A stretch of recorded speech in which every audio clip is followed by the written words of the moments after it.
It was his first time visiting a doctor. Because of his handsome appearance, the female doctor took the initiative to show him her chest. But to her surprise, he had absolutely no interest in it. The reason? Since childhood, he had suffered from a strange condition. In his eyes, all living beings appeared in the form of pigs. What seemed like a cruel joke from fate had completely disrupted his life, especially when it came to communication and choosing a life partner. Though he had visited countless doctors, none could identify the cause. All they could offer was a vague diagnosis that his visual nerves and brain had some kind of bizarre anomaly.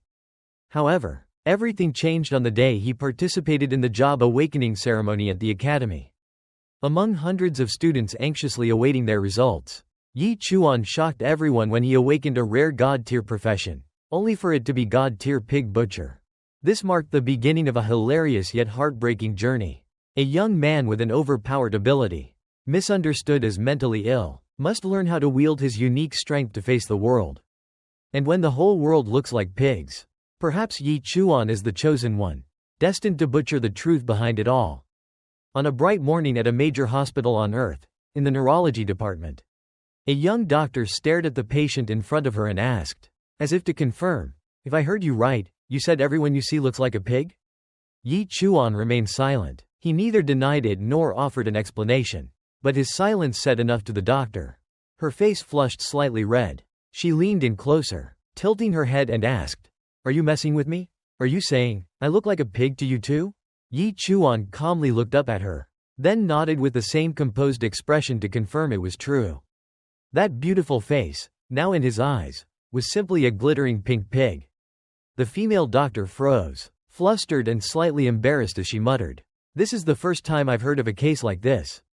Her eyes flickered, as if a new idea had come to her. She thought Yi Chuan was incredibly handsome, and it was such a shame that he had this bizarre condition. Taking a deep breath, she slowly unzipped her white coat, revealing her fair chest. She insisted it wasn't seduction, but a medical examination. After all, first they had to check whether his hardware was still functioning normally. She smiled and asked Yi Chuan what he was seeing.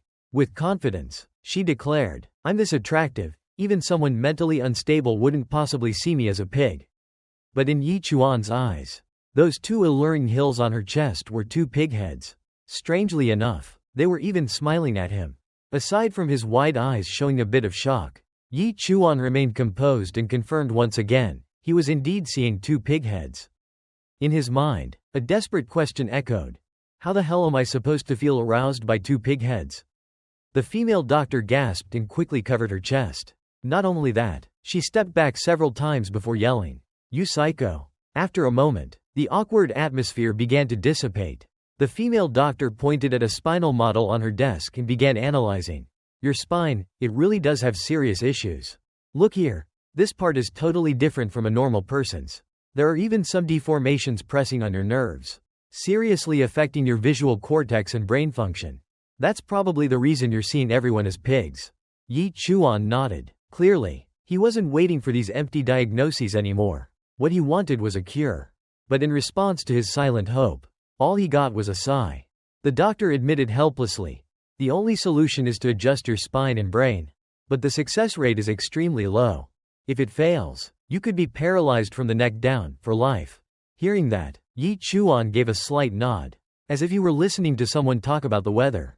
Then he said, "Doctor, are you done talking? Can I have my spine back now?" The female doctor paused for a moment, her eyes filled with confusion. She hadn't expected him to think that the model spine on the table was actually his. Looking at his dazed but serious expression, she couldn't help but feel a sense of pity. What a shame, such a handsome young man, and yet completely insane. The scene shifted to a bustling city street. On a crowded bus, Yi Chuan was feeling sleepy, holding a thick folder tightly in his arms. Although the bus was packed, no one dared sit next to him, probably because of the large words on the outside of his folder, "Severe mental disorder." His name was Yi Chuan. Since childhood, he had seen everyone around him as walking pigs. Maybe it had something to do with the fact that his parents were butchers. Honestly, it didn't really affect his daily life, except for one thing: choosing a life partner. Today was an important day, the day of profession awakening. Ordinary people could awaken as warriors, mages, healers, or archers, but he was nervous. With this bizarre condition, what could he possibly become? Yi Chuan hoped that after the ceremony, this strange affliction would simply disappear. The scene cut to Qingcheng Academy, where the profession awakening ceremony was being held for thousands of youths. Yi Chuan blended into the crowd as he stepped through the academy gates. He sighed as he walked, worried that his condition might affect the awakening process. If that happened, he didn't know what his future would hold. Just then, a cheerful voice called out, breaking through his thoughts, "Yi Chuan, you're finally here. If you were any later, I swear I'd kill you." Before he could react, a beautiful girl came up beside him and playfully slapped his arm. But in his eyes, her delicate hand was just a fat pig's trotter tapping on him. Yi Chuan flinched and turned to look, and as usual, there was no stunning beauty in sight, only a chubby, ugly pig person grinning at him. Seeing his expression, the girl became both angry and embarrassed. She pouted and said, "Why do you always look at me like that?" Yi Chuan stayed silent. He didn't know how to respond. He had no idea what she really looked like. All he knew was that he felt suffocated being hugged by such an ugly pig. Another girl nearby teased, "Shu Lingxuan, clinging to your Yi Chuan again? You two feeding us dog food every day is exhausting." Someone else chimed in, "They are childhood sweethearts. Who knows, maybe after today they will get married and have a bunch of kids." The teasing made Lin Huyan blush bright red. She told them to stop talking nonsense. She pulled Yi Chuan to move forward quickly. Yi Chuan's whole body was covered in sweat, and all he could see was a red-faced pig happily chatting beside him. Inside, a strange and indescribable feeling welled up. The scene shifted again, now to inside Qingcheng Academy. Rows of students stood in line according to their ID numbers, all tense as they waited for their turn. The voice of the instructor rang out, steady and commanding. "The awakening ceremony is about to begin. Now is the time to show the results of all your years of hard work. Strength, agility, and spiritual power. These three core attributes will determine what profession you awaken. The higher your stats, the greater your chance of awakening a powerful class." The headmaster urged the students to focus all their mental energy and give it their all. The profession they awakened today would shape their entire future. If they could awaken a high-tier combat class, it would be like defying fate itself, becoming a legend, a symbol of glory, admired by all. And of course, such a feat would bring endless honor to the academy. The air in the hall felt thick and heavy. Each student carried a mix of hope and anxiety as they slowly stepped toward the awakening stone placed at the center of the hall. After the signal was given, the first person stepped forward and placed their hand on the stone. The stone glowed, then displayed a rather disappointing result. Support class, intermediate welder. The student stood there, mouth agape, completely stunned. No one had expected such an outcome. Even the headmaster beside him shook his head and sighed. Then the second student stepped forward, support class, advanced mason. The third, support class, low-tier engineer. The crowd began to murmur. None of the first three had awakened a combat profession. The atmosphere grew tense. The fourth student walked forward, trembling slightly, each step heavier than the last. Despite hesitating, he placed his hand on the stone, but this time, it was completely different. The stone suddenly flashed with intense light. A faint golden glow spread outward. After a few seconds of silence, the result appeared. Combat type, shadowless blade dancer, rare class. The entire hall went quiet for one stunned moment, then exploded with cheers. "Oh my god, a rare tier class. This is the first time I've seen someone awaken as a shadowless blade dancer. He's really lucky." The headmaster immediately stepped forward, smiling brightly. "Student, what is your name?" The boy who had just awakened the rare profession answered respectfully, with a newfound confidence completely unlike his nervous demeanor earlier. "Headmaster, my name is Lu Gun Long." The headmaster beamed, ignoring the boy's proud tone, and praised him. "That's a great name. Go home and get some rest. Later, I'll personally visit your family to discuss your life plans." Lu Gun Long walked away from the altar glowing with pride. In that moment, he knew his destiny had turned a brand new page. The crowd continued to cheer. "Brother Long. Brother Long is amazing." The ceremony carried on with high spirits. Then, the headmaster glanced at the list and called out loudly, "Next, Yi Chuan." All eyes turned toward Yi Chuan. Beneath the sunlight, he walked slowly and steadily toward the stone. Down below, Shu Lingxuan blushed and looked up at him with hopeful eyes, cheering quietly. "Brother Yi Chuan, you can do it. as if pouring all her courage and hope into that whisper. Principal True Min, standing beside the ceremonial altar, watched Yi Chuan's back with a worried expression. He knew a bit about the boy. In his view, Yi Chuan was mentally odd, but his stats told a different story. While most people's combined strength, agility, and spirit totaled around 3 points, Yi Chuan had 10 points, more than triple the average. The headmaster secretly prayed for a miracle. Yi Chuan stepped forward and calmly placed his hand on the awakening stone. Suddenly, a brilliant light exploded, followed by a raging whirlwind that blew everyone's hair and clothes backward. The crowd instinctively stepped back. The headmaster's eyes widened in shock and he shouted, "That color, purple gold. This is..." Just then, text appeared on the stone. Divine class profession, God tier pig butcher. Yi Chuan was stunned. He stared wide-eyed at the words pig butcher. The headmaster, snapping out of his excitement, was frozen in place. Why such cruel irony? The full title on the stone read, Support Class, God tier pig butcher. For a moment, the hall was completely silent. Then, an eruption of laughter. What, God tier pig butcher? There must be a mistake. A divine class job, and it's butchering pigs? This is ridiculous. What kind of divine tier profession is that supposed to be? What a stupid job. Can't even tell if this guy's lucky or just plain cursed. The headmaster's face darkened, filled with utter regret. You've got to be kidding me. Heaven, are you playing a joke on me?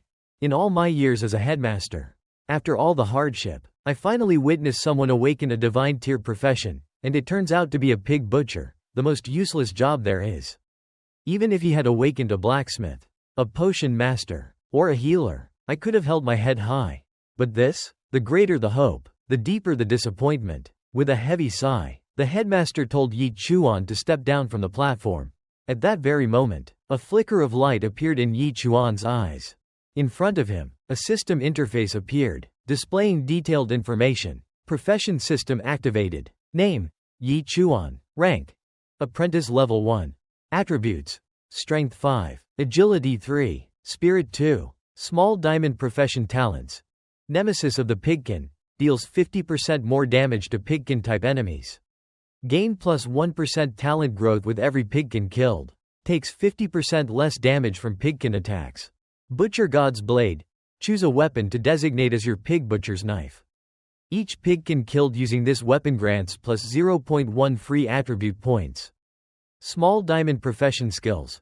Bloodshadow Butchery LV.1, emits killing intent, causing pig to fall into a fear state for 1 second.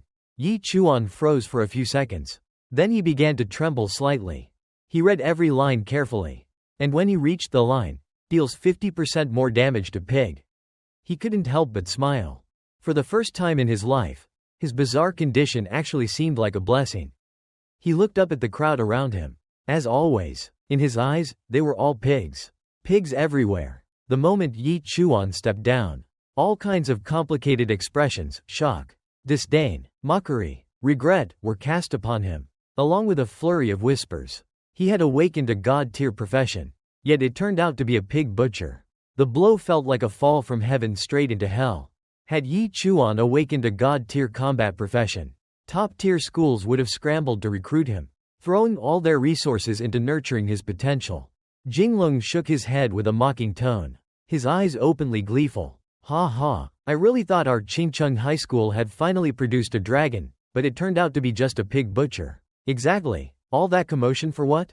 Just a butcher's profession. That's hilarious. Hearing Jinglong speak up, the surrounding students eagerly chimed in to flatter him.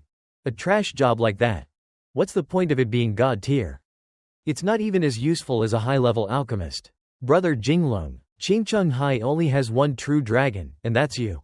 It's okay, Yi Chuan. Awakening the god-tier butcher class just means you're carrying on your father's legacy. Uncle Yi will definitely be proud. My dad will be happy too. Amid all the ridicule, only Shu Lingxuan stepped forward. She stood on tiptoes and gently patted Yi Chuan's head. Yi Chuan nodded calmly. Thank you. Yi Chuan and Shu Lingxuan were neighbors. Their parents were both blue-collar workers. And ever since they were little, the families had talked about marrying them off to each other. Unfortunately, in Yi Chuan's eyes, Shu Lingxuan had always been like a chubby pink pig. Falling in love with a pig. That was just too difficult. Still, watching the scene between them, the surrounding students immediately turned green with envy. They thought Yi Chuan was incredibly lucky to have such a pretty girlfriend. Just then, the principal called the name of the next person to be tested. Coincidentally, it was Shu Lingxuan. She stuck her tongue out playfully and skipped toward the profession awakening altar. It's my turn now. Yi Chuan, I wonder if I'll inherit mom's tailoring profession or dad's liquor making skills. But no matter what job I awaken, I'll always stay by your side. Hearing those words, Yi Chuan widened his eyes in shock. He could truly feel the depth of Shu Lingxuan's feelings for him. He waited eagerly to see what profession she would awaken. Earlier, Yi Chuan's awakening of the God-tier butcher class had already drawn all attention toward him. The crowd was buzzing. No one paid any mind to the next candidate. But at the exact moment Shu Lingxuan placed her hand on the awakening stone, something strange happened. A thick pillar of black light suddenly burst forth from the stone, shooting straight into the sky. Its glow reflected across the faces of everyone nearby, turning their expressions pitch black as ink.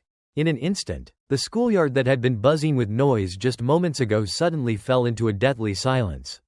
Every face froze in shock, mouths agape, staring blankly at the massive column of black light. It wasn't until a terrified scream broke the silence that the crowd snapped out of their stupor. Legendary class. Someone has awakened a legendary class. All eyes were drawn tightly to the slender figure beneath the strange black light. Shu Lingxuan, already stunningly beautiful, now stood amidst the pitch-black column like a goddess stepping out of an ancient painting. A mysterious aura cloaked her figure. On the stone platform, glowing words appeared. Combat class. Legendary rank. Frost Soul Sword Immortal. Principal Zhao Ming's gaze locked intensely on the black pillar blazing in the air. A legendary combat class? How could this happen? Weren't both of her parents just lifestyle class holders? This is a mutation. Zhao Ming's face flushed with excitement. He quickly made his way to Shu Lingxuan, beaming brightly. Shu Lingxuan, don't worry, whatever you need, just say the word. Qingcheng High School will give you our full support in your development. But Shu Lingxuan didn't look happy. She gave a faint thank you to the teacher, then slowly stepped down from the altar. The crowd around began whispering in hushed tones. One's a god-tier butcher. The other's a legendary sword immortal. Do you guys think Shu Lingxuan will still cling to Yi Chuan like before? Do you even need to ask? Lingxuan is a genius, and Yi Chuan's a good-for-nothing. If he knows what's best, he should just quietly step aside. Everyone knows it, starting now. Their paths have completely diverged. Two lines that will never cross again. Congratulations, Yi Chuan said, clapping. His expression was gentle, his smile sincere. I truly wish you the best. But in Shu Lingxuan's eyes, a complex emotion flickered, vague, conflicted, even sorrowful. Then her tone shifted. Yi Chuan, I admit there were some misunderstandings between us before. But now, none of that matters anymore. We no longer belong to the same world. Yi Chuan's eyes widened in disbelief. He hadn't expected the girl to change so drastically. Everyone turned their heads to look at Yi Chuan, their faces filled with mocking smiles. Having just awakened a legendary profession, the girl immediately announced that they were cutting ties. Fine, Yi Chuan replied calmly, as if nothing had happened. But to others, especially to Shu Lingxuan, his calmness looked like a mask for hurt pride. I know this must be a shock to you. Don't try to act strong. Do you really think a butcher has any future? Please don't blame me. Her voice grew choked. Her gaze at Yi Chuan was tinged with pity. If you have no objections, then let's consider this settled. I hope you won't bother me anymore. Yi Chuan frowned slightly. A pig yapping in front of me, thinking it's somehow noble, then telling me not to disturb it? How ridiculous. To Yi Chuan, severing ties with a pig wasn't anything worth grieving. On the contrary, he felt relieved to be free of her. If there's nothing else, I'll be going now. This reaction completely caught Shu Lingxuan off guard. Jinglong stepped forward, eyes burning as he looked at Shu Lingxuan. Lingxuan, want me to teach that guy a lesson? Let him know his place. But seeing that Shu Lingxuan didn't even bother to respond, Jinglong felt humiliated. He turned and took his frustration out on Yi Chuan. Hey, you damn butcher, get over here. At that moment, Yi Chuan was deep in thought, wondering where he could find a pig to slaughter and level up. He didn't even register the shout. Being openly ignored, Jinglong's expression darkened with fury. A mere butcher dared to look down on someone with a rare combat class like him? Already annoyed from earlier when Yi Chuan had stolen the spotlight, Jinglong finally snapped. I'm talking to you. Are you deaf? He charged forward and grabbed Yi Chuan by the arm. Yi Chuan glanced at him indifferently, saying nothing. His calm eyes swept across Jinglong's fleshy face without emotion. It was that look, the kind of look that made Jinglong feel like he was being stared down by a natural predator. A chill shot through his body. Instinctively, he staggered back several steps, then tripped and fell hard on the ground. Jinglong's face froze, filled with disbelief. What just happened? That one glance made him feel like he was a hog tied to a chopping block, waiting to be butchered. The crowd, seeing Jinglong's fear, immediately burst into mocking laughter. Someone rushed over to help him up, asking with concern, "Are you okay? What happened?" Humiliated and surrounded by jeers, Jinglong's face turned beet red, his body trembling with rage. "You worthless trash dare glare at me? You're just a damn butcher. Who the hell do you think you are?" Blinded by fury, he couldn't hold back anymore. Jinglong swung his fist directly at Yi Chuan's face. As a rare class blade warrior, even without a weapon, Jinglong's punch carried the sharpness of a blade and boosted physical power. This was the terrifying strength of a combat profession. But Yi Chuan didn't dodge. Instead, he threw a punch of his own. His base stats were already incredibly high, and on top of that, the natural enemy of the pig race skill gave him a massive boost in power while debuffing his opponent, cutting their strength in half. Their fists collided, crack. A crisp, bone-snapping sound rang out. Jinglong's face instantly froze. He let out a scream and stumbled back, clutching his hand, which had now twisted into a grotesque shape. The crowd was stunned. Shocked silence followed. They had never imagined something like this could happen. "No way. You're just a butcher," Jinglong stammered, his face filled with terror. In this world, no matter how strong a lifestyle class became, they were still ants compared to combat classes. And yet Yi Chuan, a butcher, had just broken his hand? Yi Chuan responded calmly, "I'm a butcher. It's only natural that I've got a bit of strength in my arms." Then his eyes narrowed slightly. "But you couldn't even beat someone like me. So what does that make you?" The crowd of students around was completely shocked by what they had just witnessed. They couldn't help but ask themselves what had just happened when they saw Jinglong's arm twisted and mangled after clashing with Yi Chuan. Jinglong was nearly driven mad. He was furious and terrified. He never expected to have his arm broken by a butcher. "Yi Chuan, I'll take your life for this." Immediately afterward, a chilling blade aura burst forth. A sharp saber, condensed from spiritual energy like the scythe of death itself, materialized in Jinglong's hand. This was the signature skill of the Shadow Blade warrior class, weapon manifestation through energy. The crowd instantly backed away in alarm. They believed Yi Chuan was now in danger since Jinglong had begun fighting seriously. Yi Chuan's dead this time. Why would he argue with a warrior? He should have just bowed his head and apologized. That's a rare combat class. Way too powerful. If he had surrendered from the beginning, none of this would have happened. Jinglong pointed his weapon at Yi Chuan with full confidence. He boasted that his saber was sharp enough to slice through steel like cutting noodles. If Yi Chuan got down on his knees and apologized, he might consider letting the matter go. Otherwise, he swore you would destroy Yi Chuan right here and now. Gripping the illusionary saber tightly, he prepared to charge, ready to risk everything. His pride wouldn't allow him to endure such humiliation in front of so many people. But before he could make a move, white snow suddenly began to fall from the sky. The snowflakes, as if imbued with life, clung tightly to Jinglong, freezing him in place. At the same time, he felt an overwhelming sword intent lock onto him like a deadly predator. Straining to turn his head, Jinglong shouted angrily, "Lingxuan, why are you helping him?" Facing a legendary tier combat class like Lingxuan, he knew full well that he didn't stand a chance. Lingxuan replied coldly, "Let him go." Snowflakes drifted endlessly around her, making the air so cold it felt like it might freeze solid. The chilling atmosphere made her appear utterly terrifying. She told them both to stop. She didn't want them fighting over her, speaking as if she were someone important, someone worth being fought over. She slowly walked toward Yi Chuan and, with a proud expression, continued, "Yi Chuan, as you can see, we no longer belong in the same world. This is the last time I'll help you. Think of it as a farewell to the past." Her words left Yi Chuan utterly bored. He wondered to himself why this ugly pig was so confident. Before leaving, Lingxuan advised Yi Chuan to leave the academy as soon as possible. If Jinglong comes back for revenge, I won't be helping you next time. Yi Chuan yawned and turned to leave. If you're done, I'll be heading off now. To those watching, his departing back seemed filled with loneliness. Some even realized that Yi Chuan didn't seem to care at all about being dumped by Ling Xuan. But there were also others who thought he was just pretending to be strong, hiding his insecurity because the gap between them had grown too large.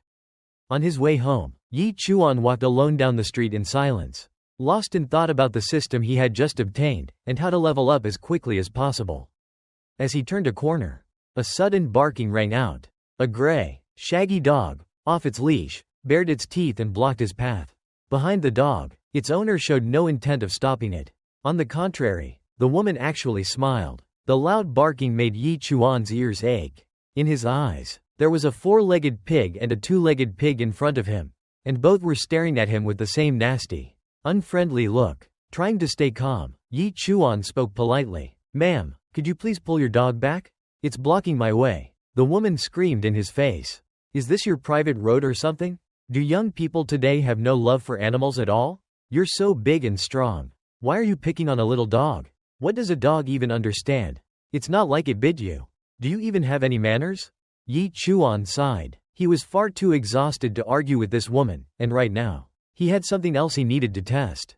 He walked straight toward the four-legged pig, and launched a flurry of kicks at the dog, sending it directly to the afterlife. The sudden attack left the woman frozen in fear, only able to scream incomprehensible sounds. Trembling, she stumbled toward the dog's lifeless body and cried out, "Son, don't scare mommy like that." At the very moment the dog died, Yi Chuan received a system notification.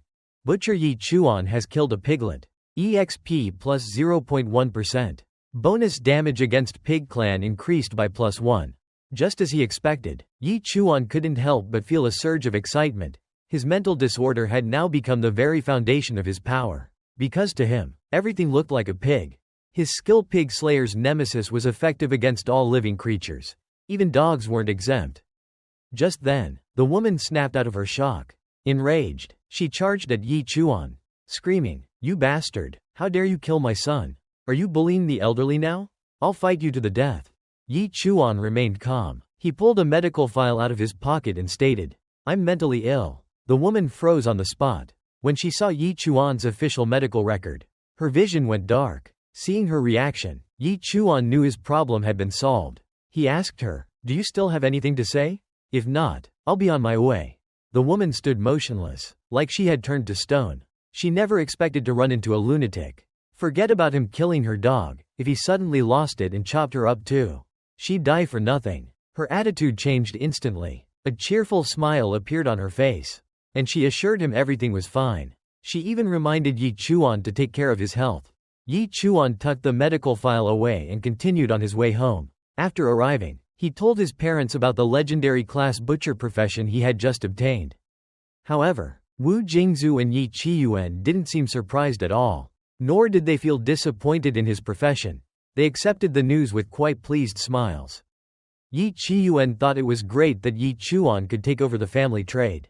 He said it was much better than fighting monsters all day. He even decided to bring Yi Chuan to the slaughterhouse tomorrow to get familiar with the work. He firmly believed that Yi Chuan would become the most feared butcher in all of humanity, someone whose name would make pigs around the world tremble in terror. After chatting with his parents, Yi Chuan decided to go to bed early that night to prepare for his visit to the slaughterhouse tomorrow. "Every time I kill a pig, my damage increases by 1%. But outside Yi Qiyuan's bedroom window, a figure dressed in black appeared. Yi Qiyuan noticed the presence immediately. With a serious tone, he said, "You've seen it for yourself. My son is just an ordinary butcher. Stop interfering in our lives." The man in black sounded irritated. "A legendary class butcher. And you call that ordinary? Unbelievable, Yi Qiyuan. Your son turned out to be a butcher. Are you sure he's really your biological child? Should we do a DNA test?" Mocked like that, a chilling killing aura suddenly burst from Yi Qiyuan's body, dense and overwhelming. "I told you, stop bothering us. If you keep pushing me, don't blame me for being rude." The man let out a strange, eerie laugh. "Relax, I'm just joking. If your son truly is nothing more than a butcher, then the organization won't trouble you anymore." With that, he vanished into the darkness. The next morning, Yi Chuan went with his father to the slaughterhouse where he had worked for many years. As soon as they stepped inside, a thick stench of blood mixed with pig feces filled the air, hanging heavy throughout the entire facility. Yi Chuan clearly enjoyed the surprised looks from the other workers as he led Yi Chuan to his own work area. There, he had a set of specialized butcher knives used exclusively for slaughtering pigs. He firmly believed that a great butcher must have an excellent blade. He offered Yi Chuan the chance to pick any knife he liked from the set.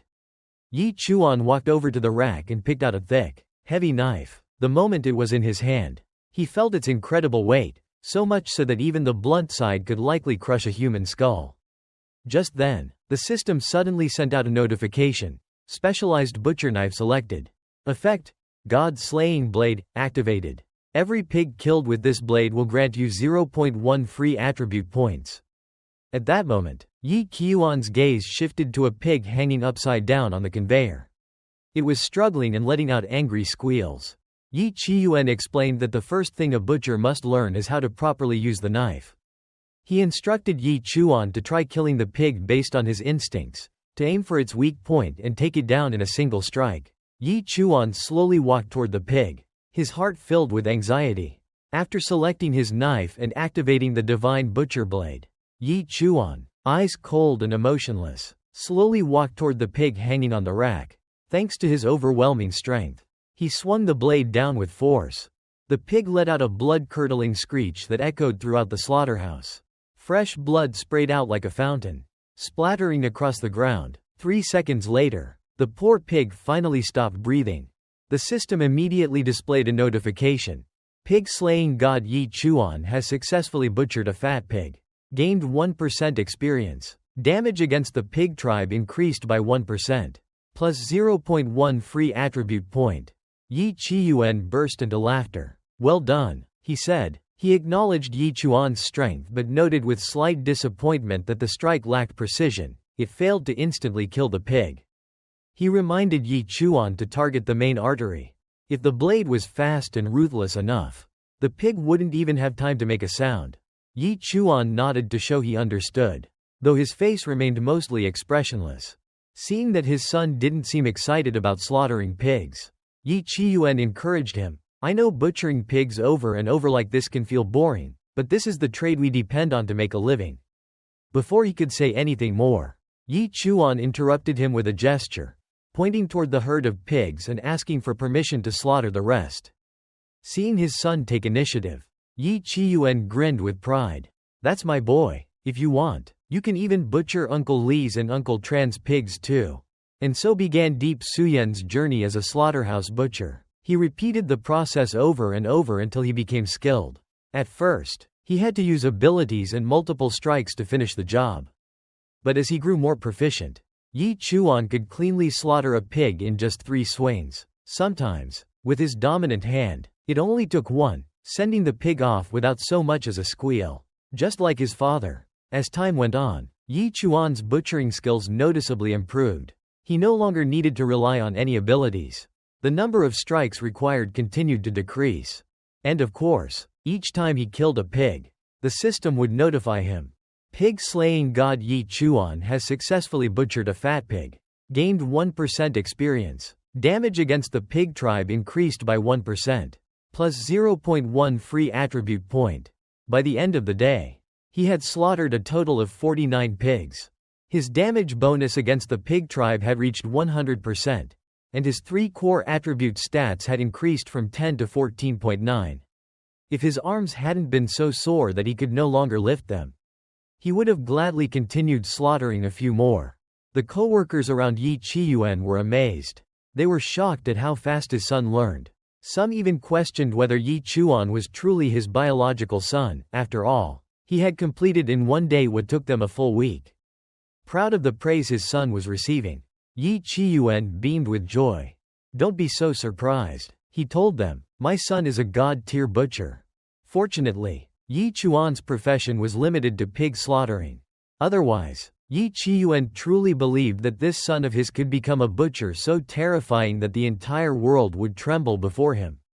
At that moment, Yi Chuan was still staring intently at the butcher knife in his hand. A strange feeling stirred within him. He didn't know why, but killing pigs felt incredibly relaxing and satisfying, as if he could keep doing it forever without getting bored. Right then and there, Yi Chuan gained absolute confidence. Even if someone had a combat profession, they might not be a match for me. Maybe it was time to leave the slaughterhouse for a little trip. The next day, Yi Chuan packed his backpack and left home. Inside were his familiar butcher knife, some food, water, and liquor. Slaughtering pigs inside the facility was certainly safe, but the efficiency was just too low. This world was home to countless races and infested with monsters. Humanity no longer divided itself by national borders. Instead, it united under the Human Federation, which was split into 9 special zones. Qingcheng, the city Yi Chuan lived in, was located on the edge of Special Zone 5. As long as one left the influence range of human territory, they'd have to face a variety of dangerous races, many of which saw humans as food. However, for those with combat professions, the outside world was the best place to train and grow stronger. Stay indoors forever, and you could never become a top-tier powerhouse. Before leaving the city, Yi Chuan went through a simple registration procedure at the gate. The guard reminded him, as a life skill type professional, you're only permitted to operate within a 1-kilometer radius of the city. Going beyond that is extremely dangerous. Understood. Yi Chuan nodded obediently, then turned and walked out. His calm demeanor caught the guards slightly off guard. The world outside was nothing like the one inside the city. Out here, it was wild and desolate. Thick grass grew unchecked. The deeper Yi Chuan ventured, the quieter everything became, until only the sound of wind whistling past his ears remained. Entering a dense patch of low shrubs, Yi Chuan grew alert. He had a vague feeling that something, or someone, was watching him. He pulled his backpack to the front and placed a hand on his trusty butcher knife. Rustle. A black shadow leapt out from the bushes. It was a humanoid creature about 1 meter tall, green all over, holding a small knife and screaming as it lunged at Yi Chuan. Yi Chuan stared at the green-skinned creature and quickly identified its race, a goblin. Without hesitation, Yi Chuan activated the skill Blood Shadow of the Butcher. A burst of killing intent erupted, causing the goblin to freeze in fear for 1 full second. Yi Chuan seized the moment, rushed forward, and swung his blade down. The goblin didn't even have time to react before it was cleanly sliced in 2. Thanks to his 100% bonus damage from Pig Tribe Nemesis. Taking down the goblin was incredibly easy. A system notification popped up. Butcher Yi Chuan has slain a special pig using a butcher knife. Gained 5% experience. Pig Tribe Nemesis bonus increased by 1%. Plus 0.1 free attribute point. Yi Chuan realized, the stronger the pig-like creatures he killed, the better the rewards. Killing a regular pig only gave him 1% experience. But this goblin gave 5%. The time it took to kill goblins and pigs was nearly the same. But the payoff for goblins was clearly better. He remembered his teacher's warning: goblins are cunning, aggressive, and highly united. If one appears in front of you, it's a distraction. The real ones will ambush you from behind. In other words, if one goblin is here, there's definitely a whole group nearby. Just as Yi Chuan predicted, a group of goblins slowly emerged from hiding. Their eyes burned with fury as they stared at him. But Yi Chuan only saw giant sacks of express. He shouted with a grin, "Come on then, you ugly little pigs." The goblins charged at him in unison. Yi Chuan didn't flinch. Instead, he grabbed his butcher knife, rushed into the group, and began his slaughter. In this world, goblins sat firmly at the bottom of the food chain. If not for their insane reproduction rate, their species would have gone extinct long ago. Yi Chuan swung his knife once more. The nearest goblin didn't even have time to scream before collapsing lifelessly. Not even a twitch. The system continued to chime as Yi Chuan took down each goblin. Butcher Yi Chuan has slain a special pig using a butcher knife. Gained 5% experience. Pig Tribe Nemesis bonus increased by 1%. Plus 0.1 free attribute point. Yi Chuan cleanly severed each target's lifeline. To him, these fierce goblins were no different than fat pigs in a slaughterhouse. As long as you hit the weak spot, killing a goblin or a pig made no difference at all. Finally, when only 1 goblin remained, Yi Chuan stopped. The surviving goblin trembled in terror, watching its comrades fall one after another. Its body shook uncontrollably, and when it caught sight of Yi Chuan's cold, emotionless stare, it turned and ran. But Yi Chuan didn't rush after it. Instead, he quietly tailed it from a distance, knowing that goblins lived in tribal clusters. Follow one, and you'd find the whole nest. Sure enough, the goblin darted into a dark mountain cave and scurried inside. Yi Chuan didn't hesitate. He stepped into the cave, the corners of his mouth curling into a chilling, deranged smile, the smile of a true maniac. Moments later, agonized screams of goblins echoed from deep within the cave. The heavy stench of blood quickly filled the air. With the pig tribe nemesis buff now granting plus 100% damage, and armed with slaughter techniques passed down from his father, Yi Chuan's blade moved with unbelievable speed. 1 hour later, not a single goblin in the cave was left standing. All that remained were bodies, scattered across the blood-soaked ground. Most of the corpses were intact, save for one thing: a deep, clean cut across the throat. A single, fatal strike. Exiting combat mode, Yi Chuan began reviewing his results. In just 1 hour, he had killed 73 goblins. It had been risky, but the power gain out here in the wild was miles beyond what he could achieve in the slaughterhouse. 1 hour of fighting had equaled a whole day of pig killing. Yi Chuan's current stats were: Strength, 251. Agility, 25. Spirit, 25. Pig Tribe Nemesis bonus, plus 120%. Without stopping, Yi Chuan continued deeper into the cave. The farther in he went, the stronger the stench of blood and rot, thick and vile, enough to make someone gag. Deep within, he stumbled upon what appeared to be the goblin breeding ground, blocked off by a wooden door. Yi Chuan raised his foot and kicked it down. Inside, there was a woman, covered in dirt, her clothes still intact, and several small goblin children. Despite being filthy, the woman showed no signs of abuse or torture. Her eyes widened with hope the moment she saw Yi Chuan. Though her mouth was tightly gagged, she struggled to let out faint, muffled sounds, pleading for him to save her. In Yi Chuan's eyes, all creatures in the world were pigs. Even though the girl in front of him was trembling and full of fear, Yi Chuan showed no emotion at all. The girl, gagged and muffled, only made meaningless sounds that to Yi Chuan resembled the squeals of a pig being slaughtered. With a face devoid of feeling, he slowly raised the butcher's knife. This scene terrified the girl so much that she burst into tears, screaming louder with frantic sounds, pleading for the person in front of her not to kill her. In truth, Yi Chuan was only killing the 2 small goblins beside the girl. Although the girl was an ugly pig, her clothes were very clean, which proved she hadn't been defiled by the goblins. And Yi Chuan was not a murderer. Realizing that Yi Chuan only intended to cut her bonds and set her free, the girl was extremely surprised. Just moments ago, she thought she was about to die, because almost all adventurers believed that those defiled by goblins didn't deserve to live. Yi Chuan told the girl not to worry, because all the goblins here had been exterminated. The girl gradually calmed down from her panic. When she realized she had been saved from the goblins, she immediately rushed forward to hug Yi Chuan tightly, crying like rain. Thank you so much. I was almost violated by those goblins. Did you kill them all? You're really powerful. Are you a professional fighter? She kept asking, but Yi Chuan did not respond. He turned and slowly left the cave. Seeing this, the girl quickly introduced herself as Sha Nanan and asked for his name. Only then did Yi Chuan reluctantly introduce himself. Outside the cave, Yi Chuan pointed her the way back to the city while preparing to continue hunting down more pigs to slaughter. The power gained from killing monsters excited him greatly.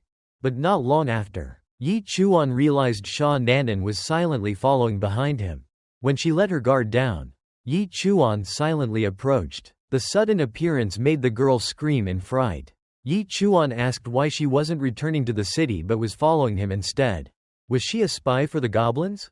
Feeling annoyed, Yi Chuan pulled out his butcher's knife. The steel gleamed sharply.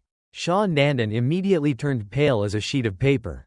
Wait, don't kill me. I don't dare to go alone. It was clear she was still haunted by the nightmare of the goblins. If it weren't for Yi Chuan's timely arrival, the consequences would have been severe. He asked why she appeared here. She said her mother's birthday was in a few days and she wanted to bring her a blood flower as a gift. So she had sneaked out to find it but was unexpectedly captured by goblins. Noticing that the knife in Yi Chuan's hand was damaged, the girl proposed a deal. If Yi Chuan helped her find the blood flower, she would help him find the best weaponsmith in the city to forge a new knife for him. Yi Chuan paid little attention to the matter. He asked if she knew how much it would cost to have the best weaponsmith in the city craft a weapon. He doubted she had such a huge sum of money and told her to go back by herself and not to follow him anymore. The girl was very confused and wondered if this man had some mental problems. After all, she was a pretty girl with a seductive figure, so why was he always so cold? She hurriedly followed Yi Chuan and asked if he knew who her father was. She introduced herself as the daughter of Shah Beihai. Yi Chuan's heart suddenly tightened. In Tan City, the Shah family was a power not to be underestimated. Shah Beihai was a mighty expert who had just advanced to Grand Master level 9. Just one step away from the Saint Master realm. At that moment, Yi Chuan's vigilance disappeared. A bright smile immediately spread across his face. He had been agonizing over how to get a high-quality butcher's knife. After all, his parents were just ordinary people and couldn't help him. But the Shah family was so wealthy that burning money wouldn't even use it all up. Surely they could find a skilled blacksmith. Then the girl took out a small token. An amulet engraved with the character Shah. When I went outside, my father gave me this for protection. Even superpowered transcendent experts couldn't harm me. It's just that those goblins were too cunning and ambushed me unexpectedly. So I was captured, but they couldn't touch me. That's why they locked me up there. Her voice grew quieter and quieter. As if ashamed of herself, Yi Chuan stepped closer and stared at the token.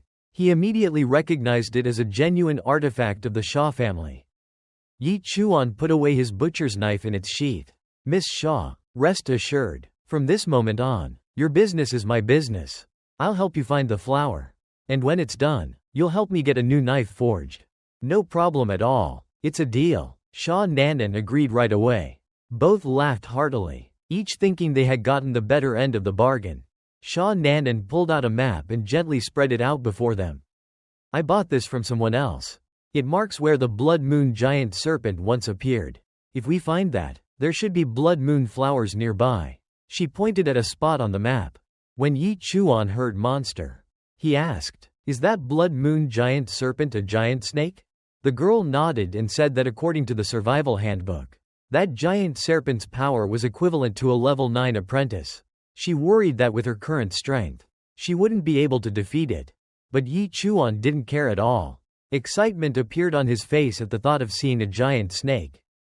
The girl stared blankly at Yi Chuan, wondering if he was even listening or understanding what she just said. But since he could kill so many goblins, she assumed he must be a professional of divine rank. Let's go. Yi Chuan smiled and suggested she lead the way. That expression made the girl suddenly uneasy. She didn't know why. Looking at Yi Chuan, two conflicting feelings stirred inside her. Both trust and distrust coexisted. Following the map's guidance, it wasn't long before they encountered their first monster, a gigantic rhinoceros calmly grazing nearby. Its whole body was covered in thick silver armor plates that shone brilliantly under the sun. Shah Nanan advised them to remain silent and absolutely not disturb the rhino. If the rhino got angry, its strength would be equivalent to a level 7 apprentice. She suggested they should go around the monster. But before she even finished speaking, Yi Chuan stood up, already holding his butcher's knife, and slowly walked toward the rhinoceros. Pointing the knife at the beast, Yi Chuan shouted, "If it dares to eat grass today, it'll dare to eat people tomorrow. There's no way I'll let it live." Shah Nanan was utterly shocked. She had no idea where Yi Chuan got such a ridiculous logic. Was this really something a normal person would say? But at that moment, Yi Chuan had already dashed toward the monster. Much to the girl's terror, the rhinoceros noticed Yi Chuan too. But before it could react, Yi Chuan was already right in front of it. He swung the knife down. The giant beast only had time to lift its head once before a bright red streak of blood appeared on its throat. Yi Chuan continued slashing multiple times. The poor rhinoceros collapsed to the ground, unable to even let out a roar. Shah Nanan stood frozen in shock. She never expected Yi Chuan could so easily kill a rhino like that. After all, rhinos were famous for their extreme defense. Their thick silver armor was almost impenetrable. Yet, before Yi Chuan, the monster couldn't withstand a single blow. Sha Nanan was stunned. A single slash had killed a silver-horned giant rhino. If she hadn't witnessed it with her own eyes, she would never have believed such a scene was possible. After all, the silver-horned giant rhino was famous for its incredibly tough defenses. That thick layer of silver armor was considered nearly impenetrable. After Yi Chuan killed the rhino, the system quickly updated, and his level rose once again. He had now become a 7th rank apprentice. He opened up his status panel. Name: Yi Chuan. Class: God Tier Pig Butcher. Level: 7th rank apprentice, 13.1%. Strength 27. Agility 27. Spirit 26. Class talent: Pig Nemesis. Divine Butcher's Blade. Class skill: Bloodshadow Butcher, LV1. Pig Nemesis. When attacking pigs, deals an additional 122% damage each time you kill a pig. This talent increases by 1%. Damage taken from pigs is reduced by half. Yi Chuan was quite satisfied with his stats, though he wasn't too happy about one thing. His butcher's knife was clearly showing signs of wear and damage. It probably wouldn't last much longer. Climb up the rhino's body. Yi Chuan skillfully cut off the long silver horn on its head. This was valuable material for forging equipment, and it could also be sold for a good price. The armor of the silver-horned giant rhino was also excellent, but far too heavy and inconvenient to carry around, so Yi Chuan left it behind. He stowed the horn in his backpack, then patted Sha Nanan, who was still standing there dumbfounded, on the shoulder. "Let's go. What are you waiting for?" Sha Nanan, still not fully recovered from the shock, blankly followed behind Yi Chuan. Soon after, she witnessed an even more unbelievable sight. On the way, no matter what kind of ferocious beast appeared, in Yi Chuan's hands it was basically a one-slash kill. If one slash didn't finish the job, then two would. Moreover, Yi Chuan's killing intent was so intense that practically any beast within his line of sight, he would immediately rush it and cut down with a single strike. And the reasons he gave for killing them were absurd. This one looks like it has heatstroke. That one seems sick. That one's fur is too long. Despite being in a dangerous wilderness full of deadly beasts, Yi Chuan looked more like he was casually slaughtering pigs back in his own sty. After walking for a while, Sha Nanan suddenly seemed to remember something. She quickly ran up beside him, her eyes full of curiosity. "Yi Chuan, what is your profession anyway?" Yi Chuan answered honestly, "I'm just a pig butcher." "No way. You're only a 6th rank apprentice. Yet you can easily kill enemies 2 tiers higher than you. At the very least, you must have a combat type class at the epic tier." Although Sha Nanan hadn't experienced much of the world yet, she came from a great family and still had some basic knowledge.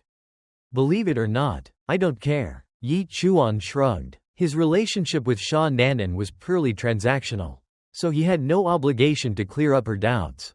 "We're almost at the giant python's location." Sha Nanan looked at the map, excitement flashing in her eyes, and guided Yi Chuan forward. What Yi Chuan didn't expect was that he would run into some acquaintances here.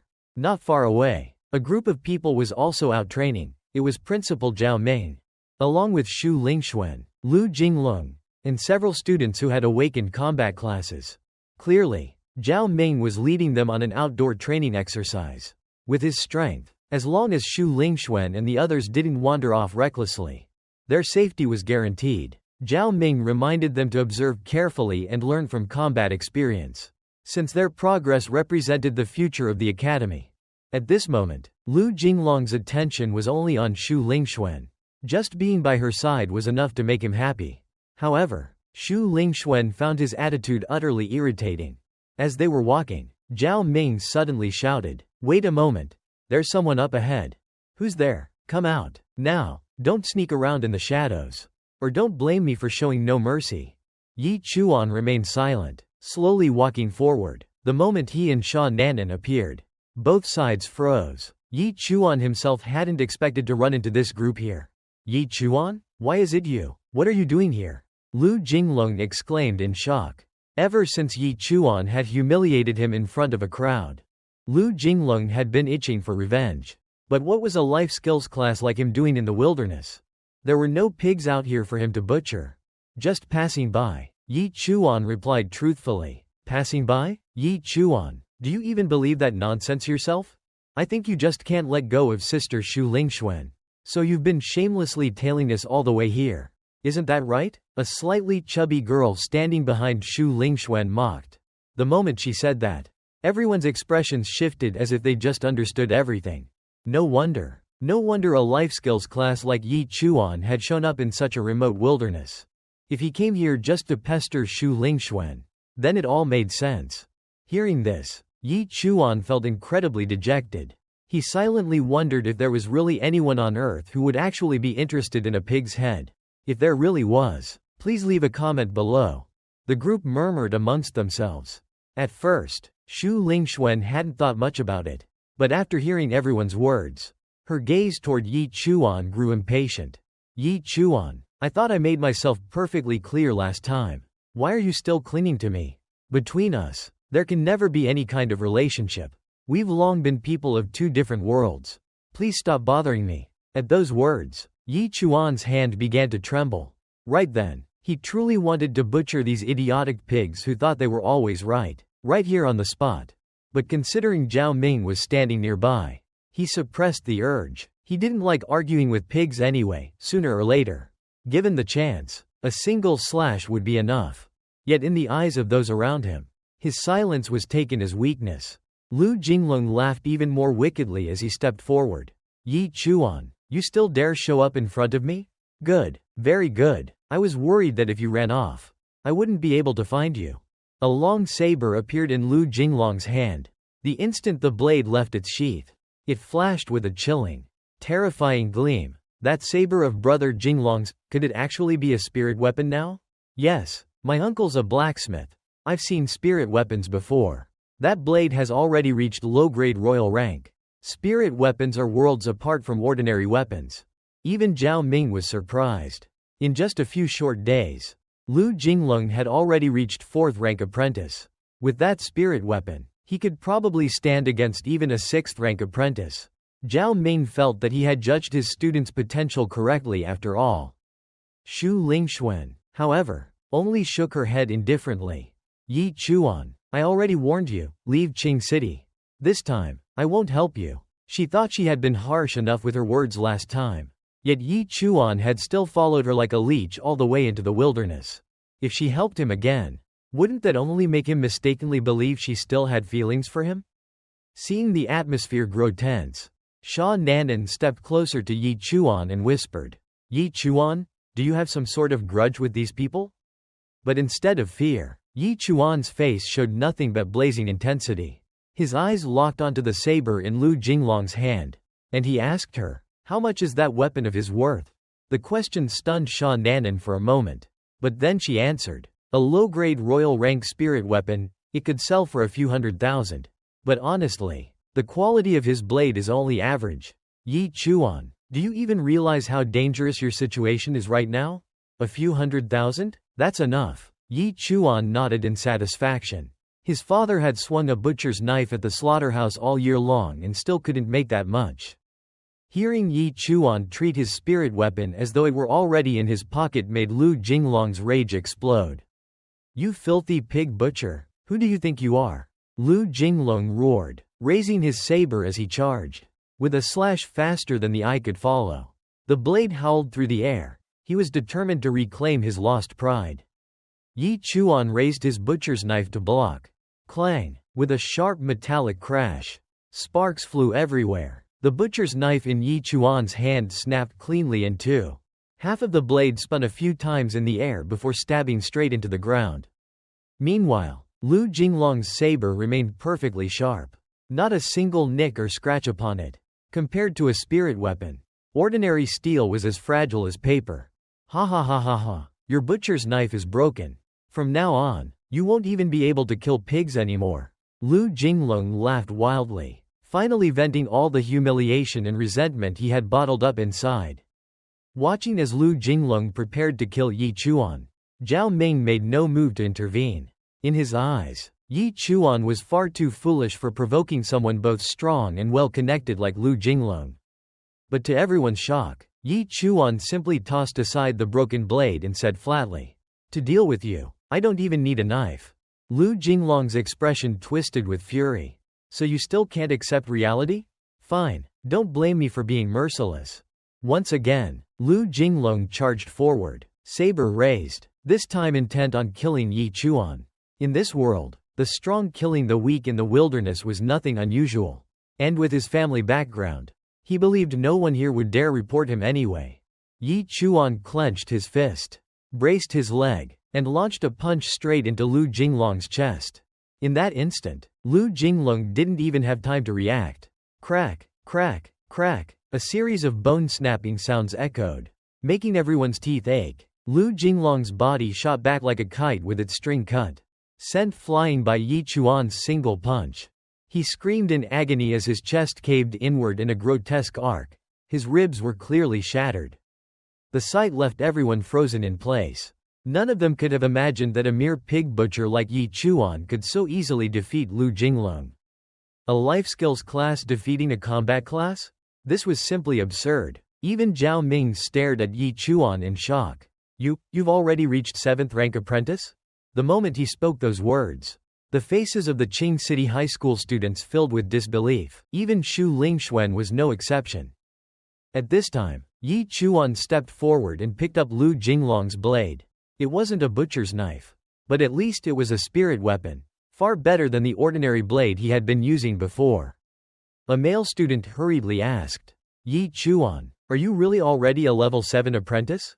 Even Xu Lingxuan, who has been fully nurtured by Qingcheng High School, has only just reached level 6. Yet you've advanced faster than her? Zhao Ming sighed and explained to everyone. Looks like lately, aside from eating and sleeping, he's spent all his time slaughtering pigs. That's why his realm rose so quickly. But Yi Chuan, this is meaningless. Being a butcher is nothing more than an occupation from the lifestyle system. Although lifestyle and combat professions share the same realm divisions, the methods of leveling up are completely different. Those in combat professions had to train diligently, comprehend skills, accumulate experience, or rely on pills to raise their realm. The lifestyle system is different. Take butchery as an example. So long as Yi Chuan keeps slaughtering pigs, his realm will keep rising. The same goes for blacksmiths or alchemists. They don't necessarily have to fight in order to advance.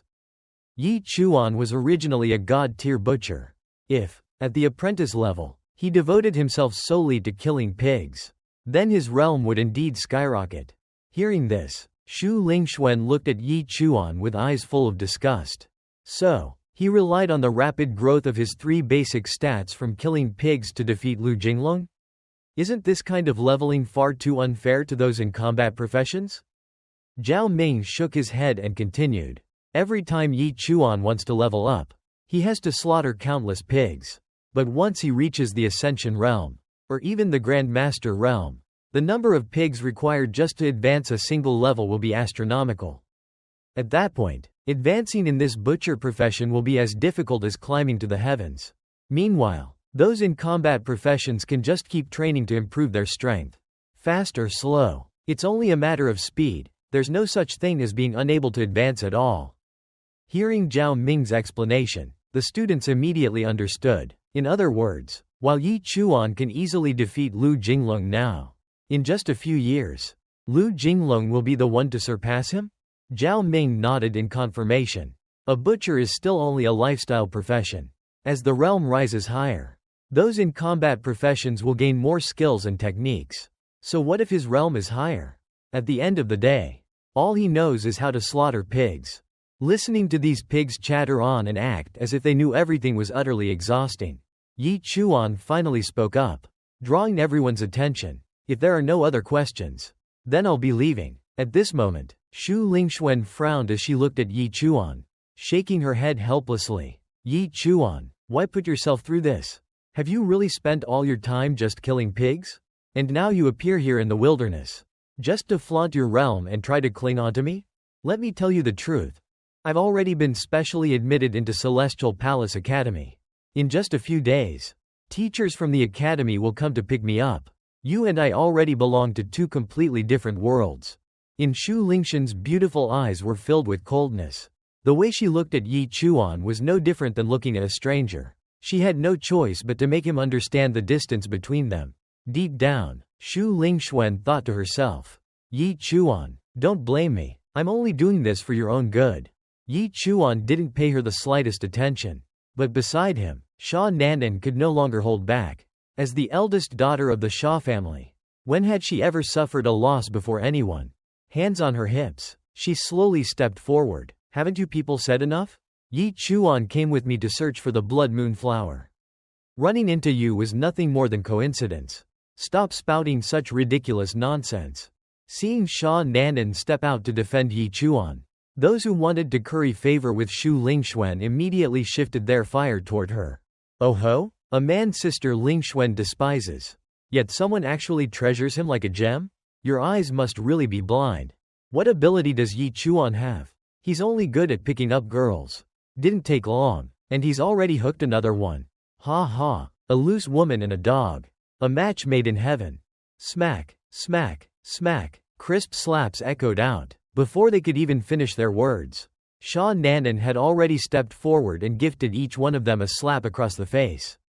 Zhao Ming, having been slapped, stood there dumbfounded. He wondered why he had been hit as well. He was only analyzing the truth, wasn't he? After striking them, Sha Nanan returned to Yi Chuan's side, making a dismissive gesture, as if brushing filth off her hands. You dare hit me? You must be tired of living. Shu Lingxuan immediately flared with anger. She summoned her weapon, activating her combat skills. The surrounding temperature plummeted. Snowflakes began to fall. It was the first time since discovering her combat profession that she had ever been humiliated like this. Seeing Shu Lingxuan about to strike her, Sha Nanan quickly pulled out a command token engraved with the character Sha and shouted, Go ahead, touch me if you dare. My father is Sha Beihai. Stop, Zhao Ming hurriedly shouted, his eyes instantly narrowing as he carefully examined Sha Nanan. Earlier, when she was covered in dust, he hadn't paid much attention. But now, seeing her clearly, he realized, she really was Sha Beihai's daughter. Zhao Ming's tone softened immediately, as though coaxing a child. Miss Sha, what are you doing here? What's it to you? I'll go wherever I please. On the contrary, Principal Zhao, your school students are a real disgrace. Sha Nanan glared at him coldly. Zhao Ming forced an awkward smile. Yes, it's my fault. I'll make sure to discipline them properly. Sha Nanan pointed directly at the group of students and shouted angrily. Make them apologize to Yi Chuan. The sudden turn of events left Shu Lingxuan feeling deeply embarrassed. She couldn't understand why Sha Beihai's daughter would be with Yi Chuan. What was the relationship between them? Zhao Ming turned toward the students, his voice heavy. You heard her. Apologize. Now, though unwilling, the students had no choice. Since Zhao Ming had spoken, they could only grit their teeth and force out 3 words. I'm sorry. Even Shu Lingxuan, cowed by the power of the Sha family, had no choice but to apologize to Yi Chuan as well. But she had already engraved this humiliation deep into her heart. The Sha family, one day, I'll make you pay the price for today's disgrace.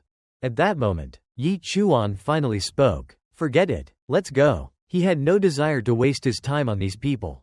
That time would be better spent slaughtering a few more pigs to increase his strength. You're not leaving. Give me back my azure saber. Lu Jinglong's eyes were bloodshot as he glared at Yi Chuan with pure hatred. That yellow-grade lower-rank spirit weapon was priceless to him. But Yi Chuan had no intention of returning it. Without even looking back, he kept walking. If you've got the ability, come and take it yourself. I'm always ready. Lu Jinglong was completely powerless, his face flushing red from rage. He couldn't defeat Yi Chuan, and with Sha Nanan present, the others didn't dare help him reclaim his weapon. Before long, under Sha Nanan's guidance, the two arrived at the territory of the Blood Moon Serpent King. Sha Nanan unfolded a map, confirming that they had stepped into the lair of the giant serpent. Up ahead loomed a massive cave, with a strange crimson glow flickering within. Yi Chuan tightened his grip on the azure saber. Immediately, the system chimed. Slaughter saber selected as designated butchering weapon. Effect Godslayer's Edge activated. Each pig killed grants plus 0.2 free attribute points. Yi Chuan was stunned. This weapon could actually double the free attribute points he earned. He realized now just how important it was to have a good weapon. The air around them carried a faint, fishy stench, the distinct odor of serpents. Dampness pressed in heavily, as if a snake's tongue were sliding across their skin, making their bodies crawl with discomfort. Sha Nanan pulled 2 round orbs from her chest, her expression vigilant as her eyes darted about. Noticing what she held, Yi Chuan asked, "What are those in your hands?" Her eyes sparkled with excitement, her tone brimming with eagerness. "These are Thunderfire orbs. If unguarded, even someone in the Ascension realm would be gravely injured if struck. Once that giant serpent shows itself, I'll hit it with these." Hearing that, Yi Chuan felt far more confident. He suggested Sha Nanan stay outside to keep watch while he went in to investigate. With a single leap, Yi Chuan entered the cavern. Inside, blood-red blossoms glowed like crystals, emitting a dazzling luster. A thick, intoxicating fragrance lingered in the air. The moment Sha Nanan caught sight of them, she exclaimed in shock, "These aren't ordinary blood moon flowers. They're twin blood essence flowers, mutated variants of the blood moon flower." Without hesitation, Yi Chuan stretched out his hand to pluck the scarlet blossoms. But right then, a nauseating stench surged into his nostrils. From afar, Sha Nanan's expression stiffened, her eyes widening in alarm. A massive red serpent's head had silently emerged behind Yi Chuan. Slowly, with dread creeping in, Yi Chuan turned his head. What he saw was a gigantic snake, its face grotesquely resembling that of a pig, glaring at him with eyes burning with fury. Yi Chuan muttered under his breath, "What are you staring at? Never seen anyone pick flowers before?" That absurd question actually made the massive snake pause for a moment, as if baffled by such a ridiculous remark. Yi Chuan immediately seized the brief opening, spun around, and bolted toward Sha Nanan, shouting, "What are you standing there dazed for? Hurry up and do something." Sha Nanan understood instantly and wasted no time. She hurled 2 fire thunder orbs in her hands straight ahead. Just as the serpent realized Yi Chuan was fleeing and lunged after him, the 2 orbs shot directly into its path. A deafening boom rang out as the orbs collided, unleashing a blinding flash of light. Lightning and flames intertwined, erupting into a catastrophic explosion so violent it annihilated everything nearby. Although the serpent's scales were incredibly tough, even they couldn't withstand the power of the fire thunder orbs. Its armor-like hide was blasted apart, flesh torn open, blood spraying everywhere, only for that very blood to evaporate instantly under the scorching heat of the blast. When the explosion subsided, the serpent's entire body had turned black and charred, reeking like burnt meat. The shockwave hurled Yi Chuan back toward Sha Nanan. Looking at the scene, Yi Chuan's scalp went numb. If that explosion had hit me instead, my fate would have been no different from that snake's. The colossal serpent staggered, then toppled over, crashing down into the ravine and disappearing from sight. Once the danger had passed, Yi Chuan handed the flower he had just plucked to Sha Nanan, fulfilling the promise between them. Receiving the flower, the girl was overjoyed. This would be an incredibly precious birthday gift for her mother. At that moment, Yi Chuan himself grew curious about the flower's true use. The blood crystal twin blossom was a mutated version of the blood moon flower. Regular blood moon flowers could only slow aging, but the blood crystal twin blossom granted eternal youth to its user. And there wasn't a woman alive who wouldn't desire an ageless face. Realizing this, Yi Chuan couldn't help but feel tempted. Something this miraculous was surely something his own mother would love. Without hesitation, he leapt back into the cavern. Seeing this, Nanan assumed Yi Chuan wanted to pick another flower just for her. She thought that this fool of a boy had finally been conquered by her charm. But that was nothing more than her delusion. For the moment Yi Chuan plucked another blossom, he stuffed it straight into his backpack. Just then, a terrifying roar echoed through the cavern, shaking the very air. From the ravine, another gigantic serpent slowly emerged, even larger than the previous one, twice its size. The aura it released was terrifying, nearly reaching the level of the Hall Ascending Realm. Nanan trembled and backed away in fear. She hadn't expected that when the blood moon flower mutated into the blood crystal twin blossom, the giant serpent would also multiply from 1 into 2. At that moment, Yi Chuan asked anxiously, Do you still have any fire thunder orbs left? Sha Nanan shook her head. No more. My father only gave me 2 for self-defense. The situation had become dire. But Yi Chuan reacted quickly. He immediately unleashed the skill Blood Shadow Butcher. A terrifying aura of killing intent spread out, causing the massive serpent to momentarily fall into a state of fear. In the snake's eyes, Yi Chuan had turned into a mighty natural predator. While it shrank into something as insignificant as a worm, something Yi Chuan could slaughter as easily as a pig. Then what are we waiting for? Run! Yi Chuan darted toward Sha Nanan, grabbed her hand, and pulled her along to flee. Blushing, Sha Nanan responded, "Of course I was waiting for you. After all, you risked your life to pick that flower for me." Hearing this, Yi Chuan was dumbfounded. What the hell is this silly girl talking about? He replied coldly, "I picked that flower for my mother." Sha Nanan's fantasy shattered instantly. Her embarrassment turned into fury. Never before had she been humiliated this badly. But the giant serpent obviously wasn't going to let the 2 thieves who dared steal its treasure escape. It gave chase at once, its colossal body shaking the ground as it moved, toppling towering trees in its path. In almost no time, the serpent's massive jaws loomed above them, ready to swallow its prey whole. Sha Nanan ran in desperation, believing they were doomed. There's no way to escape this monster. Yi Chuan only found her constant panic irritating. Just as the serpent's gaping maw snapped down, Yi Chuan hurled Sha Nanan out of the way. The snake immediately shut its jaws, swallowing Yi Chuan whole. Yi Chuan, Sha Nanan screamed in horror. From ancient times until now, no prey swallowed into a serpent's mouth had ever escaped. Its digestive fluids would dissolve flesh and bone until nothing remained. The giant snake slowly slithered toward Sha Nanan. Fear paralyzed her body, and she gave up trying to run. The serpent raised its head high, maw yawning wide, ready to devour her, when suddenly, a sharp blade burst out from within its throat. The weapon slashed outward, tearing a gaping wound through the snake's neck. The beast's enormous eyes filled with shock and disbelief. Thud! With a heavy crash, the serpent's massive head slammed into the ground. Its life extinguished instantly. Sha Nanan was utterly stunned. Never in her wildest thoughts had she imagined that a mere level 7 apprentice like Yi Chuan could actually kill a serpent that had already reached the Hall Ascending realm. If she hadn't witnessed it herself, she would never have believed it. Covered in gore, Yi Chuan leapt out of the serpent's throat. Clearly, the beast had gravely underestimated the offensive power of its prey. Yi Chuan glanced at Sha Nanan and gave a bitter smile. "Miss Sha, your mission is really something else. If you'd told me we had to face a Hall Ascending beast, I wouldn't have come at all." Eyes red, Sha Nanan rushed over and threw her arms around him. "You scared me half to death. Why did you risk your life like that? You almost got digested into snake crap just now." But then she quickly pinched her nose and stepped back. You reek. You smell exactly like you just crawled out of a cesspit." Yi Chuan ignored her complaints. His focus was on the system notifications flooding his mind. Butcher Yi Chuan has slain a special pig with his butcher's knife. Experience plus 60%. Extra damage against beastkin plus 1%.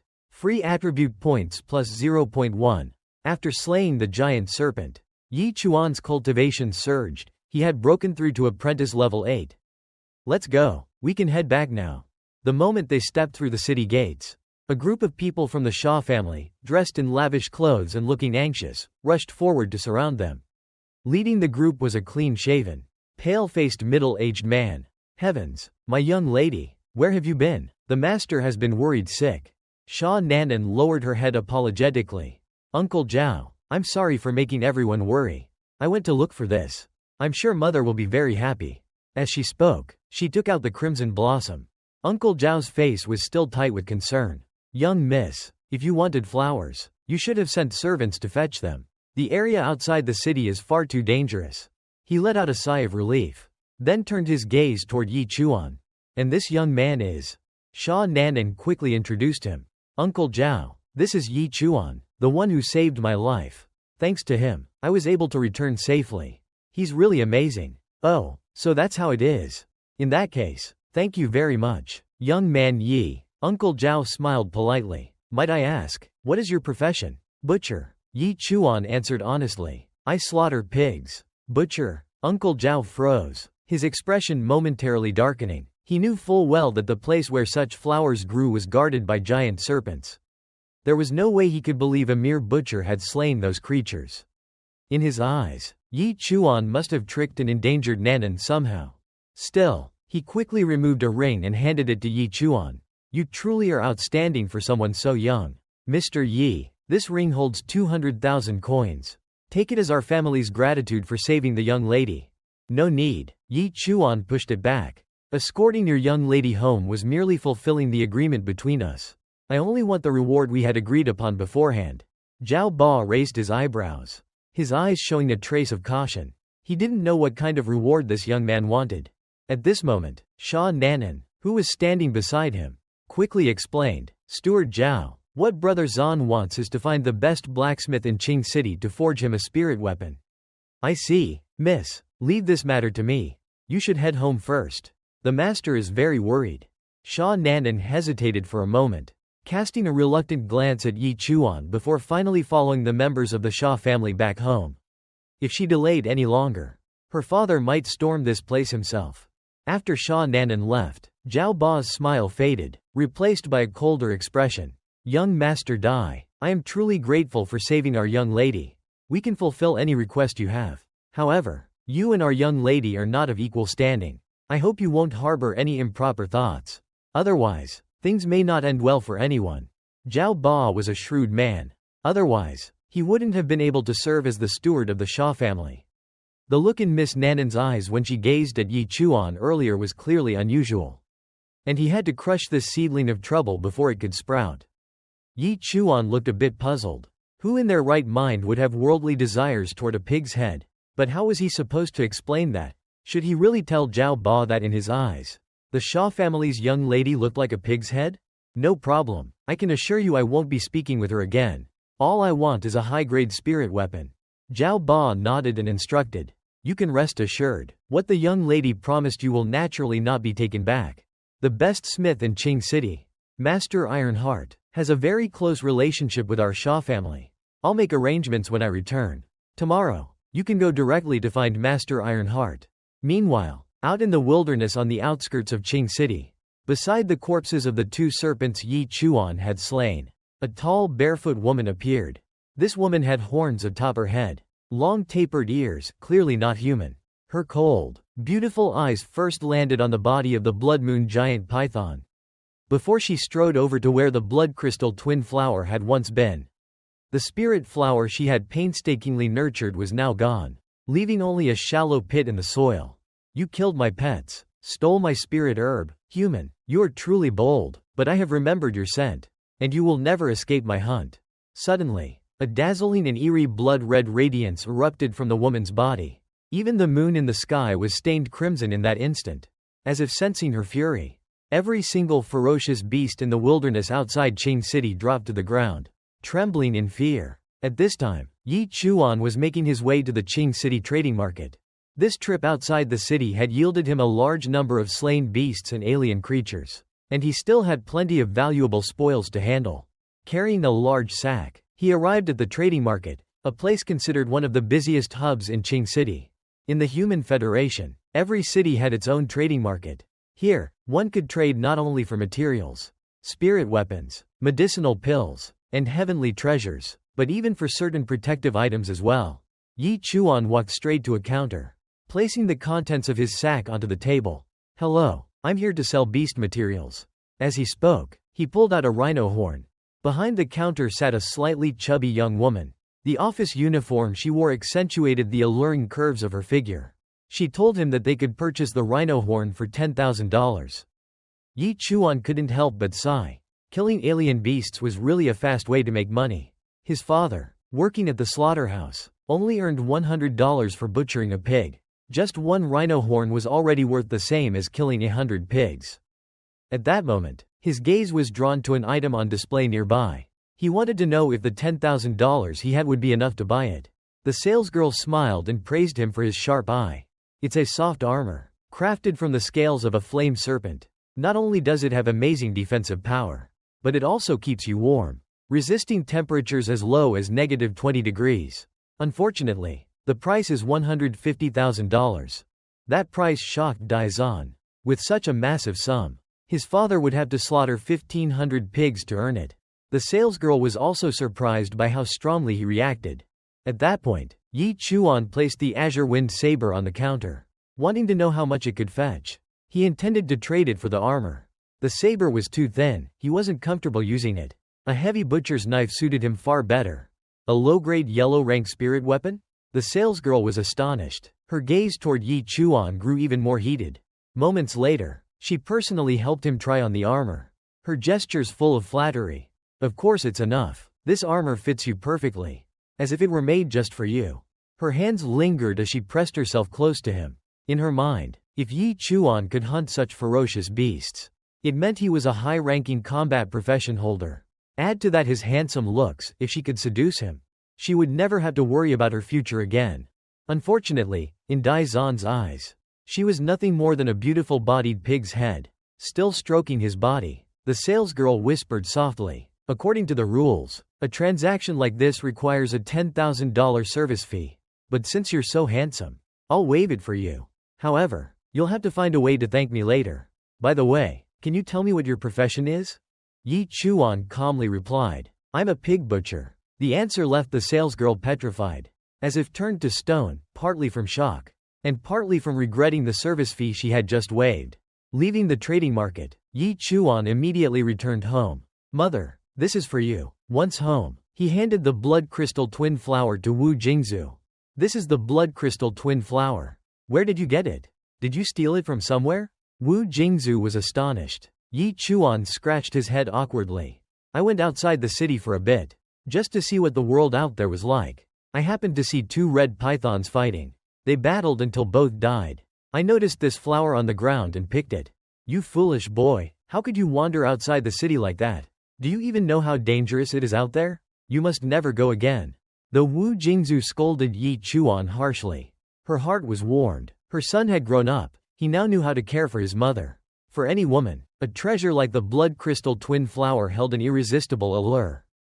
"Yes, mother, I won't dare next time." Yi Chuan quickly agreed, but as for never going outside the city again, that was impossible. He had already tasted the sweetness of going out there to butcher pigs. At that moment, loud shouting erupted outside. "Yi Chiyuan, come out here right now." With a confused look, Yi Chiyuan went to open the door. Standing outside was a middle-aged man, Lu Jinglong's father, Lu Tang. His expression was sour as he barked, "Yi Chiyuan, I heard your son stole the spirit weapon from my son." "What? You're saying my son stole a spirit weapon from your son? Are you joking? My boy is just a butcher." Yi Chiyuan and Lu Tang had been close friends since childhood. But after Lu Tang became one of the top martial experts in the city, their friendship soured, and they had almost no contact anymore. Yi Chiyuan stepped forward, trying to smooth things over. "My friend, perhaps there's been some misunderstanding? My son is nothing more than a butcher. How could he possibly snatch a spirit weapon from someone with a combat profession?" At that moment, Yi Chuan hurriedly pushed the door open and stepped outside. The moment he appeared, he saw Lu Jinglong and Lu Ting storming in, faces full of anger. "So this is how it goes? The son picks a fight, and the father shows up demanding justice? Father, it's him. He's the one who stole my azure windblade." Lu Jinglong shouted furiously. His eyes locked on Yi Chuan. "My friend, what else can you say? You can't even raise your son properly. And now he goes around stealing from others? I already asked Principal Zhao Ming and several students at Tan Tan High School. They all confirmed it was your son who stole it. There's no mistake." Yi Chiyuan sighed heavily and turned to Yi Chuan, clearly wanting to know what had really happened. Yi Chuan looked at Lu Ting and said, "Why don't you ask why your good son was robbed? Your son wanted to kill me. I only robbed one of his swords." Lu Ting turned to look at Lu Jinglong. His son's eyes immediately wavered, avoiding his father's gaze. It was obvious he knew that if the truth came out, he'd be the one in the wrong. After all, he had been the one to provoke Yi Chuan first.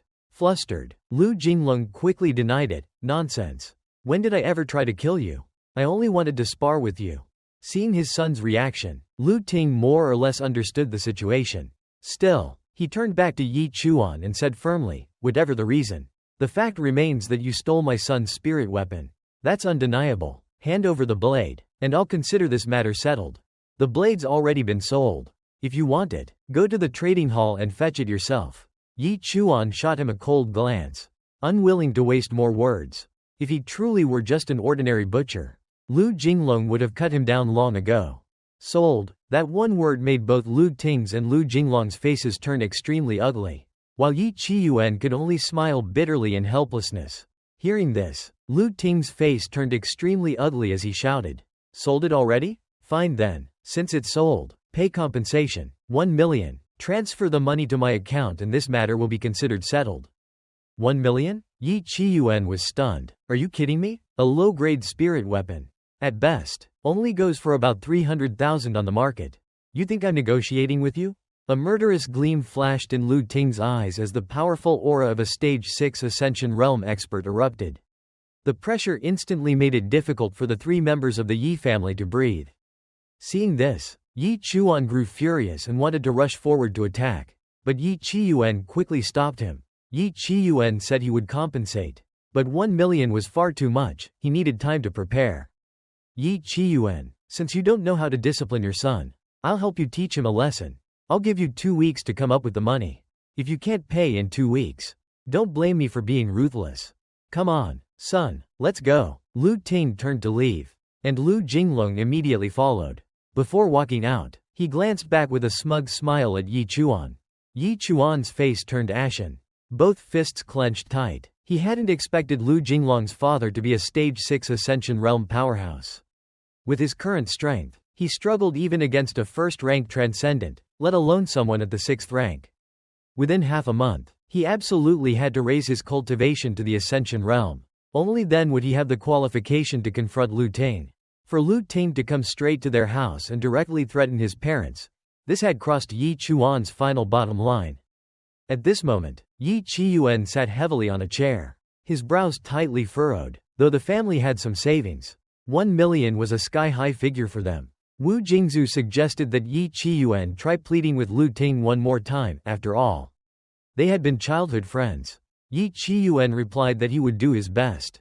Then he turned to Yi Chuan and asked, "Xiao Chuan, just what exactly is going on here?" Yi Chuan looked serious as he gave his word, "Don't worry, father. I'll handle it." Yi Chiyuan said he didn't blame Yi Chuan, and that this incident wasn't Yi Chuan's fault. But he hoped that in the future, if Yi Chuan ever faced difficulties, he would confide in his father. Wu Jingzhu anxiously asked, "Xiao Chuan, are you hiding something from us? Whatever it is, you must tell us. We're a family, we'll face problems together." Yi Chuan hesitated for a while, but finally decided to tell the truth. After all, he couldn't hide it from his parents forever. "Father, mother, the truth is, I'm not an ordinary person." The moment Yi Chuan's words fell, both Yi Qiuan's and Wu Jingzhu's hearts leapt into their throats. Filled with extreme unease, they looked at each other, and in each other's eyes they clearly saw the terror. Not ordinary? Not ordinary in what sense? Could it really be what they were thinking? "Son, you don't like girls?" Wu Jingzhu asked cautiously. Yi Chuan nodded. Wu Jingzhu fell silent for a while, then reached out to gently pat her son's head, her voice soft and comforting. "That's all right. Your mom is very open-minded. Just boldly pursue your own happiness. As long as you don't get involved with your father, that's fine." Both Yi Chuan and Yi Chiyuan froze on the spot, utterly shocked. How could this woman think like that? Yi Chuan quickly explained seriously. "That's not it, Mom. It's not that I don't like girls, I don't like boys either. To be precise, I don't like humans at all. I once went to the hospital for a checkup. The doctor said my cervical vertebra was pressing on a nerve, causing a psychological condition. Because of that, in my eyes, all living creatures look like pigs. This illness has been with me since childhood, but I never dared to tell you." The couple muttered in unison. "Everything looks like pigs." Yi Chiyuan suddenly rushed forward and grabbed Yi Chuan. Anxious. "Wait, what did you just say? You're saying that in your eyes, all living creatures look like pigs? Doesn't that mean you could kill any living being as if you were slaughtering pigs?" Under his parents' doubtful stares, Yi Chuan slowly nodded. "Old man, what do you think? With Xiao Chuan's condition like this, does it count as a combat profession?" Wu Jingzhu asked. Yi Chiyuan frowned deeply, his expression heavy. "I suppose it could be considered a combat profession." Seeing his parents so worried, Yi Chuan quickly spoke up to reassure them. "Father, mother, don't worry. I'll definitely find a way to resolve the matter with Lu Ting. Please trust me." Yi Qiyuan gave a perfunctory nod. But his mind was clearly elsewhere. Lu Ting? A stage 6 ascension realm? He couldn't care less about that. What truly weighed on him was the fact that his son could see all living beings as pigs to slaughter. How was he supposed to explain this to others? Xiao Zhan, I think it's about time I taught you some combat skills. Though Yi Chuan didn't quite understand, he immediately followed his father. The two of them headed toward a remote mountain area. By then, night had already fallen. Step by step, they climbed deeper into the mountains along the stone steps. As they walked, Yi Qiyuan said, I've slaughtered pigs for many years. Along the way, I gained some insight and created my own pig slaughtering blade technique. Tonight, I'll teach it to you. In the future, if someone tries to kill you, you can use it to protect yourself. Yi Chuan frowned in confusion. Father, I've already caused trouble, making our family owe a debt of 1 million. Aren't you afraid I'll cause even more problems? Yi Qiyuan's expression remained cold as ice. 1 million is indeed a huge sum, but it's not as important as your safety. The moment he gripped the blade, his entire aura changed, as if he had become a completely different person. The butcher's knife in his hand was no longer just a tool for slaughtering pigs. It seemed like a peerless divine weapon. The principle is simple. Slaughtering pigs is the same. A pig-killing blade doesn't need to be fancy or flashy, it only needs to be accurate and fast. Simplicity reveals the essence. My pig slaughtering blade technique consists of only 3 moves. The first blade is called Drunken Star. 1 slash. Right before Yi Chuan's eyes, an entire brilliant galaxy unfolded. The blade's edge shimmered as if tearing the sky itself. The light of 10,000 stars dimmed at once, each star falling away. Wherever the blade's radiance passed, the sea of stars collapsed. 10,000 lights were annihilated. The sight was so shocking that Yi Chuan froze, eyes wide in stunned disbelief. The second move is called Drunken Moon. As the blade was swung, the world seemed to brighten with countless moonbeams. A perfect, luminous moon slowly appeared, so beautiful it stole one's breath. In an instant a streak of blade light flashed. High above, the pristine moon was cleft in two. The 2 fragments left their orbit and plummeted straight down, warping the space around them. The moment they struck the ground, the moon shattered into countless silver fragments, exploding in brilliance that made the heart tremble. The third is Devour Sun. Yi Qiyuan's expression turned solemn. He raised the butcher's blade and brought it down in a heaven-stopping strike. Blade light flared, charging straight into the sky. On the distant horizon the sun itself trembled, its light contracted frantically, then was extinguished. All living things fell into boundless darkness, as if the end of the world had come. In that instant, the sunlight was swallowed whole. Yi Chuan was shaken back several steps before he could steady himself. He squeezed his eyes shut. His father's 3 blade moves had been carved into his memory, every line and arc recorded so clearly that if he wanted, he could begin to comprehend them immediately. But he had a vague, sinking realization. With his current strength, he probably couldn't even perform the first move. He looked up at his father, the man who spent his days slaughtering pigs, and suddenly his father appeared towering and imposing, like an immovable mountain. Yi Chuan forced a smile and asked doubtfully, Dad, these 3 moves, are they really for butchering pigs? Of course, Yi Qiyuan said. If you can learn them all, then you've mastered my pig-killing skill. But, something about them feels off. Yi Chuan scratched his head. He knew his father had been slaughtering pigs for years and was famous throughout the region, and that he had invented a blade technique for pig slaughtering. Still, these 3 moves didn't look like techniques meant for killing pigs at all. Yi Chuan promised to practice diligently, but he hadn't brought his butcher's knife. He asked to borrow his father's blade. The moment Yi Chuan took Yi Qiyuan's knife, he immediately toppled to the ground, because the knife was truly heavy. All right, no dilly-dallying. Study those 3 moves I taught you carefully. I'm old. I can't stay up all night. I'm going to sleep. Yi Qiyuan stretched and fell back into the simple, good-natured guise of an ordinary butcher, almost as if the man who had just cleaved the sky 3 times had never existed. After Yi Qiyuan left, Yi Chuan felt an itch in his limbs. He imitated his father's posture, let out a roar, and swung the blade hard. Still nothing. Don't talk about carving out a galaxy like Yi Qiyuan. Yi Chuan couldn't even see a single speck of starlight. He refused to accept defeat. He closed his eyes, replayed every movement from his father's first move, and kept swinging the knife. Hidden behind a tree, Yi Qiyuan watched him silently. his gaze like a cold blade. You fool! Do you really think those 3 strikes are just pig slaughter moves? Your realm is still low. Learning these 3 moves now is like painting a tiger over a housecat. But one day, when you step into the Phoenix stage, those 3 slashes will be able to cut down gods and men. After Yi Qiuan left, Yi Chuan still kept training diligently.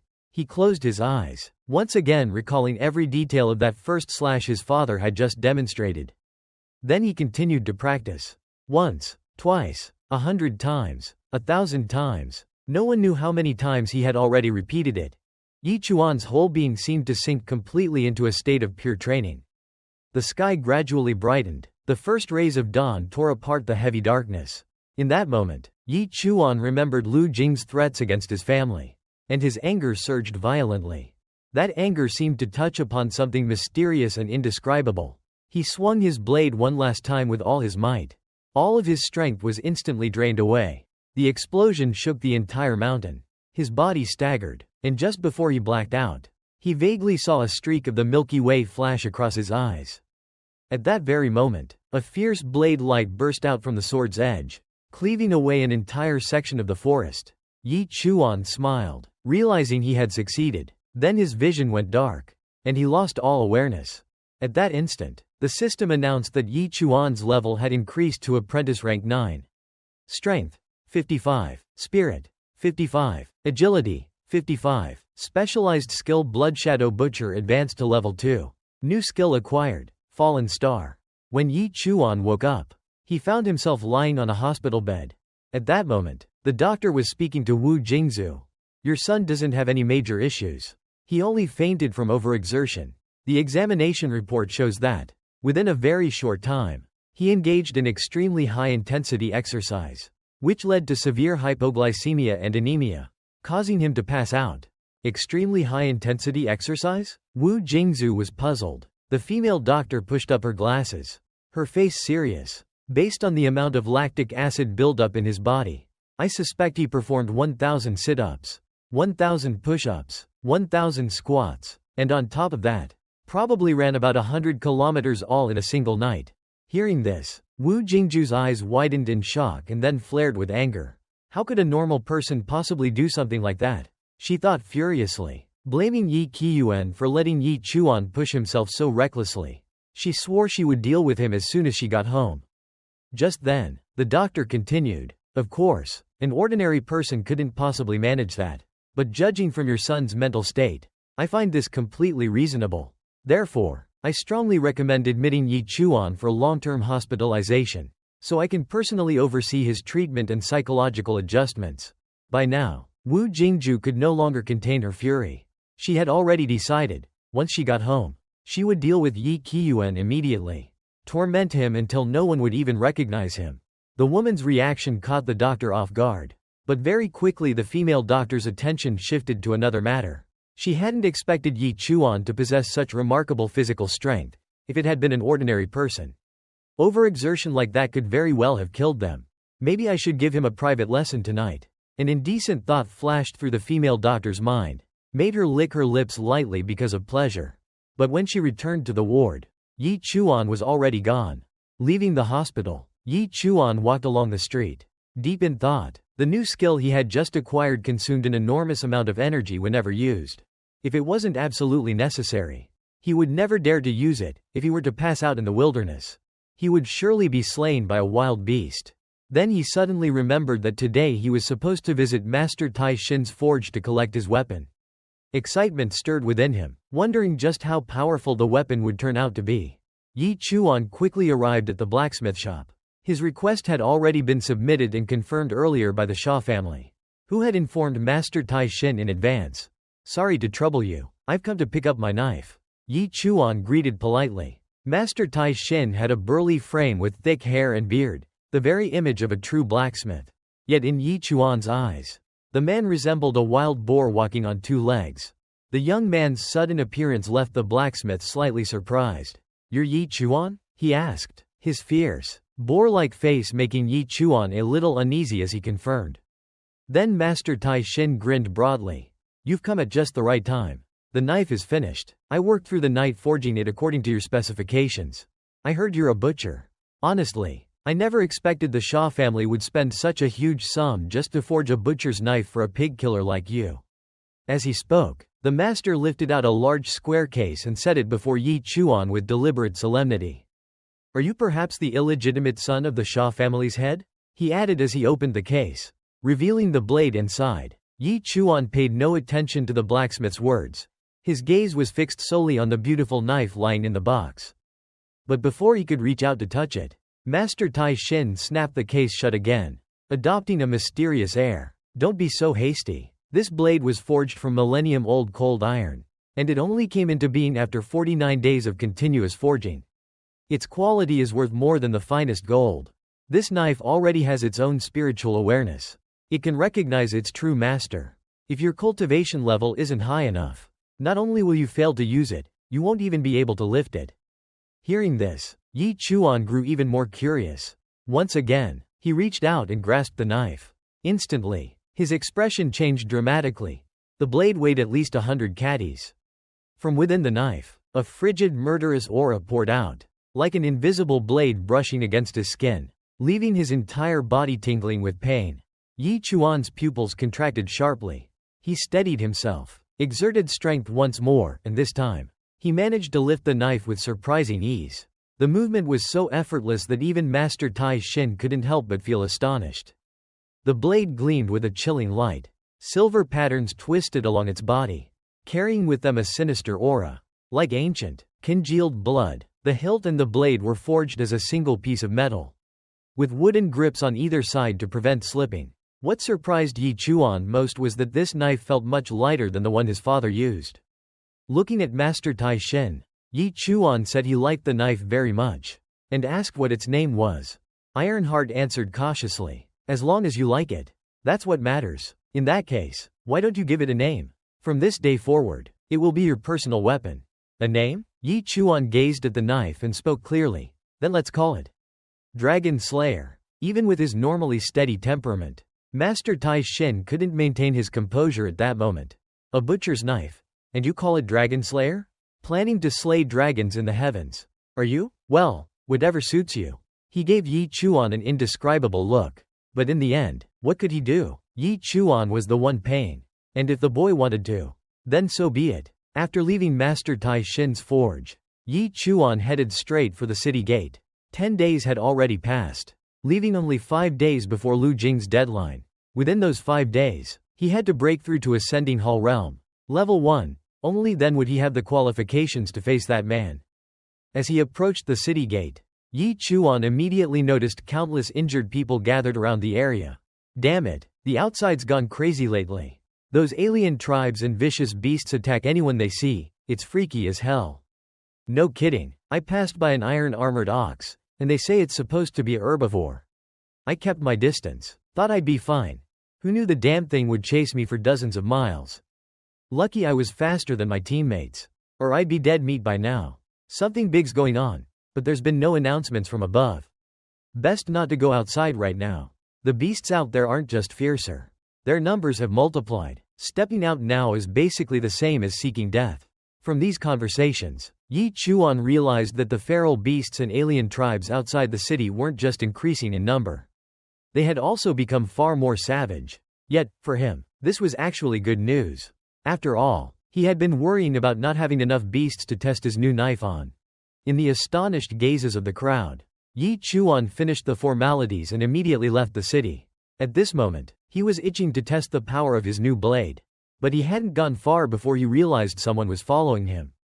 Not far behind, 3 figures were tailing him in secret. Though they hid themselves well, they still couldn't escape Yi Chuan's keen senses. After all, his spirit attribute had already reached 50 points, something not even many at the Hall Ascension realm could claim. Pretending not to notice, he maintained his calm demeanor and headed deeper into the wilderness. The ones shadowing him were clearly waiting for him to get far from the city gates. Sure enough, the moment he stepped into a desolate spot, a sharp whistle of air tore past his ear.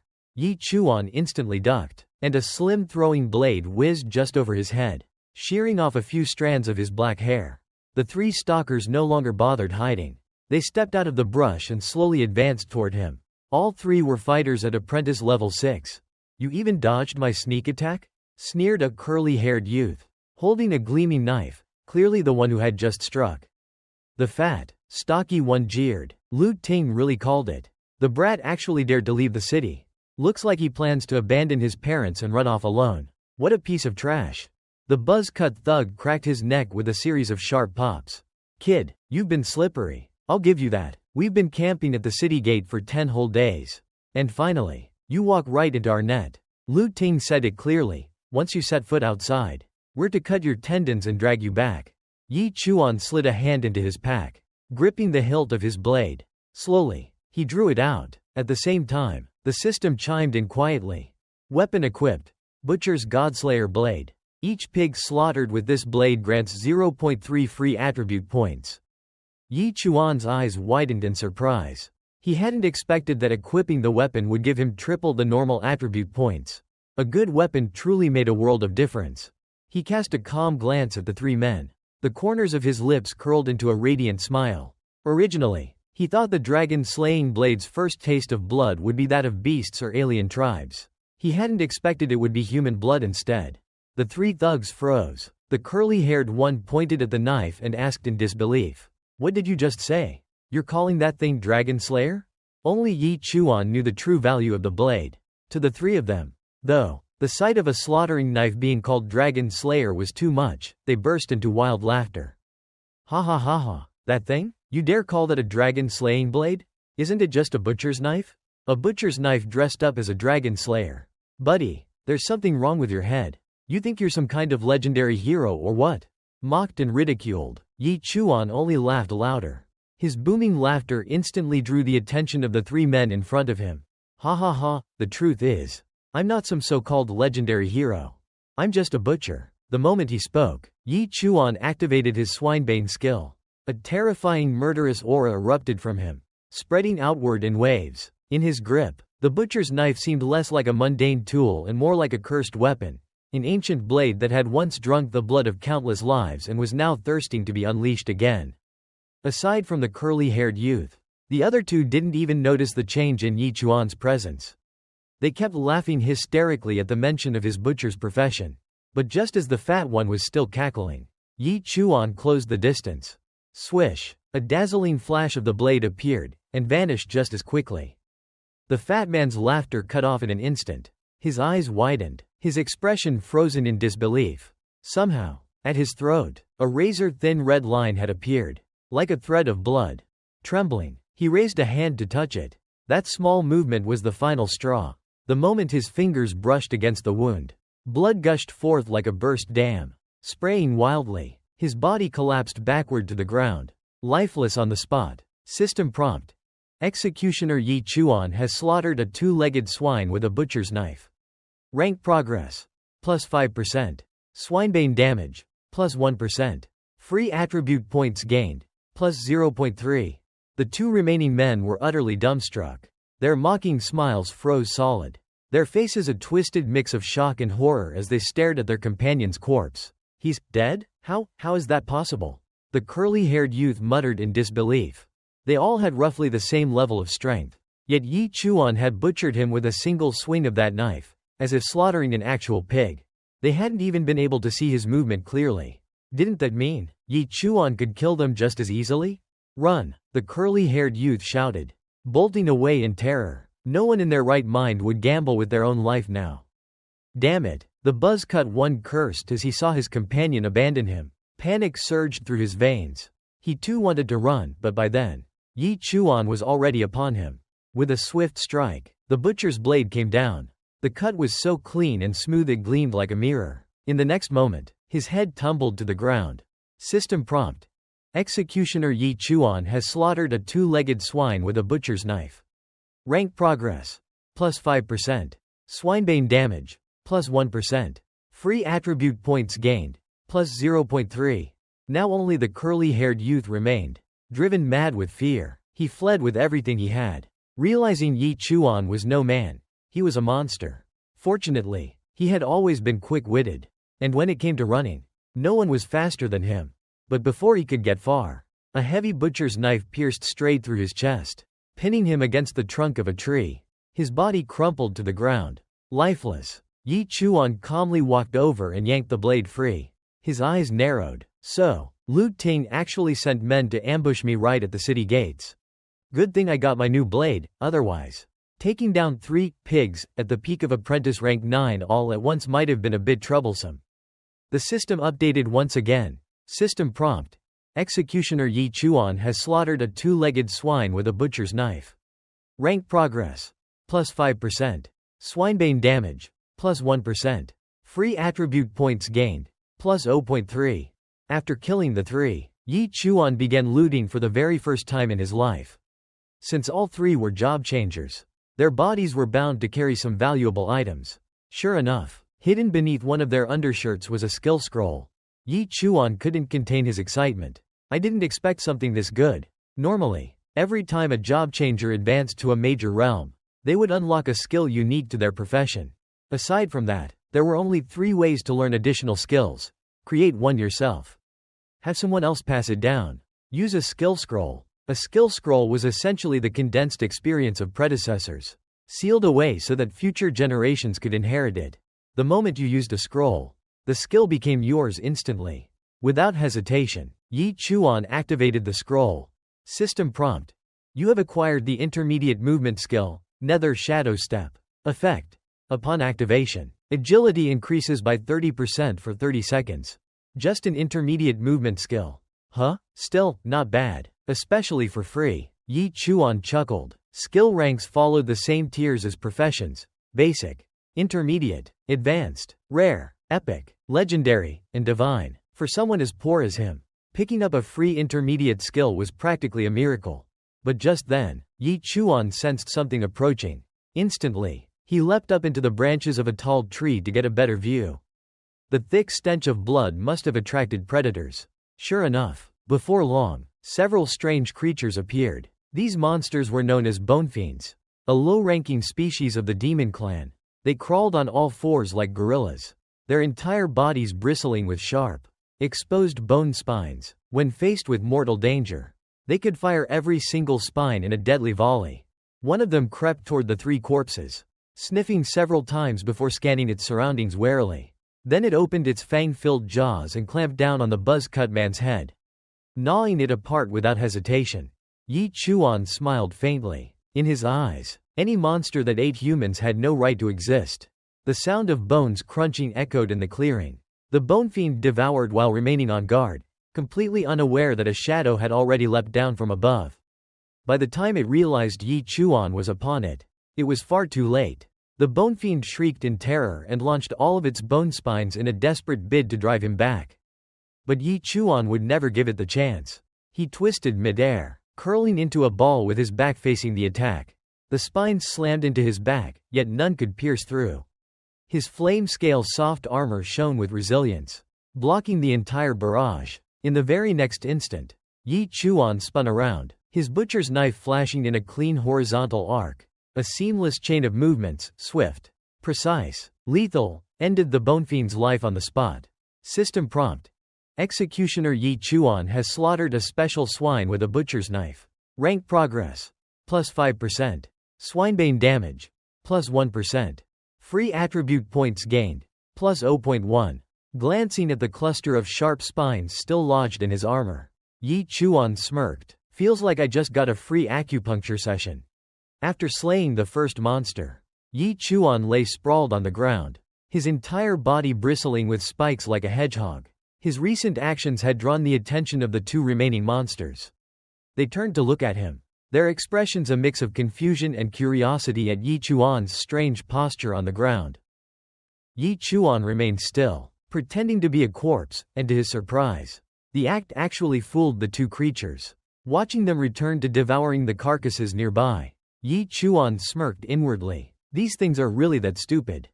Silently, he crept toward one of the monsters, too absorbed in its meal. It didn't notice Yi Chuan's approach until he was already beside it. The creature froze in panic, its twisted face filled with terror, but Yi Chuan was the real monster here. Before it could react, Yi Chuan's blade flashed, slicing the creature cleanly in half. The familiar voice of the system echoed in his mind. Executioner Yi Chuan used a butcher's knife to slay a special pig. Level progress plus 5%. Damage against the pig tribe plus 1%. Gained 0.1 free attribute points. Without wasting time, Yi Chuan turned toward the last monster. A single, effortless strike, and it too fell. Again, the system's chime rang out. Executioner Yi Chuan used a butcher's knife to slay a special pig. Level progress plus 5%. Damage against the pig tribe plus 1%. Gained 0.1 free attribute points. Finally having a moment to breathe, Yi Chuan began pulling the spikes out of his body. Each one was slick with blood. The pain wasn't unbearable, but it was enough to make his face tighten with discomfort. The distance to breaking through the Ascension realm isn't far now, he muttered. To speed it up, I'll need to hunt stronger beasts. With that decision, Yi Chuan ventured deeper into the wild zone. According to his calculations, if he could kill one level 9 apprentice beast, or 5 level 8 ones, he would be able to advance.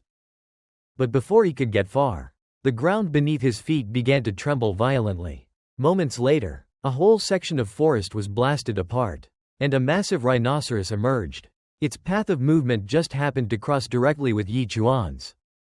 What puzzled him was the expression on the creature's face. It looked wrong. Rhinos were herbivores, yet the way this one glared at him was no different from a feral carnivore. Yi Chuan's eyes narrowed. He suddenly recalled the reports he'd heard upon leaving the city, rumors that herbivores were mutating into violent beasts. It seemed those rumors were true. As the monstrous rhino charged toward him, Yi Chuan's lips curved into a faint smile. To him, any creature that tried to feast on humans deserved only one fate: annihilation.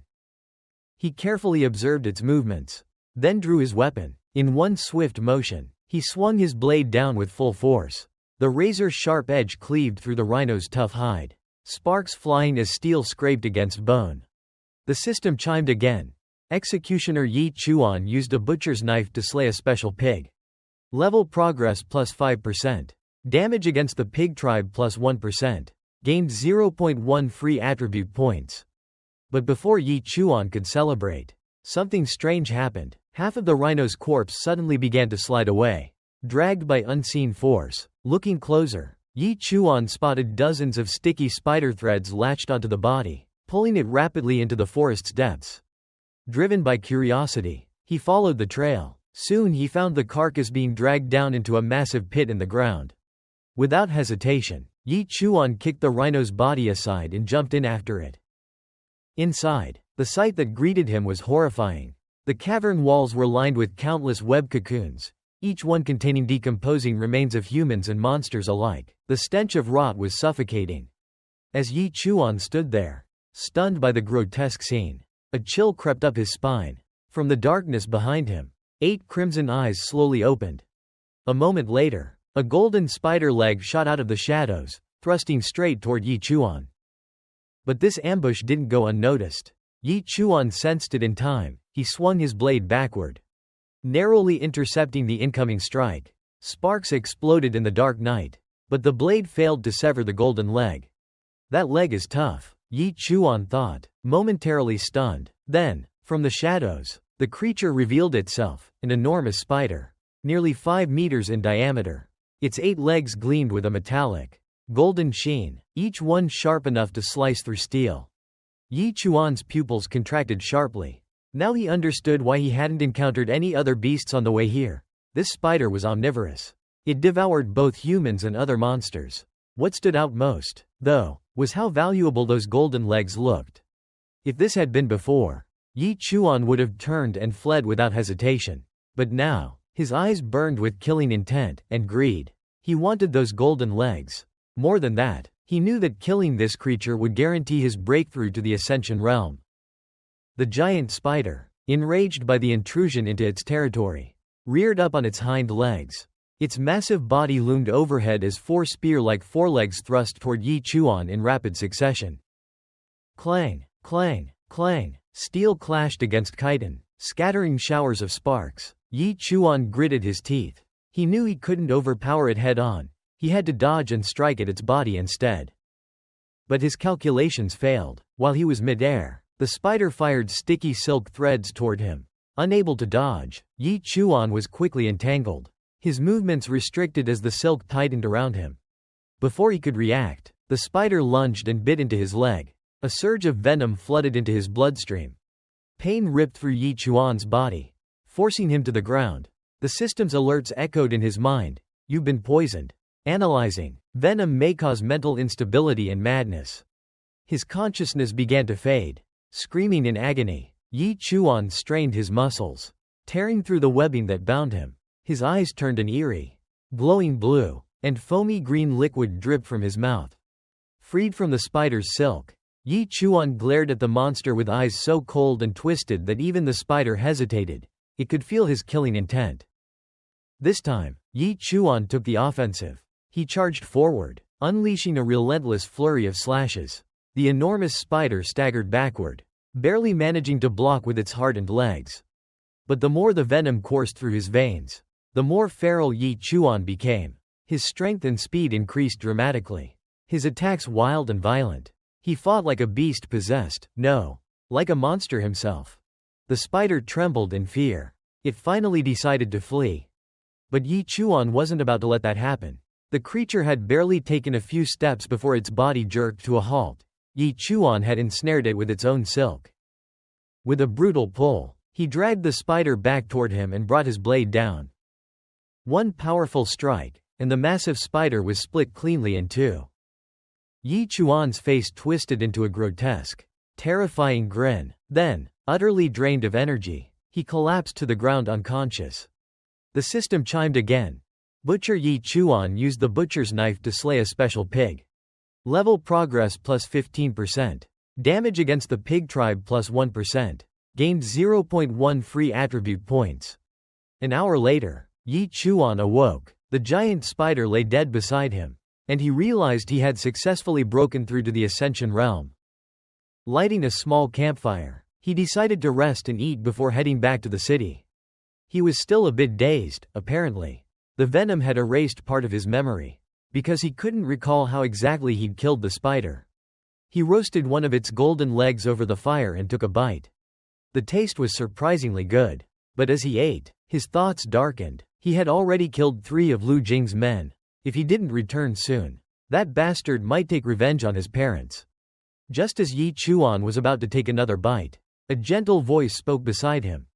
A woman approached. She had small horns on her head, long pointed ears, a stunning figure, and slender legs that shimmered in the firelight. With a teasing smile, she knelt beside him and said softly, "Hey there, handsome, smells delicious, mind if I have a bite?" When he heard the sound, Yi Chuan turned his head. Surprise filled his eyes when he saw the beautiful succubus standing right beside him. The instant their gazes met, a smug thought flashed through her mind. Any man who looks into my eyes has to kneel and obey. Come on, be my good little dog. What she didn't expect was Yi Chuan's annoyed expression. He glanced at her and said coldly, "If you want to eat, go hunt for yourself. This little bit of meat isn't enough for me." At that reaction, the succubus froze and blurted, What the hell? How is my enchantment useless on him?" Outwardly Yi Chuan kept his calm, but inside a flicker of unease rose. This creature before him was completely unlike anything he'd seen. The succubus smiled, her tone softening. "Little brother, it's fine if you won't feed me, but I want to ask you something." Yi Chuan, still chewing ravenously, asked, "What is it?" She spoke slowly. "Have you seen a blood crystal twin flower around here? I've been nurturing it for decades. The spirit beast I set to guard it was killed. Do you know who did it?" Her eyes were full of suspicion as she stared at Yi Chuan. Hearing that, Yi Chuan nearly choked on his meat. Only one thought ran through his head. Damn it. Wasn't that me? He fell silent, and the succubus immediately stepped closer, asking suspiciously, "It wasn't you, was it?" Yi Chuan frantically waved his hands. "Not me. Really, not me." Still wary, the succubus fixed him with a cold gaze. In that instant Yi Chuan slapped his forehead as if remembering something and said loudly, "Ah, right, I remember now. That flower was dug up by a bastard human named Lu Tin. He even killed your little snake. I told him not to. How could he kill such a cute little snake? But he wouldn't listen." The succubus's mouth twitched into a smile. "All right, I get it. I'll go find him and get my revenge." With that she turned to leave. Yi Chuan was a bit stunned to see her actually go. But the next second the succubus suddenly swung her hand and attacked, shouting, "Motherfucker! Do you think I'm stupid? I clearly remember that scent coming from you. Otherwise, how do you think I found you?" The attack had been stopped earlier by Yi Chuan with his knife. Hearing that, Yi Chuan flared up and yelled, "You knew it was me from the start, so why make me lie?" The ghost was stunned for a few seconds, then angrily shouted, Damn it. You have a point." As soon as he finished speaking, a crimson aura burst out around him. In the blink of an eye, Yi Chuan was lifted off the ground, suspended in midair. The succubus's voice turned icy, echoing like it came straight from the depths of hell. "Now, tell me where my flower is. Otherwise, I'll crush you to pieces." At that very moment, Yi Chuan activated his skill, Bloodshadow Butcher. The succubus's eyes widened in shock, her whole body trembled. She suddenly felt like a pig laid out on the butcher's block. Her limbs frozen, unable to move an inch. But while she was still under the effect, Yi Chuan bolted away in a flash, yelling over his shoulder, "Take the meat. Take the golden spider legs too. Big sis, just think of it as me buying your flower. Alright?" The moment she snapped out of it, the succubus expression twisted with fury, and she immediately accelerated after him. As he ran, Yi Chuan gritted his teeth and calculated in his mind, "This one's seriously dangerous. If I can't shake her off, I'll have to use that move." But the succubus was far too fast. Within seconds, the distance between them shrank rapidly. Just then, a thunderous roar erupted from ahead. From behind a massive tree, a windfire ape weighing several tons suddenly burst out, slamming a massive palm straight toward Yi Chuan. He rolled aside, panting and swearing, "What the hell is this? Some kind of pig-ape hybrid?" The succubus arrived right after. The windfire ape, sensing her presence, went berserk and let out an earth-shaking roar, thrashing like mad. The succubus frowned in disgust and shouted, "Where did this filthy beast crawl out from?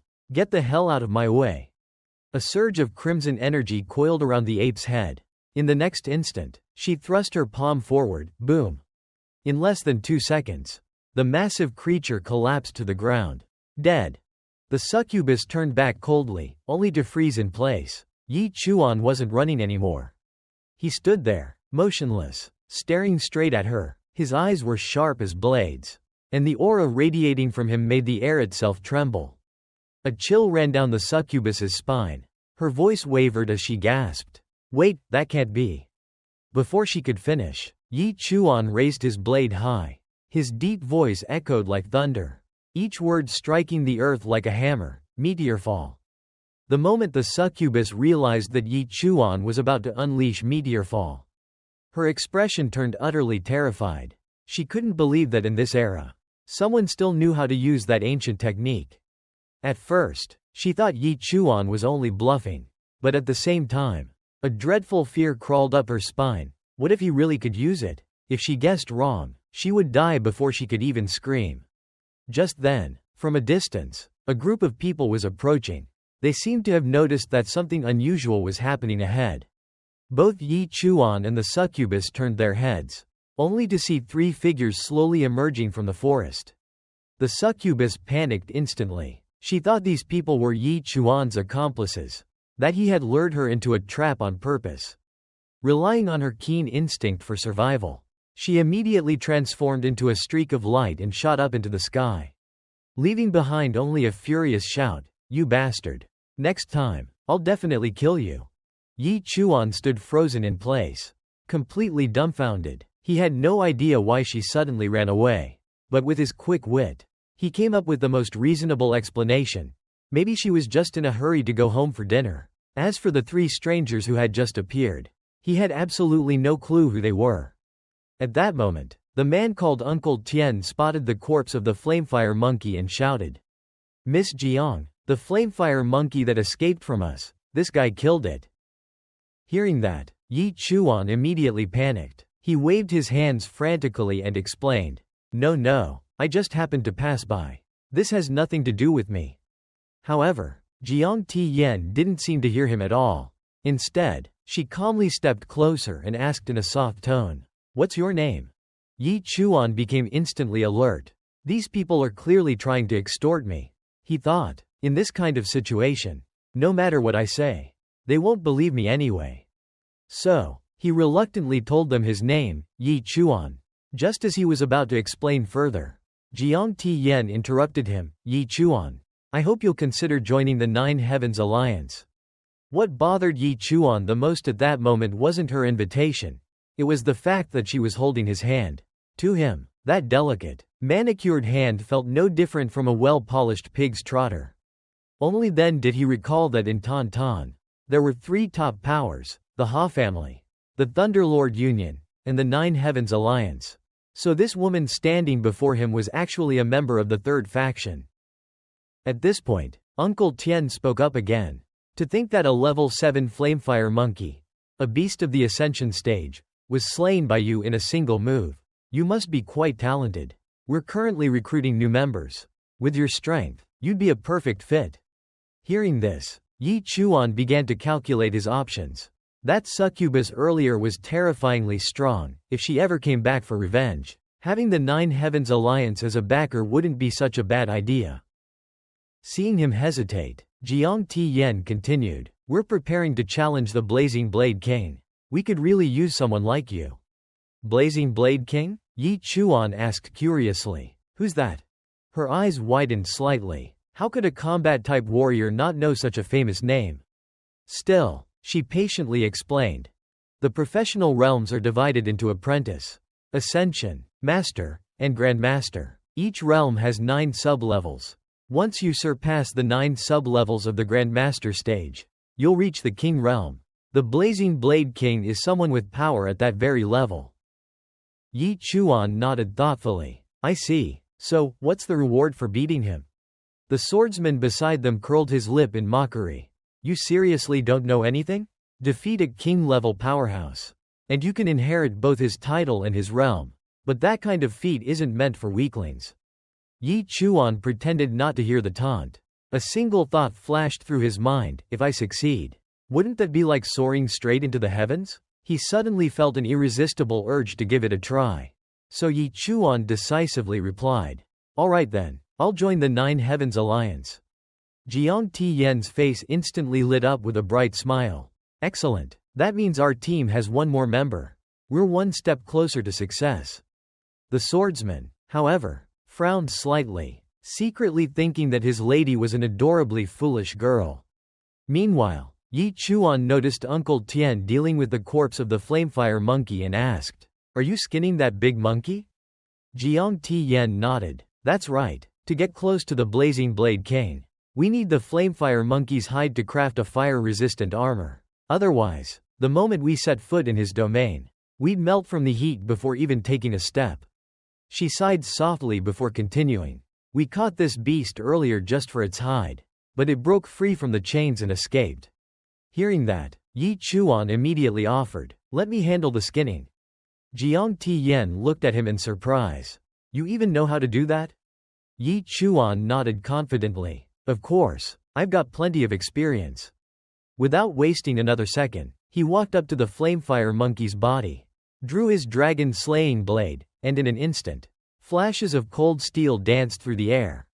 Just 2.5 minutes later, a perfectly intact piece of beast hide had been neatly removed and even packed right on the spot. The entire group was stunned.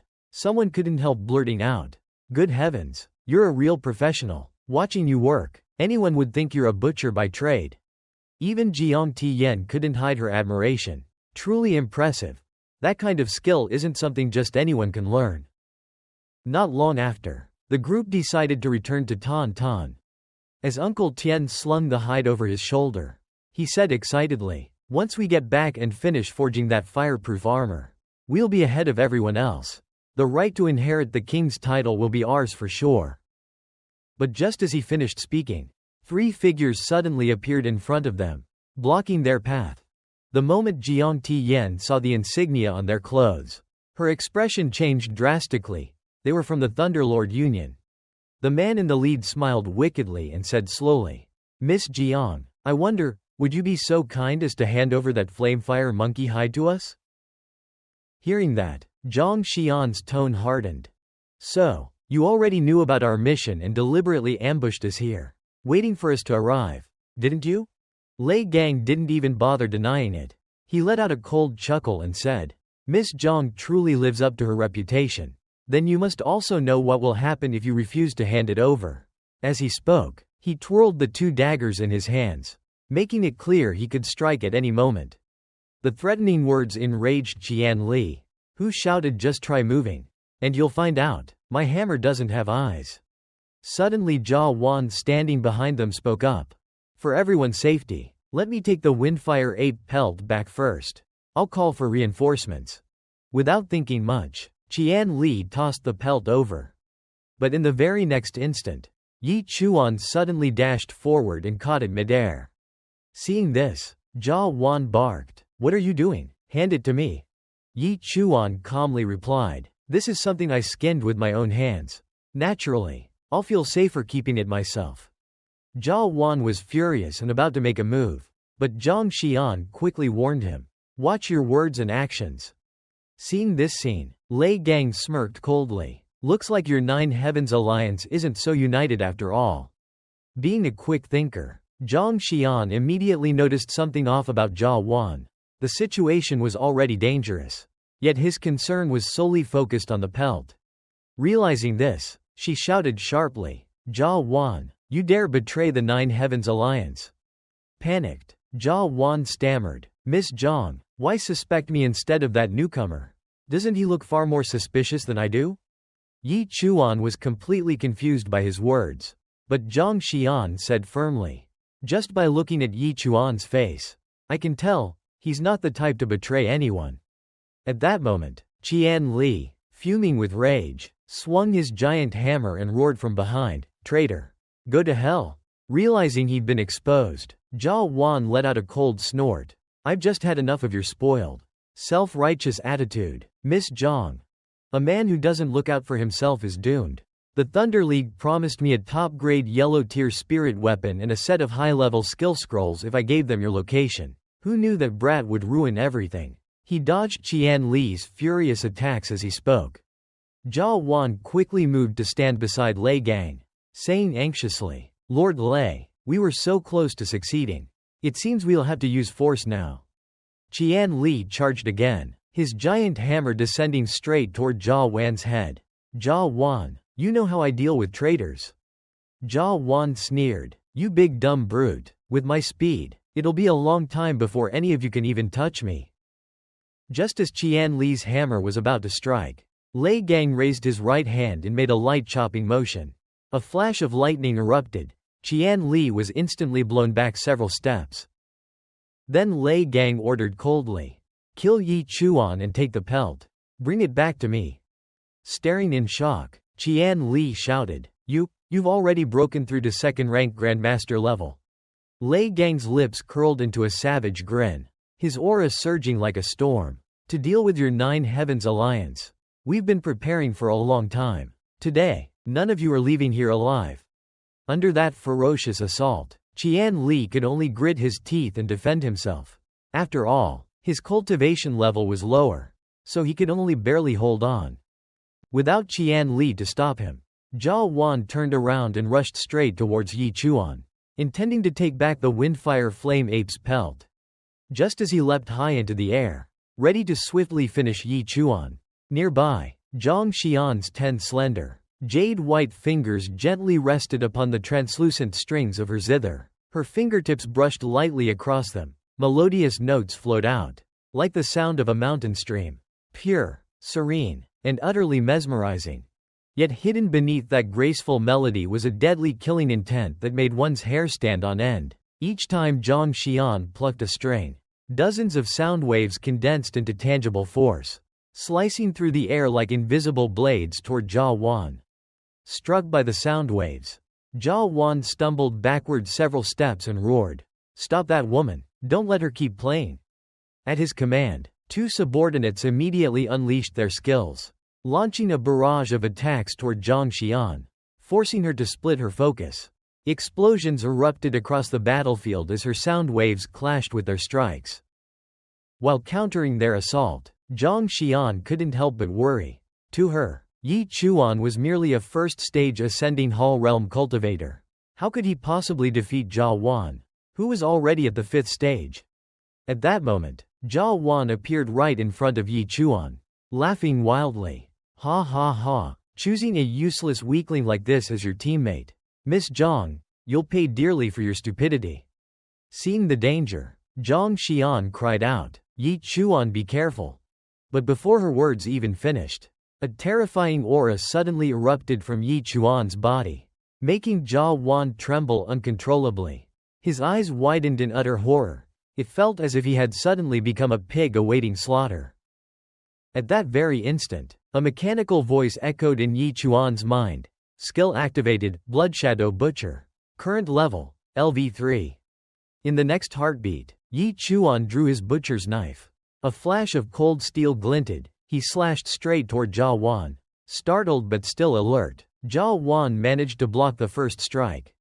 When his attack was deflected, Yi Chuan immediately activated his movement skill. Nether Phantom Step, vanishing and reappearing behind his opponent in the blink of an eye. Seeing this, Jia Wan barked, You little brat, you dare challenge me in speed? You think you can even touch me? He swung his sword toward the spot where Yi Chuan had appeared, but just then, Yi Chuan raised the Windfire Ape's pelt in front of him as a shield. Startled, Jia Wan hastily withdrew his attack. That pelt must not be damaged at any cost. That single moment of hesitation was all Yi Chuan needed. His knife flashed once more, and Jia Wan's left leg was severed cleanly. With a scream of agony, Jia Wan collapsed to the ground, howling in pain. You bastard, you fought dirty. Yi Chuan crouched down and said coldly, Looks like I managed to touch you after all. Witnessing the scene, Zhang Xian thought to herself in shock. This man, he's anything but ordinary. A mere first-stage ascending hall cultivator defeating someone 4 stages above him. Unless his profession is a god-tier combat class. After finishing Jia Wan, Yi Chuan turned and glanced toward Zhang Xian, who was still locked in a fierce clash. Seeing that he was now free, Zhang Xian quickly called out, Yi Chuan, come help me now. But instead of rushing to her aid, Yi Chuan's gaze shifted toward Qian Li's direction, where Lei Gang was attacking with furious might. Qian Li's situation was becoming increasingly dire. Without help, he would soon be defeated by Lei Gang. Yi Chuan knew one simple truth. If you want to catch the thieves, take down their leader first. And so, his target was set, the commander of the Thunder League himself, Lei Gang. After ensnaring Qian Li within a lightning net, Lei Gang spoke confidently. The gap of one realm is like the distance between heaven and earth. You're no match for me. As he spoke, Lei Gang raised his blade and slashed toward Qian Li, shouting, Go to hell and reunite with your teammates. At this point, Qian Li's body was completely bound by the lightning net. His limbs gradually paralyzed until he could no longer move. His expression changed drastically. He knew very well that if he took this blow head-on, he would either be gravely injured or die on the spot. But at that critical moment between life and death, an overwhelming killing intent erupted from behind Lei Gang, so fierce that it almost took physical form. A cold voice followed, I'm not dead yet. The words made Lei Gang's heart freeze. He turned sharply to see Yi Chuan standing behind him. In that instant, Yi Chuan activated his divine-level skill, Blood Shadow Butcher. Under the impact of that terrifying murderous aura, even though Lei Gang was a second-stage master, he couldn't resist the instinctive terror that gripped him. His body began discharging lightning uncontrollably. Due to Yi Chuan's skill, the lightning rebounded and injured Lei Gang himself. Yi Chuan knew this was his only chance. The one ability he had that could threaten Lei Gang was the control effect of Blood Shadow Butcher. That was why he had been waiting patiently for the right moment all along. Racked with fear and pain, Lei Gang suddenly bit his tongue, using the sharp sting to regain his composure. At that exact moment, Yi Chuan swung his butcher's knife in a powerful arc toward Lei Gang's head. Lei Gang panicked and quickly raised his weapon to block. The clash of blades sent sparks flying, a dazzling, dangerous scene. Lei Gang's face darkened as realization struck him. Yi Chuan was only at the first level of the entering the hall realm, yet he could still pose such a threat. There was only one explanation. Yi Chuan possessed a divine grade skill. recognizing how dangerous Yi Chuan could become if allowed to grow stronger. Lei Gang made up his mind. He had to kill Yi Chuan here and now. The moment Lei Gang fell into panic earlier, the lightning net binding Qian Li had already dissipated. Seeing Yi Chuan locked in battle with Lei Gang, Qian Li shouted anxiously, "Run, you're no match for him." Just then, Lei Gang struck with explosive force, knocking Yi Chuan's blade aside. His eyes gleamed like those of a predator locking onto its prey. Yi Chuan must not be allowed to live. With his opponent's weapon deflected, Lei Gang closed in instantly and delivered a vicious kick to Yi Chuan's chest. Yi Chuan's ribs caved in slightly as his body was sent flying backward, skidding across the ground before lying motionless. Certain of victory, Lei Gang slowly walked toward Yi Chuan, speaking with smug arrogance. "What level do you think you're at, boy? One kick is all it takes to kill you." Lying still on the ground, the corner of Yi Chuan's lips curled upward slightly. He was only pretending to be unconscious. Meanwhile, Qian Li, though badly injured, couldn't bear to watch Yi Chuan die before his eyes. He believed that Yi Chuan had risked his life to give him a chance to fight back. Seizing that fleeting opportunity, Qian Li gathered every last ounce of his remaining strength, gripped his iron hammer tightly, and charged at Lei Gang with reckless fury, determined to save Yi Chuan no matter the cost. But Lei Gang showed no trace of worry. Even as the massive hammer approached, he stood still, eyes filled with contempt. From the blade in his hand, arcs of lightning began to dance wildly. Just as the hammer was about to strike his head, Lei Gang slowly raised his blade. Countless bolts of lightning burst forth, instantly enveloping the hammer and then, like a raging storm, spread to engulf Qian Li's entire body. A scream of agony tore through the battlefield. Qian Li was once again bound tightly to the ground by a net of lightning, completely unable to move or continue fighting. Lei Gang walked toward Qian Li with slow, deliberate steps, his eyes radiating murderous intent. Qian Li shouted hoarsely, "Do you even know who Miss Zhang is? You can kill me if you want, but if you lay a hand on her, the Nine Heavens Alliance will never let you live." Lei Gang smirked. "You're trying to threaten me with the Nine Heavens Alliance? How ridiculous. Do you think our Thundermaster Alliance fears your people? Don't worry, we won't kill Miss Zhang. My brothers just want to have a little fun with her." Those words made Qian Li's blood boil. He roared, "If you dare touch her, I'll kill you myself." But before Lei Gang could laugh again, his expression suddenly froze. His instincts screamed of danger from behind. As he turned around, his face was bathed in blinding light, the glow of Yi Chuan's skill. Meteor slash. The next instant, Yi Chuan's blade carved a deep wound across Lei Gang's torso. Lei Gang spat out a mouthful of blood as his body was hurled backward, crimson spilling from the gash. His left arm hung uselessly, it had been completely destroyed. Glaring hatefully at Yi Chuan, Lei Gang snarled, "You cunning brat, so you were just pretending to be dead." Yi Chuan placed a trembling hand over his chest. He could feel that his armor had been completely shattered. If it hadn't been for that armor, he would have been dead already. Setting the thought aside, Yi Chuan's eyes grew cold and dangerous as he looked at Lei Gang. A mocking smile tugged at his lips. "Cunning? You should call it smart. Making you think I was dead, and lowering your guard. That's when my counterattack began." Qian Li realized he had underestimated Yi Chuan. The young man's combat instinct and tactical mind far surpassed his level. To feign death and strike at the perfect moment, it was nothing short of brilliant. Severely wounded, Lei Gang knew he could no longer continue the fight. If he stayed any longer, enemy reinforcements would arrive. He made his decision, he had to retreat. Leaping high into the air, his body turned into a streak of lightning and vanished into the distance. But in his heart, he swore vengeance for the humiliation he had suffered today. Watching Lei Gang disappear, Qian Li made no move to chase. He knew he was in no condition to fight anymore. Turning back, he was alarmed to see Yi Chuan's body swaying, ready to collapse. His last attack had drained every bit of strength he had left. Qian Li hurried over and caught him before he could fall. At that moment, Zhang Xiyan had also defeated her opponent. She approached them slowly, concern evident in her eyes. Excited, Qian Li looked at her and said, "Miss Zhang, I truly admire your judgment. This young man saved us when things looked hopeless. He even wounded Lei Gang so badly that he had to flee. I owe him my life." Once we return to the city, I'll make sure he enjoys the best of everything, massages, feasts, you name it. Zhang Xian smiled faintly but quickly reminded him, don't spoil him too much, or you'll turn him into a lazy brat. Still, she couldn't help but feel puzzled. Someone Qian Li couldn't even defeat, how did Yi Chuan manage it? As she pondered, movement caught her eye. Jia Wan's arm twitched.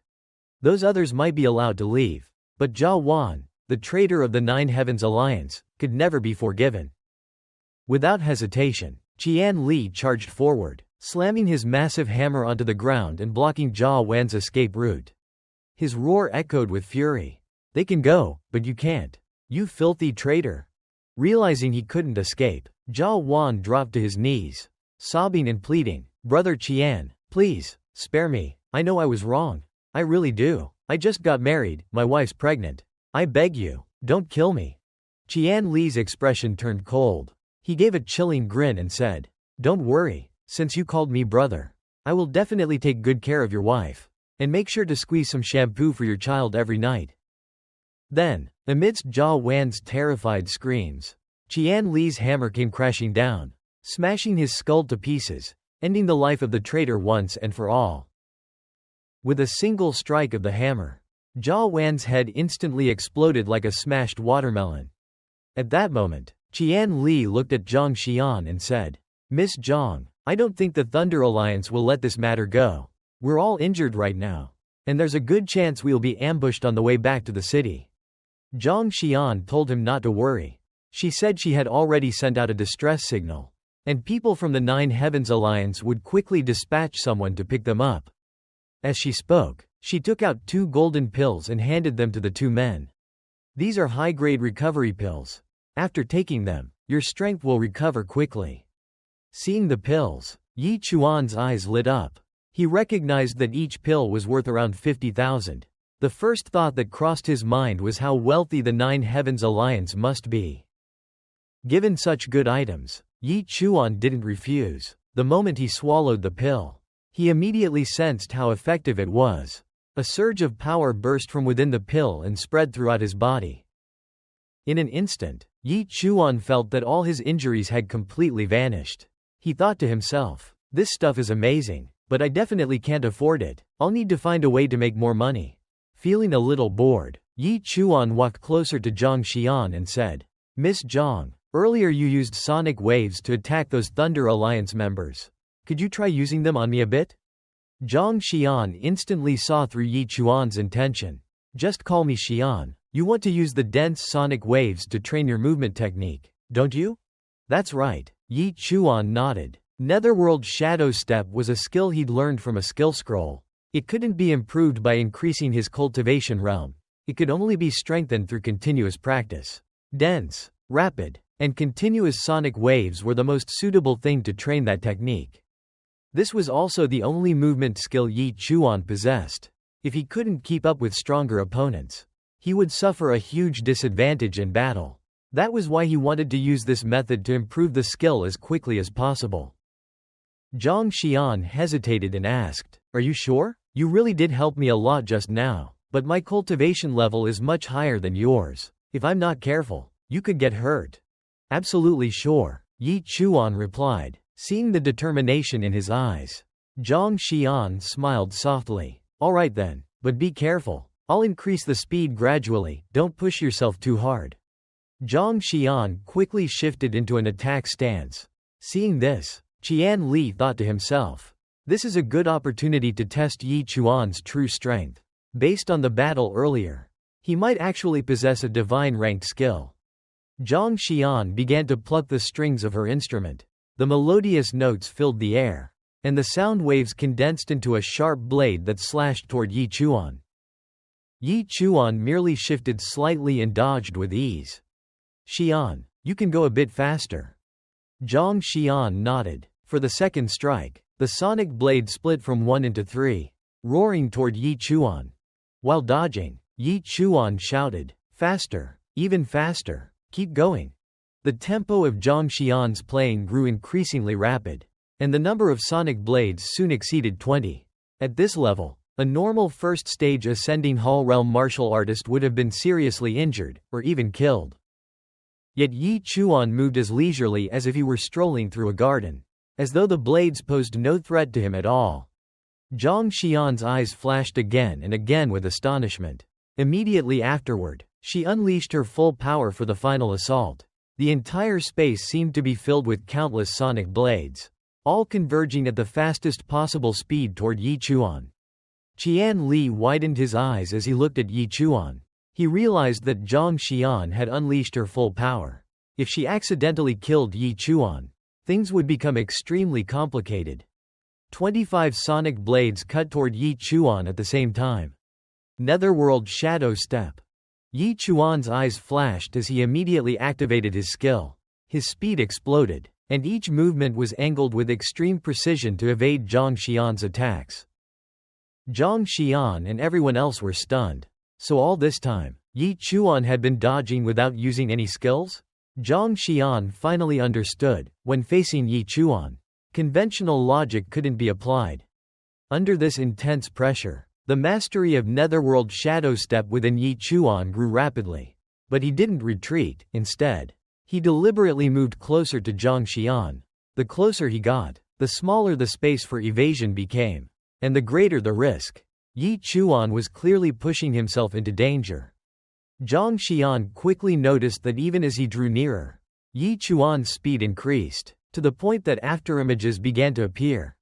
In a flurry of afterimages, Yi Chuan escaped the range of her attack. At that moment, a massive wind blade appeared directly in front of him. This assault was one Yi Chuan could not dodge. Without hesitation, he reached behind him and grabbed the handle of a blade. In the blink of an eye, he positioned the blade in front of his chest. At the same time, the sonic wind blade collided with it, and Yi Chuan's body was immediately pushed back. Once he regained his footing, Yi Chuan's eyes were filled with exhilaration. This was exactly the feeling he had been seeking. His Netherworld Shadow Step had just leveled up to Stage 2, increasing his agility by 40% when activated. Seeing Yi Chuan easily evade her attacks, Zhang Xian felt a surge of excitement. She was about to continue the assault, but Qian Li immediately intervened. "Miss Zhang, this is just training. Don't take it too far. Our people have arrived." Zhang Xian stopped. She glanced backward, her eyes showing a hint of irritation. Behind her, two figures in cloaks appeared. Their presence radiated strength, yet their faces were filled with worry. They clasped their hands respectfully. "Apologies, Miss Zhang, we're late." Zhang Xian controlled her anger. "It's all right. The Thunder Alliance members won't dare cause trouble for a while. Let's return to the city."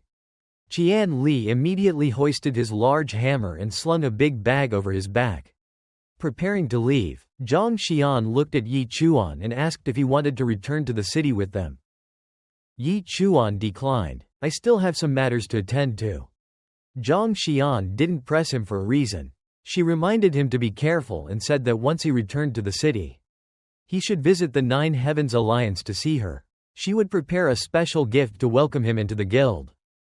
After seeing Zhang Xian and the others leave, Yi Chuan headed toward the lair of the golden-legged spider. He hoped the legs hadn't been taken by anyone. Although it was a bit dangerous with the succubus still nearby, Yi Chuan couldn't afford to give up such a large sum of money. Not long after, he arrived at the cave. Yi Chuan's eyes lit up with joy when he saw that all the spider legs were still there. With these legs, he could easily trade for a high-grade set of armor.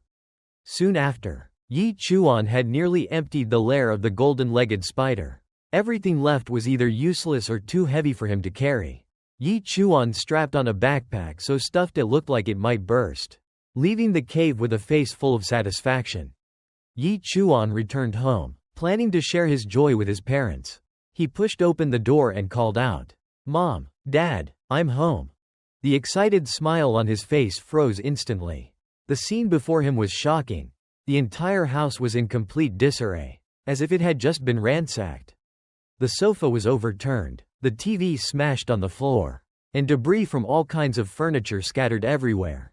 The whole house looked like it had been attacked by bandits. Yi Chuan's heart skipped a beat as panic surged through him. He dashed through the house searching, but he could find no trace of his parents.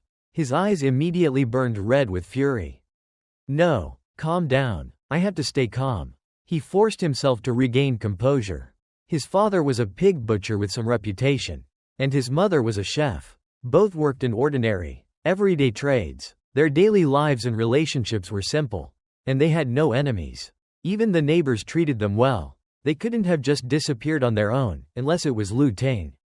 Yi Chuan's eyes suddenly flared with blood-red murderous intent. Like a wild beast ready to tear apart anything in its path. Without a doubt, the disappearance of his parents was directly connected to Lu Ting.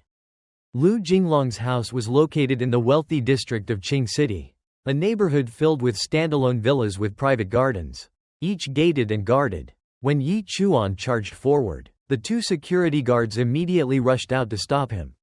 At this moment, Yi Chuan was already consumed by rage. He instantly activated the skill Blood Shadow Slaughter map, causing the two guards to fall into a state of chaos. Inside the villa, Lu Jinglong was struggling to train under the supervision of Lu Ting. Having his weapon stolen by Yi Chuan had left Lu Ting seething with fury. Lu Jinglong was working hard as well, after being humiliated by Yi Chuan twice. He swore that the next time they met, he would make Yi Chuan regret everything he had done. Yi Chuan strode straight to the Lu family's front gate. Without saying a word, he unleashed a powerful kick. The iron gate of the villa blasted inward like a cannonball. Lu Jinglong, completely unprepared, was instantly slammed by the flying gate and crushed beneath it. Pinned beneath the massive gate, Lu Jinglong wondered what had just happened. The first thing that came to mind was that an explosion had gone off. Seeing this scene, Lu Ting erupted in fury and roared, "Mother of *CKER. Who's the bastard looking to die? Daring to kick down Lu Ting's gate?" As he spoke, he crushed the glass in his hand into shards. Lu Jinglong was about to get up when the large gate was suddenly pressed down again. Yi Chuan had stepped onto it. His eyes still blood-red with rage. Yi Chuan slowly approached Lu Ting as murderous intent surged from his body like a suffocating haze. Seeing the person standing before him was Yi Chuan, the anger on Lu Ting's face instantly vanished, replaced by a mocking smile. "Yi Chuan, I was just about to look for you. I sent 3 men to keep an eye on you. Yet one of them died a miserable death. Was that your doing? Where are my parents?" The fury in Yi Chuan's eyes looked as if it could burn the world down. His parents were the only family he had in this world, the final bottom line he would never allow anyone to cross. Anyone who touched them, died. "Your parents?" Lu Ting laughed arrogantly, folding his arms. "If a son misbehaves, that's the father's failure. You caused trouble, so of course your parents had to pay the price. Them? I chopped them into pieces and fed them to the fish. By now they've probably been excreted already. That's the price for daring to bully my son. Understand?" Lu Jinglong's eyes gleamed with vicious excitement. He remembered how terrified Lu Ting had looked when he returned from the Yi family estate. He too believed Lu Ting had killed Yi Chuan's parents. A buzzing noise rang painfully in Yi Chuan's ears. From the moment Lu Ting said "I chopped them into pieces," he heard nothing else. "Dead? My parents are dead?" A freezing chill spread through his limbs. In the depths of his eyes, only an endless void remained. Yi Chuan's gaze locked onto Lu Ting, murderous intent soaring high enough to tear apart the heavens. "Lu Ting, a blood debt for killing my parents. This hatred cannot exist under the same sky. I will use the blood of your entire family to honor the souls of my parents in heaven." "Ha ha ha, ridiculous. Just you." Lu Ting sneered with contempt. He had heard such threats countless times, and he was still alive and well. The weak die. That's the eternal rule. Blame yourself for being too weak. But just as Lu Ting was feeling pleased with himself, Yi Chuan struck him directly in the head. A terrifying, indescribable force exploded forth and crashed into Lu Ting without mercy. Lu Ting's body shot out like a cannonball, smashing into the wall behind him. Stones shattered, fragments flew everywhere, and a thick cloud of dust engulfed the yard. Slowly getting up, Lu Ting's expression turned dark. His eyes were filled with confusion and disbelief. Yi Chuan's punch felt like a heavy-duty truck ramming straight into him. Only now did Lu Ting realize something was wrong. The aura coming from Yi Chuan had clearly reached Ascending Hall realm. Stage 2. How could a pig butcher level up this fast? Even if he slaughtered every pig in the entire city, it should still be impossible to cultivate this quickly. But Lu Ting didn't feel too concerned. After all, he had just broken through to Ascending Hall Realm. Stage 6. Completely surpassing Yi Chuan in level. At this moment, real anger flared in Lu Ting's chest. With that little bit of skill, you dare challenge me? You must be insane. Lu Ting activated his skill, Stone Armor. Finally, he began using his real strength. As a mid-level combat-type warrior, his entire body instantly became covered in a layer of granite armor, turning him into a massive gray-white boulder of living stone. The thick armor wrapped him from head to toe, leaving only his eyes, nose, and mouth exposed. This stone armor skill reduced agility but greatly increased defensive power, including a 40% boost to defense against bladed weapons. Seeing this, Lu Jinglong felt a twinge of worry. He hadn't expected his father to be pushed so far that he needed to use his true abilities. Yi Chuan, you must die this time. Now protected by the armor, Lu Ting took the initiative to attack. Although his speed had been significantly reduced, the difference in their cultivation levels still made his movements extremely fast. In the blink of an eye, Lu Ting's fist appeared right in front of Yi Chuan. Even Yi Chuan felt a moment of surprise. Yi Chuan immediately activated the skill Nether Phantom Step. With the speed boost granted by Phantom Shadow Step, Yi Chuan instantly appeared behind Lu Ting. He immediately slashed at Lu Ting with his weapon, but the strike failed to cause even the slightest damage to the stone armor. In that instant, Lu Ting spun around and delivered a powerful kick to Yi Chuan. Yi Chuan was sent flying, crashing hard into the wall.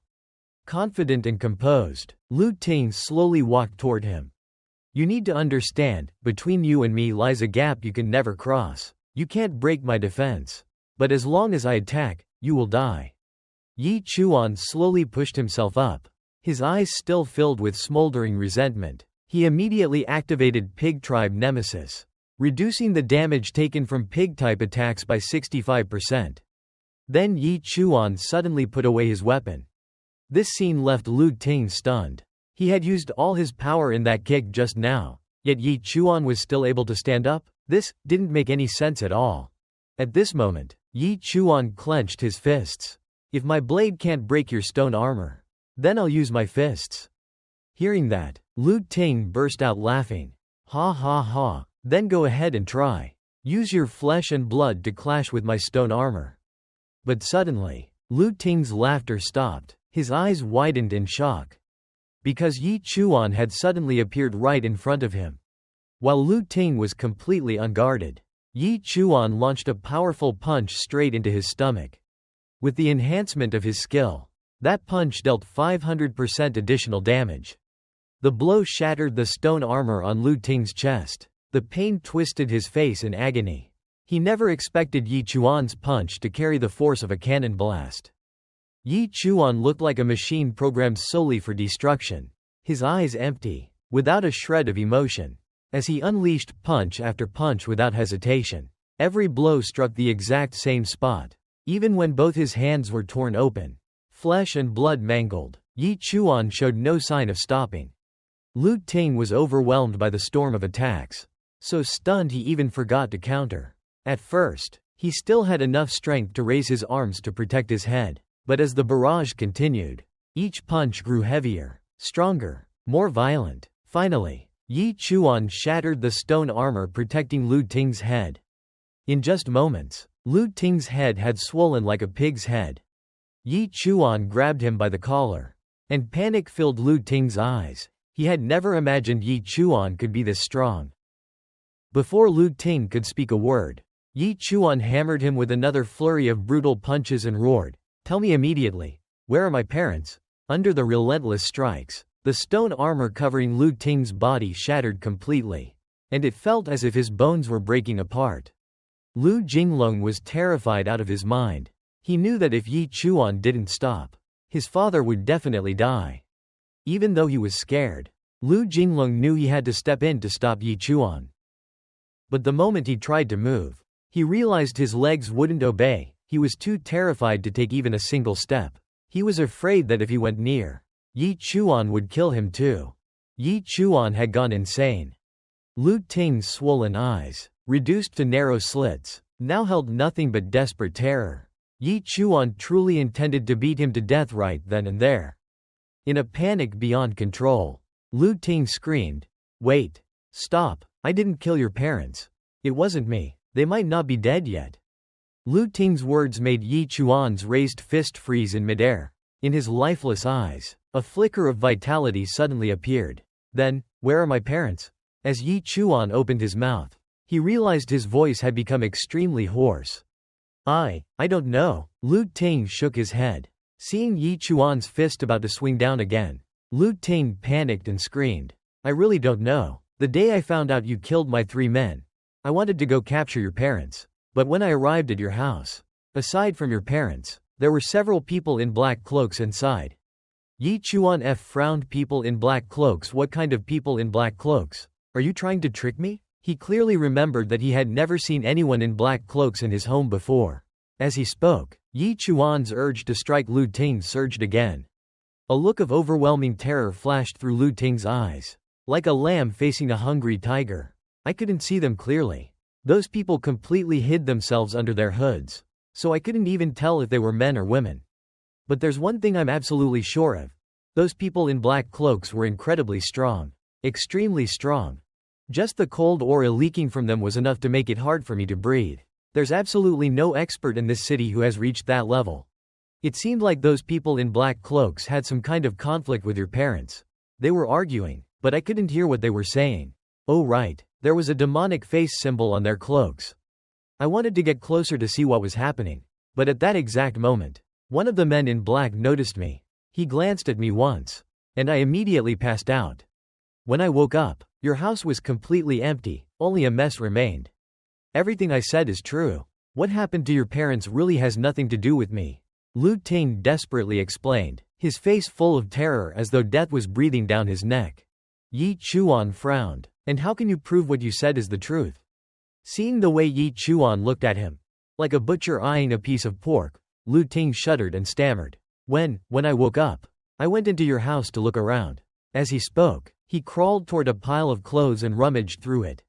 After a while, he pulled out a letter and handed it to Yi Chuan. This is what I found in your house. Maybe it's a letter your parents left behind." Seeing the unopened letter, Yi Chuan felt a surge of excitement, mixed with a trace of fear. Taking a deep breath, his eyes calmed, he opened the envelope and pulled out the letter inside. The moment he saw the contents, Yi Chuan's pupils contracted, his eyes were filled with disbelief. "Yi Chuan, I once believed that you were just an ordinary butcher, and that the 3 of us could live a simple, peaceful life. Until that day, when you told us you could slaughter anything just like slaughtering pigs. Only then did I realize fate had been mocking us. Your father and mother can no longer stay by your side. From now on, you must walk your own path. You have always been a good and obedient child, and your father believes you can take care of yourself. Don't try to find us, you are no match for them. As long as you can live a happy and fulfilling life, that is enough." Time shifted back to the moment when Yi Qiyuan was preparing to leave. He let out a long sigh and put the letter down. Wu Jingju gently wrapped her arms around Yi Qiyuan. Her eyes were red, clearly showing she had cried once already. "Qiyuan, are we being too cruel to little Yi?" she asked softly. Yi Qiyuan spoke in a deep voice, carrying a trace of anticipation. "A young eagle can only truly spread its wings and fly once it leaves its parents. Besides, our child isn't a young eagle. He is a young dragon. I have never heard of any profession where one can become stronger simply by killing." Yi Qiyuan turned around and pulled Wu Jingju into his embrace. "Chuaner has grown up, let him choose his own path. If he wants to reach the peak of the world, then as his father, I will guide him. If he grows tired of killing and wants to live as an ordinary person, then as his father, I will bear all the storms for him." Yi Qiyuan placed the letter he had written on the table. At that very moment, that letter appeared in Yi Chuan's hands. Yi Chuan gripped the letter tightly, his brows furrowing. The handwriting inside was unmistakably his father's. The them his father mentioned were most likely the men in black that Lu Ting saw. Who were they? Why did my parents have to leave when they knew I could kill things like pigs? Countless questions swirled chaotically in Yi Chuan's mind like a tangled ball of yarn. He brushed the dust off his clothes, then quietly stood up and left. The hatred between him and Lu Ting had already reached the point of no return, but killing someone in broad daylight inside the city would bring endless trouble. After Yi Chuan left, Lu Ting gasped for breath. He had never felt death so close before. How could a mere butcher possess such terrifying combat strength? Was that even reasonable? Lu Ting staggered to his feet, and Lu Jinglong quickly rushed over to support him. "Dad, are you okay? I'll definitely avenge you." Hearing that, Lu Ting became furious and scolded. "Right now, you're not even a match for him. How are you planning to avenge me?" Lu Jinglong's face turned red with shame. When he saw Yi Chuan beating his father, he didn't even have the courage to step forward. At that moment, Yi Chuan had looked like a crazed wild beast. "It's fine, don't worry about it, I'll take care of him myself. Go get my phone." A vicious glint flashed through Lu Ting's eyes. After Lu Jinglong brought the phone, Lu Ting made a call. The moment the line connected, Lu Ting, still enduring intense pain, spoke in a subservient tone. "Cousin. It's me, Lu Ting." "Oh, Lu Ting? What's going on?" Lei Gang reclined comfortably on a soft sofa, with two beautiful young women tending his injuries on either side. Lu Ting cried out in grief and anger. "Cousin, I almost died. You had to get justice for me." Hearing this, Lei Gang frowned in surprise. "Someone in Qing City dared to try killing you? Who is it?" "He has no notable background. Just comes from an ordinary family. But the kid himself is strange, he's just a butcher. Yet his physical strength is unbelievably terrifying. His name is Yi Chuan." The moment he heard the name, Lei Gang's eyes flashed with killing intent. His hand instinctively moved to the wound on his chest. Then he revealed a vicious smile and murmured, "So it's you, brat. I finally found you." Meanwhile, Yi Chuan headed straight home. The house was empty. Countless questions spun through his mind like a tangled ball of yarn. Yet he couldn't find a single answer. The only clue he had was what Lu Ting had mentioned. There was a demon face symbol on the black cloaks worn by those mysterious men. But at least he had received two pieces of good news. The first good news was that his parents were still alive. The second good news was that he now had two fewer weaknesses. In other words, all he needed to do now was focus on improving his own skills. Once he strengthened himself enough to defeat those men in black, he would surely be able to see his parents again. After sorting out his thoughts, Yi Chuan's expression calmed considerably. He understood that if he wanted to find his parents, he could only rely on the Nine Heavens Alliance. First, he headed to Master Ironheart's forge. When he arrived, Master Ironheart immediately recognized him. "Oh, it's you," the old man said with a glance. He had spent his whole life forging spiritual weapons. Yet this was the first time he had seen someone use a spirit weapon to slaughter pigs. Naturally, Yi Chuan left quite a deep impression on him. "What's wrong? Did something happen to the knife I forged for you?" Yi Chuan politely replied, "No, I'm here today because I want to ask for Master Ironheart's help." "What do you need my help with? Don't tell me you want me to forge another pig-slaughtering knife," he said jokingly, but then his gaze shifted to the bag on Yi Chuan's back. "What's inside that?" Yi Chuan opened the bag directly. Inside were all the golden spider legs he managed to bring back. Master Ironheart's eyes went wide with excitement. He couldn't help but glance at Yi Chuan again. These are golden spider legs, aren't they?" In his heart, Master Ironheart thought, "This kid is definitely not simple." Yi Chuan nodded. "Yes." Even though Master Ironheart had mentally prepared himself, he was still stunned when Yi Chuan confirmed it. Then, unable to suppress his excitement, he asked, "Where did you get these? This is incredible material. With these, I can help upgrade your blade." Yi Chuan was extremely excited when he learned that Master Tai Shin could not only strengthen his knife but also enchant it. He immediately wanted to know what effects the enchantment would bring. Master Tai Shin stepped forward, took the golden spider leg from Yi Chuan's hand, and examined it carefully. "This spider leg has two attributes, metal and poison. I can extract one of the two attributes to strengthen your knife, increasing its damage and giving your attacks more variety." Hearing this, Yi Chuan quickly asked why both attributes couldn't be used to strengthen the knife. Master Tai Shin advised him not to be too greedy. He explained that once the attribute was extracted and refined, one of the two would disappear. Since he was in a rather good mood today, he said he could enchant the knife for Yi Chuan free of charge. Choose your attribute, metal or poison. After thinking for a while, Yi Chuan chose metal, reasoning that a golden knife would fetch a higher price if he ever decided to sell it. Master Tai Shin took the spider leg and nodded. You're not stupid at all. He immediately placed the golden spider leg into the furnace. A terrifying flame roared to life. The spider leg slowly melted, turning into a pool of shimmering golden liquid. Under Master Tai Shin's guidance, the golden liquid wrapped around the butcher knife. Moments later, the master raised his hammer and began striking. With each blow, the knife started to transform. Golden patterns gradually appeared along the blade. Under his skilled craftsmanship, the golden lines grew brighter and brighter until they finally fused completely with the butcher knife.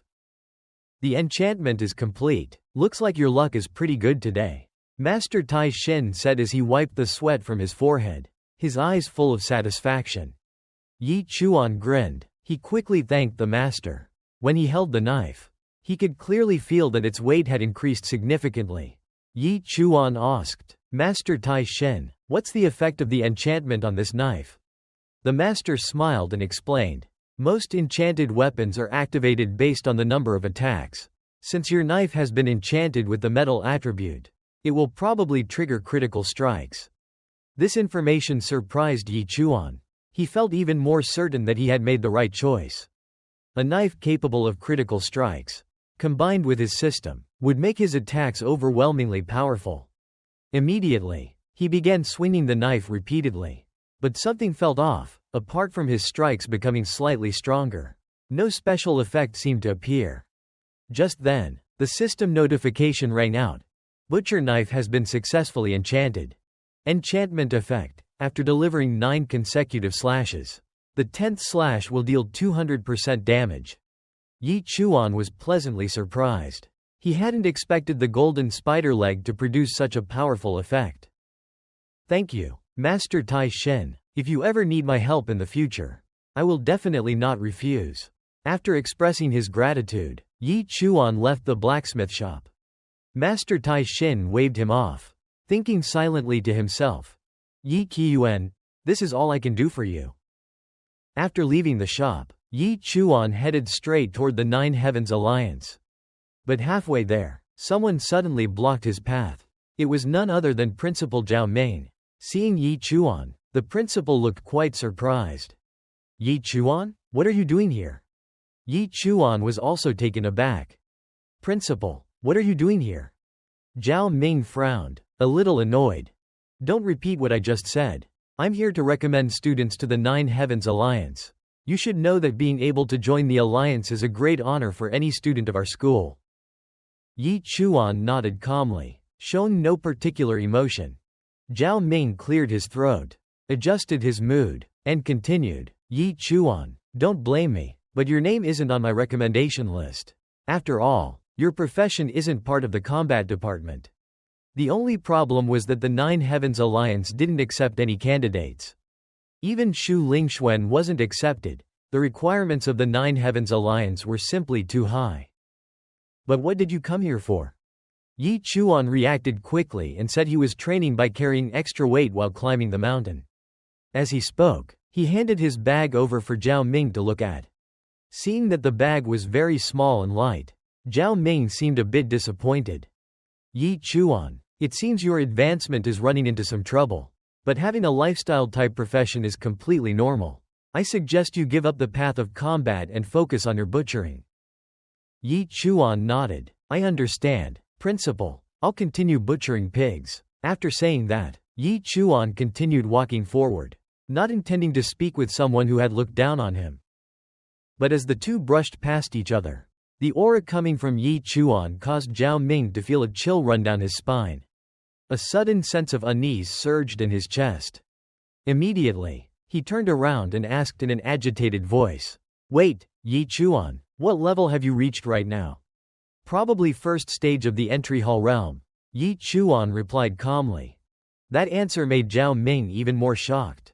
Entry hall realm, first stage? It's only been a few days and you've already advanced to the entry hall realm? This was unmistakably the aura of the entry hall realm. Currently, even Shu Lingxuan, the most advanced among the students, was only at apprentice level 9. Even if lifestyle professions could level up more easily early on, it should be impossible to advance this quickly. Based on calculations, Yi Chuan would have to slaughter more than 100,000 pigs to make this happen. But could he possibly kill that many pigs? This level of advancement was simply absurd. Seeing Zhao Ming lost in thought, Yi Chuan asked, "Principal, is there anything else you wanted to say?" Principal Zhao Ming panted heavily as he rushed in front of Yi Chuan. "Yi Chuan, I want to invite you to participate in the college entrance examination tournament." Yi Chuan instinctively stepped back, wary. The college entrance exam tournament? Isn't that only for the top combat talented students? Zhao Ming shouted excitedly. That's correct. There has never been a lifestyle profession participating before.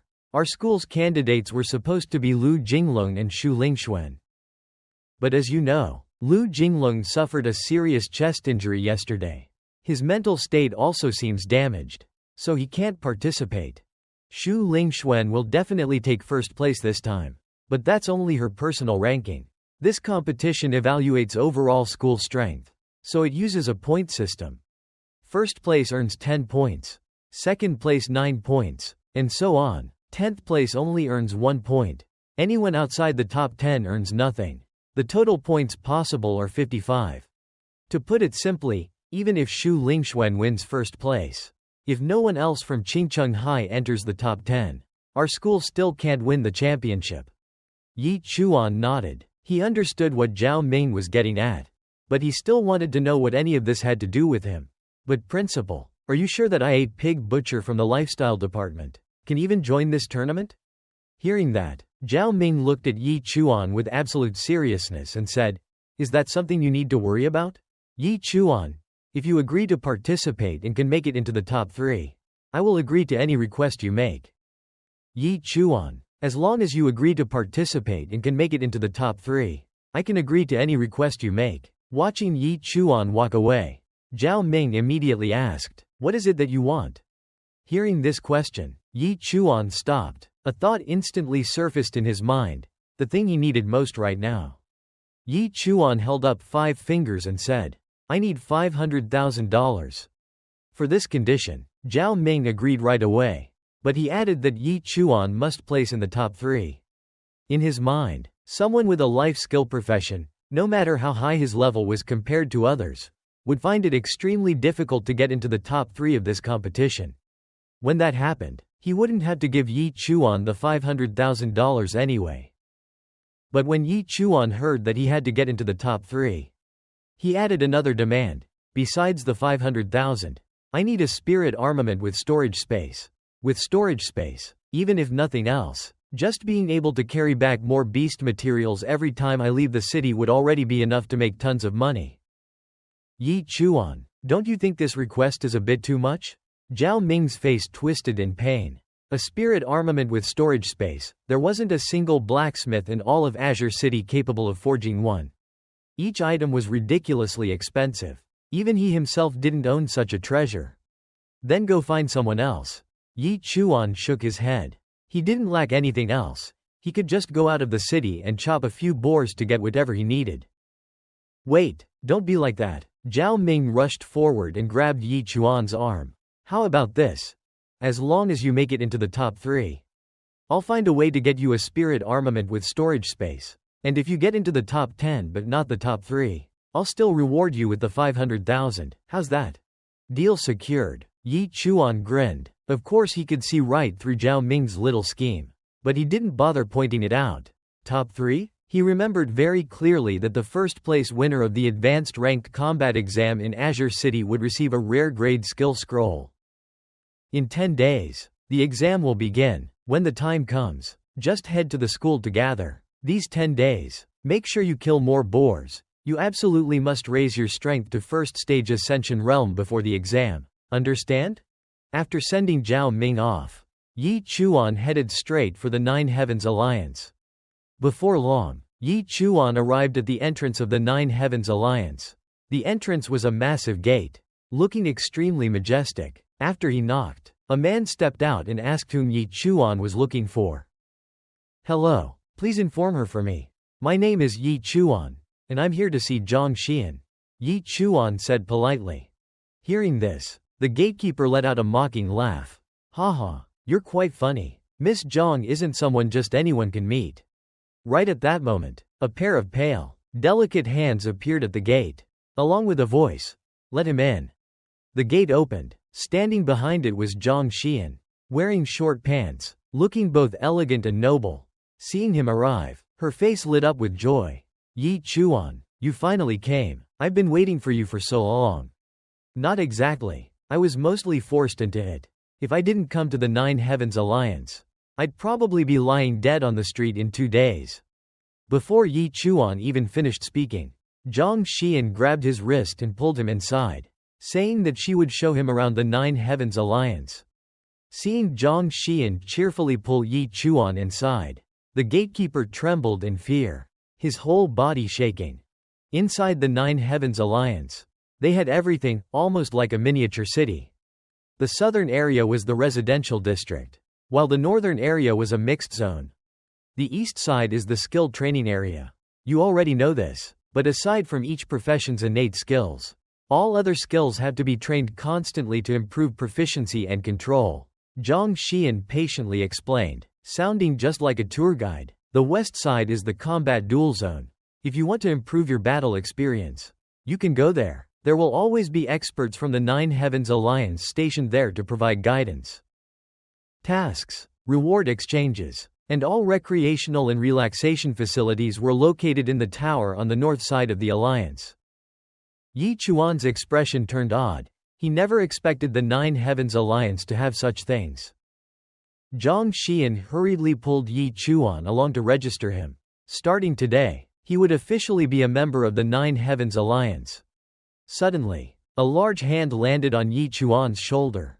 Immediately after, Qian Li appeared behind him, speaking excitedly. "Brother Yi Chuan, you finally came. Come on. I'll take you to the relaxation area in the North Tower for a massage. The girls there have incredible skills." Right then, he felt a jolt of pain on his head. The one who struck him was Zhang Xian. She reminded Qian Li that Yi Chuan was a newcomer, and she didn't want him dragging Yi Chuan into those kinds of bad habits. As punishment, she ordered Qian Li to go prepare the welcome gift for Yi Chuan's induction into the Nine Heavens Alliance. Qian Li walked away miserably, convinced Zhang Xian didn't understand men at all. At the service counter in the northern sector, the moment the receptionist saw Zhang Xian walk in, she immediately stood up. "Hello, Miss Zhang, why have you come here personally?" Zhang Xian nodded and instructed the staff to issue Yi Chuan a black card.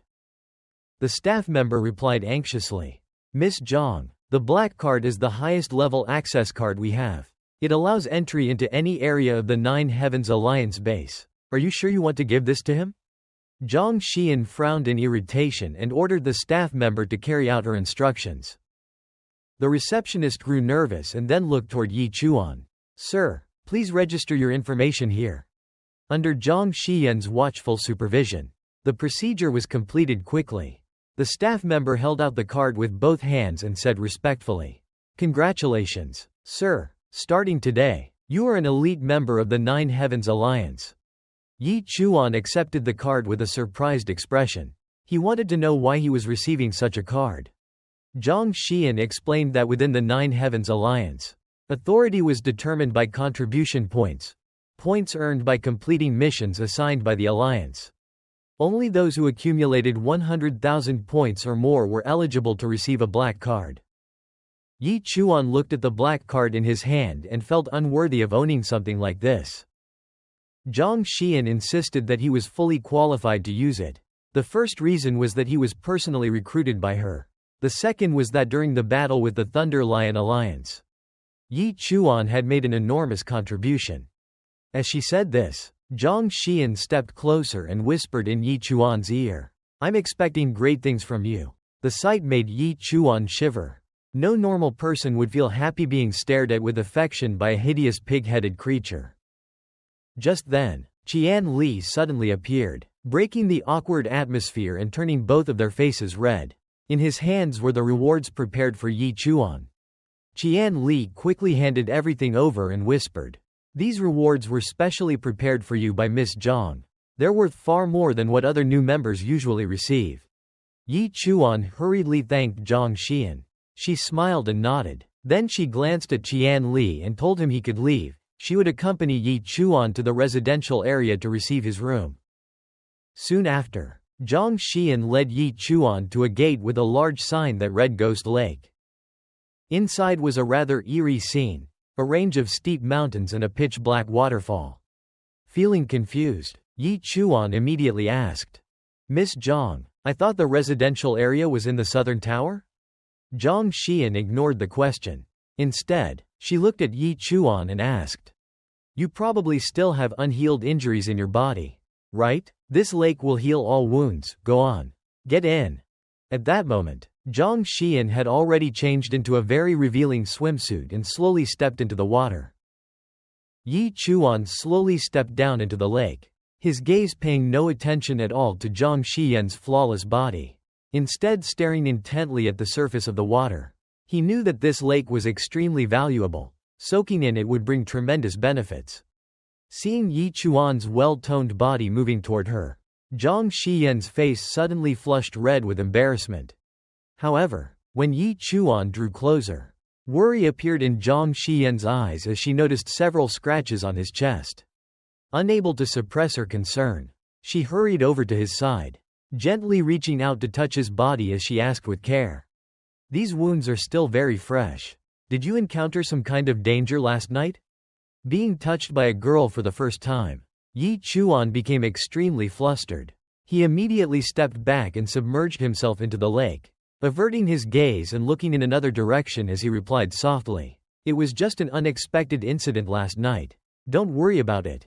Seeing Yi Chuan deliberately keeping his distance, Zhang Xian took the initiative to move closer and thanked him once again.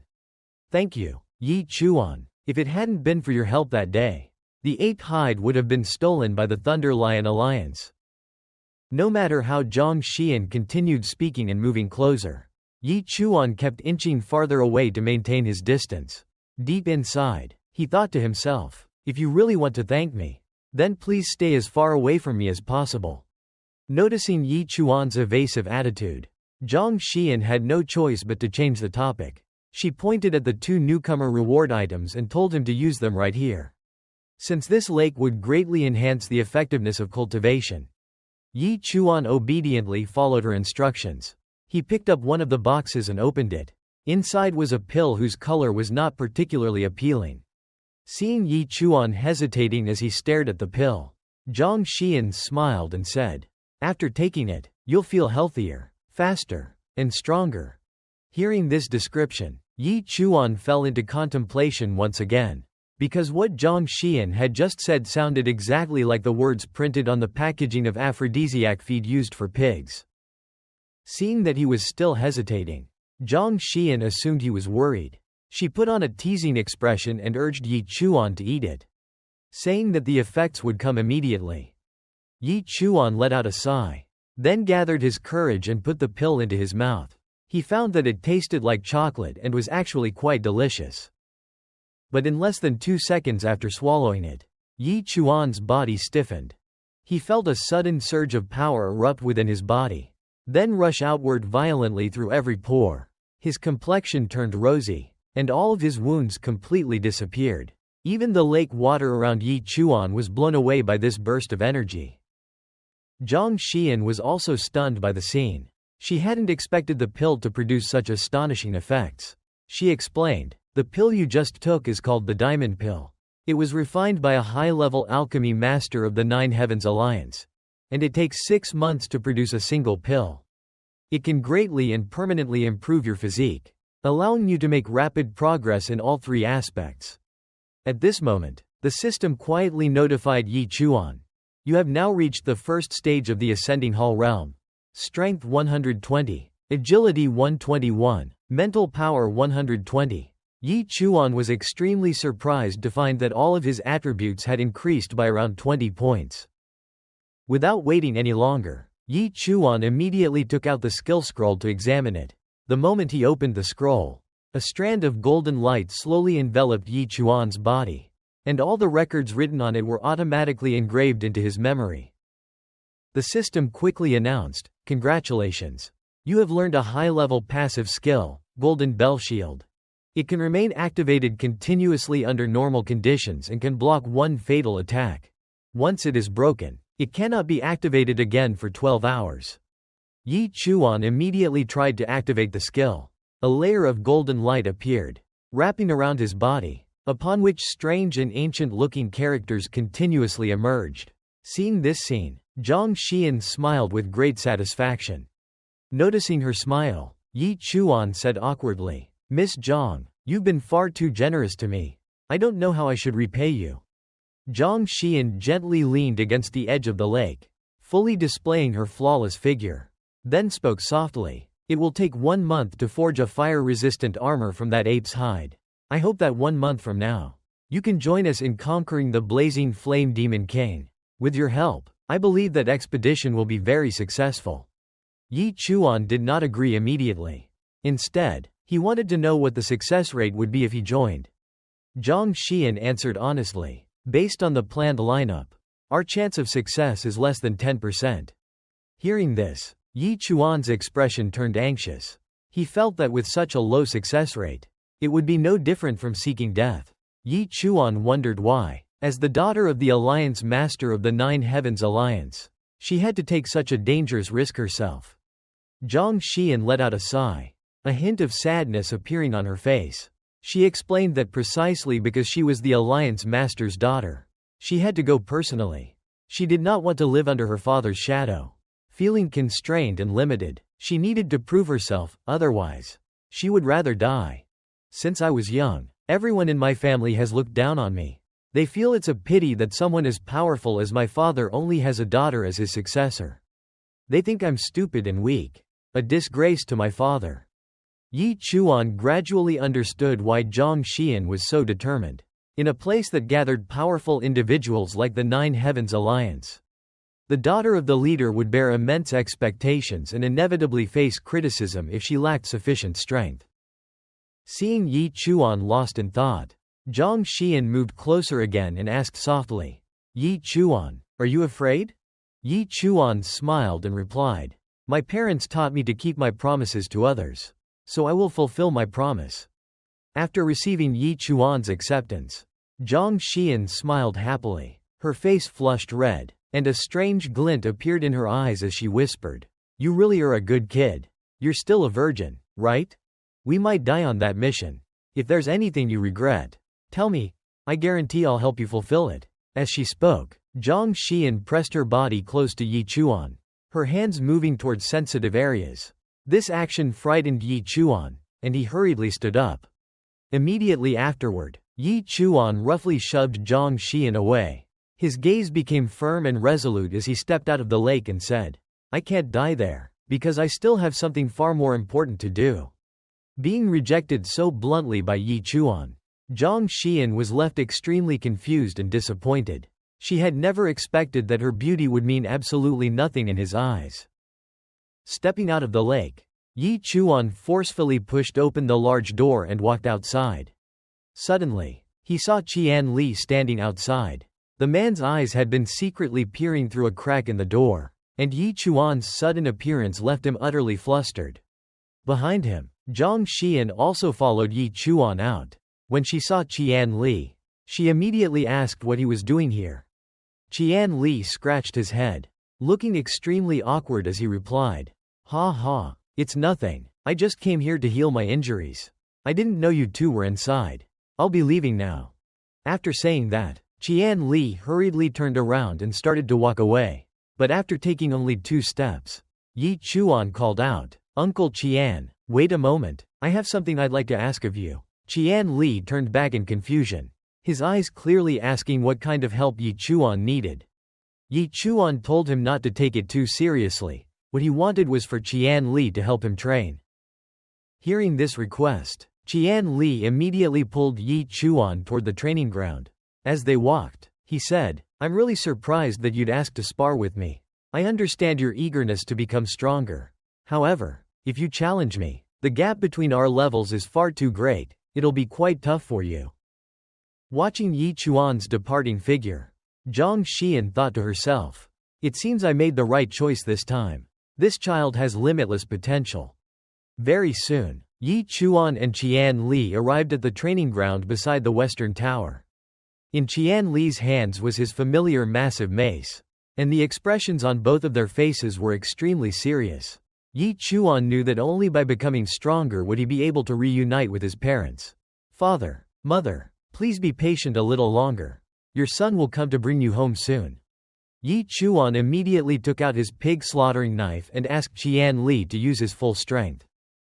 Qian Li was startled by this request, but upon seeing the intense seriousness in Yi Chuan's eyes, he readily agreed and promised that he would fight in earnest. Yi Chuan's resolve was unshakable. At this moment, there was only a single thought in his mind: I must become stronger. Yi Chuan broke through another layer of cultivation, his strength now sufficient to fight Qian Li on equal footing. However, at this very moment, he was forced to leave the Nine Heavens Alliance and return to school to participate in a competition.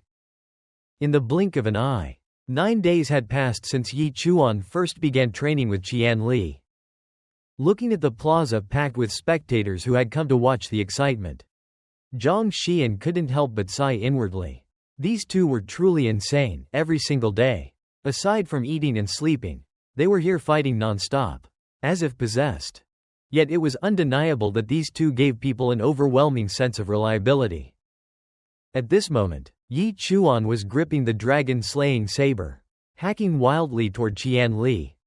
Slash after slash descended, relentless like a violent storm. Qian Li blocked while shouting loudly, "Not fast enough. Faster. I want you to be even faster." The instant Yi Chuan leapt into the air and brought down the 9th slash, Qian Li's eyes suddenly turned sharp as he roared, "There's an opening." As soon as the words fell, he clenched the massive warhammer with both hands and swung it violently toward Yi Chuan. But at that exact moment, Yi Chuan's entire body suddenly erupted with dazzling golden light. He immediately activated the golden bell shield. In the next instant, a gigantic golden bell manifested around Yi Chuan's body, completely enveloping him inside. Qian Li's full-powered strike slammed straight into the golden bell. Seeing this, Qian Li cursed inwardly. What's wrong with this kid? He's not dodging? Did I just smash him to death? However, the next moment, sharp cracking sounds rang out from the surface of the golden bell. Yi Chuan tightened his grip on the butcher's knife and directly shattered the golden bell, charging straight toward Qian Li and slashing down. A brilliant arc of golden light swept forward. Qian Li retreated while yelling, "Damn it, this kid is actually going all out?" With no room to dodge, Qian Li used the hammer shaft to block Yi Chuan's strike. In that instant, the terrifying aura released by the two suppressed the entire plaza, leaving no one able to open their eyes. The crowd erupted in shocked cries, "So strong. These two are absolute monsters. If I remember correctly, that kid is a freshman, right? Only a few days, and he can already fight Qian Li head-on?" Yi Chuan's slash shattered the ground beneath Qian Li's feet, leaving behind a deep gash. When the golden light and dust finally dissipated, the warhammer that Qian Li had always been so proud of, his spiritual weapon, praised as the most durable of all, suddenly let out a dry cracking sound before snapping in half on the spot. Seeing this, Qian Li cried out in heartbreak, "Well done, kid, that's it, no more fighting. You have to compensate me with a new weapon." Yi Chuan still maintained his harmless, well-behaved appearance. He scratched his head and said awkwardly, "Uncle Qian, I'm really sorry. I don't have any money to compensate you right now." At that moment, Zhang Xian's voice rang out loudly from outside. Waving her hand, she called, "You two, stop fighting already. Come over here and eat." After speaking, she carried a lunchbox and slowly walked out from the crowd. Her appearance instantly silenced everyone, as countless gazes fixed themselves on her beautiful figure. Meanwhile, Qian Li was still replaying Yi Chuan's previous strike in his mind. "Just one slash, and it shattered the spiritual weapon I've always taken pride in. This kid's strength is truly terrifying." In stark contrast to the tense atmosphere earlier, Yi Chuan now looked completely harmless again. The moment he saw Zhang Xian appear, his expression changed immediately as he asked excitedly, "Miss Zhang, what delicious food did you bring us today?" At this time, having just leveled up, Yi Chuan glanced at the status panel that appeared before his eyes. System notification. Realm. Ascending Hall Realm. Level 3. Strength 140. Agility 140. Spirit 140. Golden Bell Shield upgraded to LV2. Passive skill. After every 8 saber swings, the 9th swing deals 220% damage. Note: as the skill level increases, critical damage will be enhanced, and the number of required swings to trigger it will be reduced. Nether Shadow Dash upgraded to LV3, after activation, increases the user's agility by 50% for 70 seconds. Blood Shadow Butcher, LV3. Upon seeing Zhang Xian arrive, Qian Li immediately put on an expression of utter despair, tears welling up as he lamented, "Miss Zhang, to help this kid train, I sacrificed a top-grade spiritual weapon. What am I supposed to do now?" Hearing this, Zhang Xian smiled gently and waved her hand. All right, I'll take you to the spiritual weapon storage later and let you pick another one that suits you. For now, you two hurry up and eat." The moment she laid out the prepared dishes, both Yi Chuan and Qian Li froze. Shock clearly written across their faces, the food looked incredibly tempting. While the two of them were eating, Zhang Xian quietly observed Yi Chuan and thought to herself, "I can tell this kid has grown a lot stronger again. Maybe the plan to conquer blazing fire really does have hope." As Yi Chuan was busily sweeping through the food, he suddenly spoke, "Oh right, I have to leave for a while tomorrow." Hearing this, both Zhang Xian and Qian Li froze and asked in unison, "Where are you going?" Yi Chuan was just about to answer when he accidentally choked, nearly dying on the spot. He hurriedly pounded his chest several times before finally letting out a breath and saying, "Don't worry, I just agreed to Principal Zhao's request to return to school and participate in an exam. I'll be back in a few days." However, Qian Li suddenly grabbed Yi Chuan's hand, his face filled with sincere reluctance as he said, "Yi Chuan, after sparring with you these past few days, I've honestly grown to like you more and more. How about you don't leave? Let's continue training tomorrow instead." As soon as he finished speaking, a loud smack sounded above his head. Zhang Xian, standing beside him, shouted sternly, "Stop messing around, don't put Yi Chuan in a difficult position." After lecturing Qian Li, she turned to Yi Chuan, her voice softening noticeably, "Be careful on the road. Don't get hurt under any circumstances. We'll be waiting for you to come back." In the blink of an eye, it was the next day. Zhang Xian and Qian Li stood at the entrance, watching Yi Chuan's figure as he left the Nine Heavens Alliance. As his figure gradually disappeared into the distance, Qian Li spoke in a low voice, "Miss Zhang, I really like this kid. His strength is absolutely worthy of recognition. What do you think about bringing him to that place?" Hearing this, Zhang Xian revealed a rare look of seriousness and replied slowly, "Only if we can survive and return from the Burning Heaven Valley will that prove his strength is enough to qualify him to step into that place." The scene shifted to another location. Yi Chuan was now standing in front of the school gates. At this moment, the examinees suddenly looked toward the distance and cried out in unison, "She's here! She's here! Xu Lingxuan is here!" As the words fell, Xu Lingxuan could be seen walking forward step by step, her movements light and graceful, carrying that familiar green tea demeanor as she slowly approached. But in the very next second, her gaze suddenly froze. The reason was simple: she saw Yi Chuan squatting in a corner, lost in thought. Seeing Yi Chuan, Xu Lingxuan was filled with confusion, wondering why Yi Chuan was here as well. Just then, a female student followed Xu Lingxuan's strange gaze and also noticed Yi Chuan's presence. Immediately afterward, she pointed at Yi Chuan and shouted loudly, "Why did you come here? What trick are you trying to pull this time to get close to Sister Lingxuan?"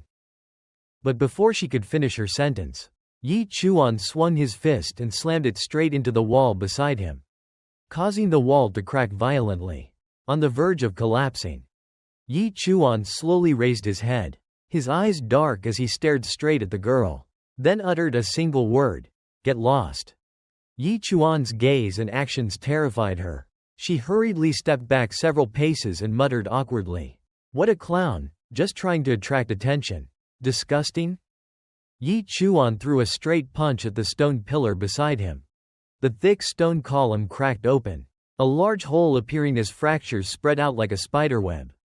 The terrifying display of strength plunged everyone into silence. In their eyes was not only fear, but also deep confusion. How could a mere butcher possess such power? Frightened by Yi Chuan, the chubby girl ran over to Shu Lingxuan and cried, "Sister Lingxuan, I just wanted to drive that Yi Chuan away. I never thought he would try to bully me." Shu Lingxuan gently shook her head, her eyes filled with profound disappointment. "Yi Chuan, is this what you've become now? How many times do I have to tell you? No matter how hard you try to show off in front of me, it's completely useless." As soon as her words fell, several streaks of sword light shot out like lightning, striking the very pillar Yi Chuan had just punched. In an instant, the stone column shattered into 4 or 5 pieces. The cut surfaces were smooth and gleaming, polished like mirrors. Seeing Shu Lingxuan's action, Yi Chuan felt extremely displeased. However, he had no desire to continue arguing and said calmly, "Principal Zhao Ming called me here to participate in the college entrance competition. If you have a problem, take it up with him. If he tells me to leave, I'll go immediately." Shu Lingxuan frowned, suspicion flashing across her face as she thought to herself, "Principal Zhao wants him to take part in the college entrance competition? He knows perfectly well that Yi Chuan is a worthless trash. Has the principal gone crazy?" Thinking of this, she snorted coldly. "Impossible. Even if Principal Zhao sent a pig to compete, he still wouldn't let you step onto the stage." "Well, who knows?" Yi Chuan replied casually. "Maybe the principal has a pig at home that needs me to slaughter." After saying that, he couldn't be bothered to explain further. At that moment, Principal Zhao appeared. Seeing the tense atmosphere, he hurriedly said, "Everyone, calm down. It's true. I invited Yi Chuan to participate in the college entrance competition. From now on, you are teammates. You must put aside personal grudges and bring honor to our school." As soon as Zhao Ming finished speaking, a protesting voice rang out. "Principal, I object. Isn't Yi Chuan just a pig-slaughtering butcher? Why would you let someone from a life support profession participate in the college entrance competition?" Zhao Ming quickly walked over and whispered into Shu Lingxuan's ear, "If there isn't an idiot like him to serve as a backdrop, how can you fully display your own strength?" Upon hearing this, Shu Lingxuan's expression instantly changed. Immediately after, she hurriedly agreed to the principal's arrangement. However, she still shot Yi Chuan a malicious glare. If Lu Jinglong hadn't fallen ill and been unable to compete, it wouldn't be your turn to take his place. She then warned Yi Chuan coldly, "Don't you dare hold me back. Otherwise, I'll make sure you suffer the consequences." Yi Chuan felt that Shu Lingxuan was suffering from some kind of delusional disorder. In his opinion, a woman who was both foolish and delusional was far more terrifying than someone like himself, who at least had an officially certified mental condition. After that, Principal Zhao stepped forward and patted Yi Chuan on the shoulder, reminding him not to forget the agreement they had made earlier. Yi Chuan nodded slowly. Soon after, the group headed toward the competition venue. As he led the students into the arena, Zhao Ming explained the rules of the competition. "In a moment, the preliminary rounds will be held here. I've already entered all of your information into the system.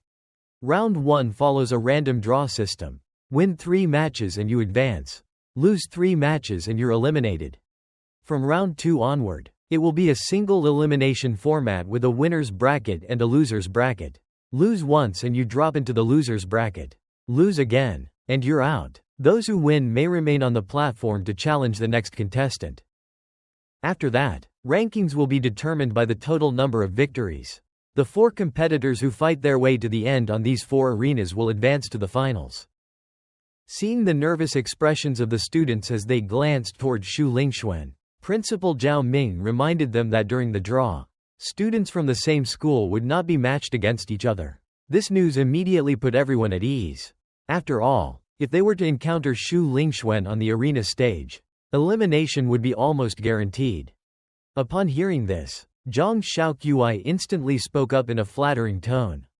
As long as Xu Lingxuan is here, first place is definitely going to Qingcheng High School. Xu Lingxuan, meanwhile, cast a sideways glance at Yi Chuan. Deep down, she was eagerly anticipating the sight of Yi Chuan being utterly defeated on the arena. By now, the spectator stands were packed to capacity, waves of cheers roaring through the air.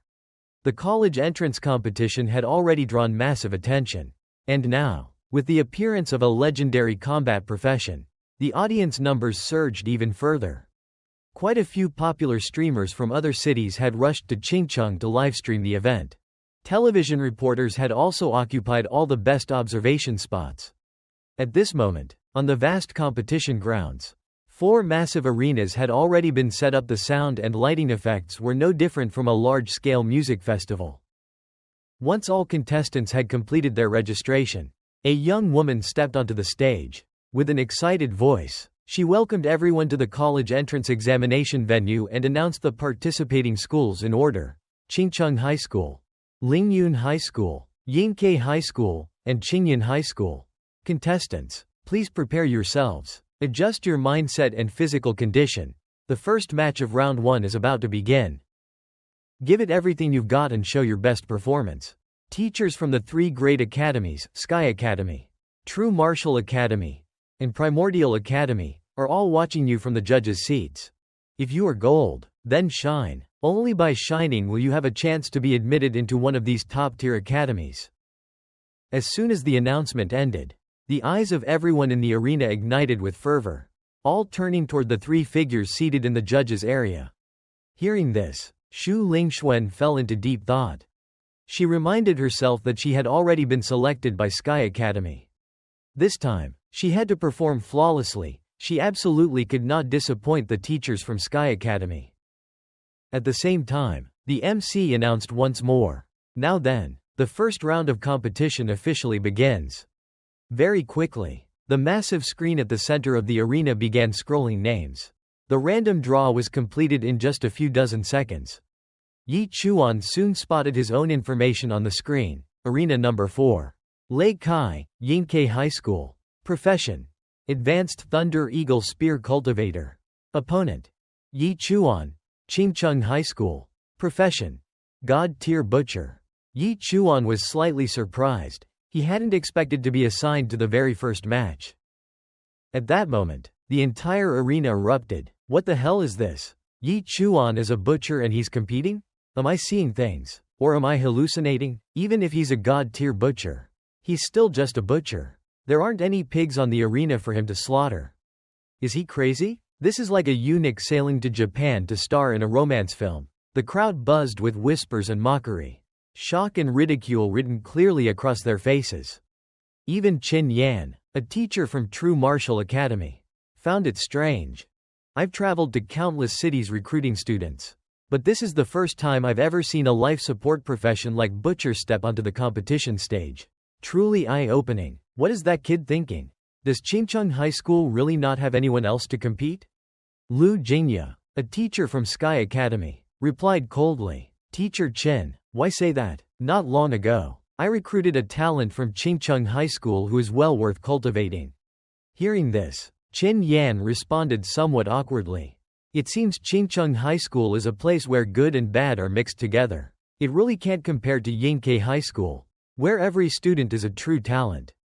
Meanwhile, on arena number 4, Lei Kai was practically going crazy with joy. Unable to hold back, he ran up and grabbed Yi Chuan's hand, his eyes filled with gratitude. Thank you so much. I never expected Qingcheng High School to gift me such an easy win. After we get off the arena, I'll treat you to a meal. As he spoke, Lei Kai even wrapped Yi Chuan in a hug, as if the two of them were close friends. You're really too kind, Yi Chuan thought to himself. We're clearly opponents, yet Lei Kai treats me like a friend. Are people from Yingke High School all this friendly? At that moment, the referee announced solemnly, both sides, get ready. The first match on arena number 4, begin.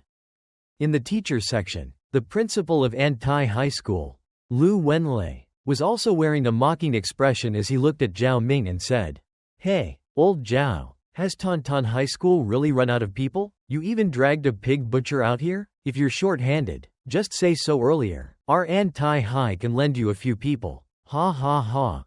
That's right, another principal chimed in with a laugh. If not, Tan Nam High School can lend you some as well. Why bother letting a pig butcher go up there and make a fool of himself in front of everyone?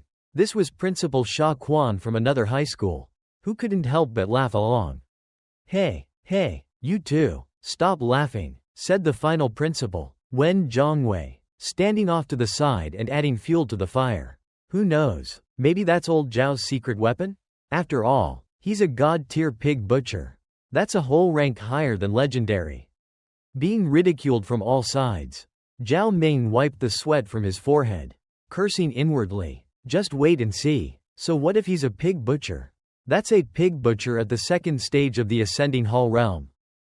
On the arena, following the referee's command, a jet-black spear appeared in Lei Kai's hand, along with the cry of an eagle. Blue lightning crackled and flashed, releasing an imposing aura. Swinging the spear, Lei Kai could not hide the excitement in his eyes.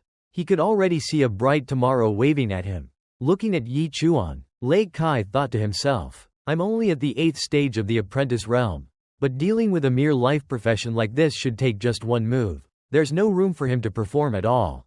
Therefore, before delivering the finishing blow, it would be better to display a bit more of his own strength. Watching Lei Kai flourish his spear, Yi Chuan found it quite interesting. He even clapped his hands, praising Lei Kai's movements as elegant. Feeling mocked, Lei Kai's face darkened. Before he could react, the referee placed a hand on his shoulder and said, "What are you doing? This is not a place for showing off. Hurry up and fight." At this moment, Lei Kai became serious and shifted his body into an attacking stance. Yi Chuan, forgive me, he said coldly, but if you want to blame something, blame your own weakness. With that, Lei Kai leapt high into the air and swung his spear down fiercely toward Yi Chuan's head. Just as the spear was about to split Yi Chuan's skull, Yi Chuan showed no intention of moving at all. When Lei Kai thought Yi Chuan had been frightened stiff, too scared even to dodge, Yi Chuan merely tilted his head slightly, effortlessly avoiding the attack. Boom! With a loud crash, a figure was sent flying backward, slamming heavily into the ground and coughing up a mouthful of blood. Everyone was stunned, because the person who had been blasted away was not Yi Chuan, it was Lei Kai. In the blink of an eye, Lei Kai had been knocked flying. Lying on the ground, the intense pain left Lei Kai completely dazed. The referee walked up to him, checked his injuries briefly, and then announced loudly, "Qingcheng High School, Yi Chuan wins." The entire arena erupted once again. What kind of joke was this? Most of the audience hadn't even seen what had happened. In the very next second, Yi Chuan was declared the winner? Ha ha ha. Zhao Ming burst into hearty laughter.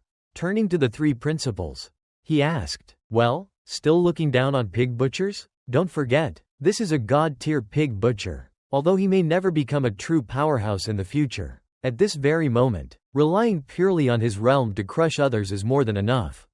The expressions of the three principals turned somewhat unpleasant. All of them pulled long faces, unwilling to speak. After a moment, they forced out an awkward remark. "Quite impressive. We really didn't expect him to be this outstanding.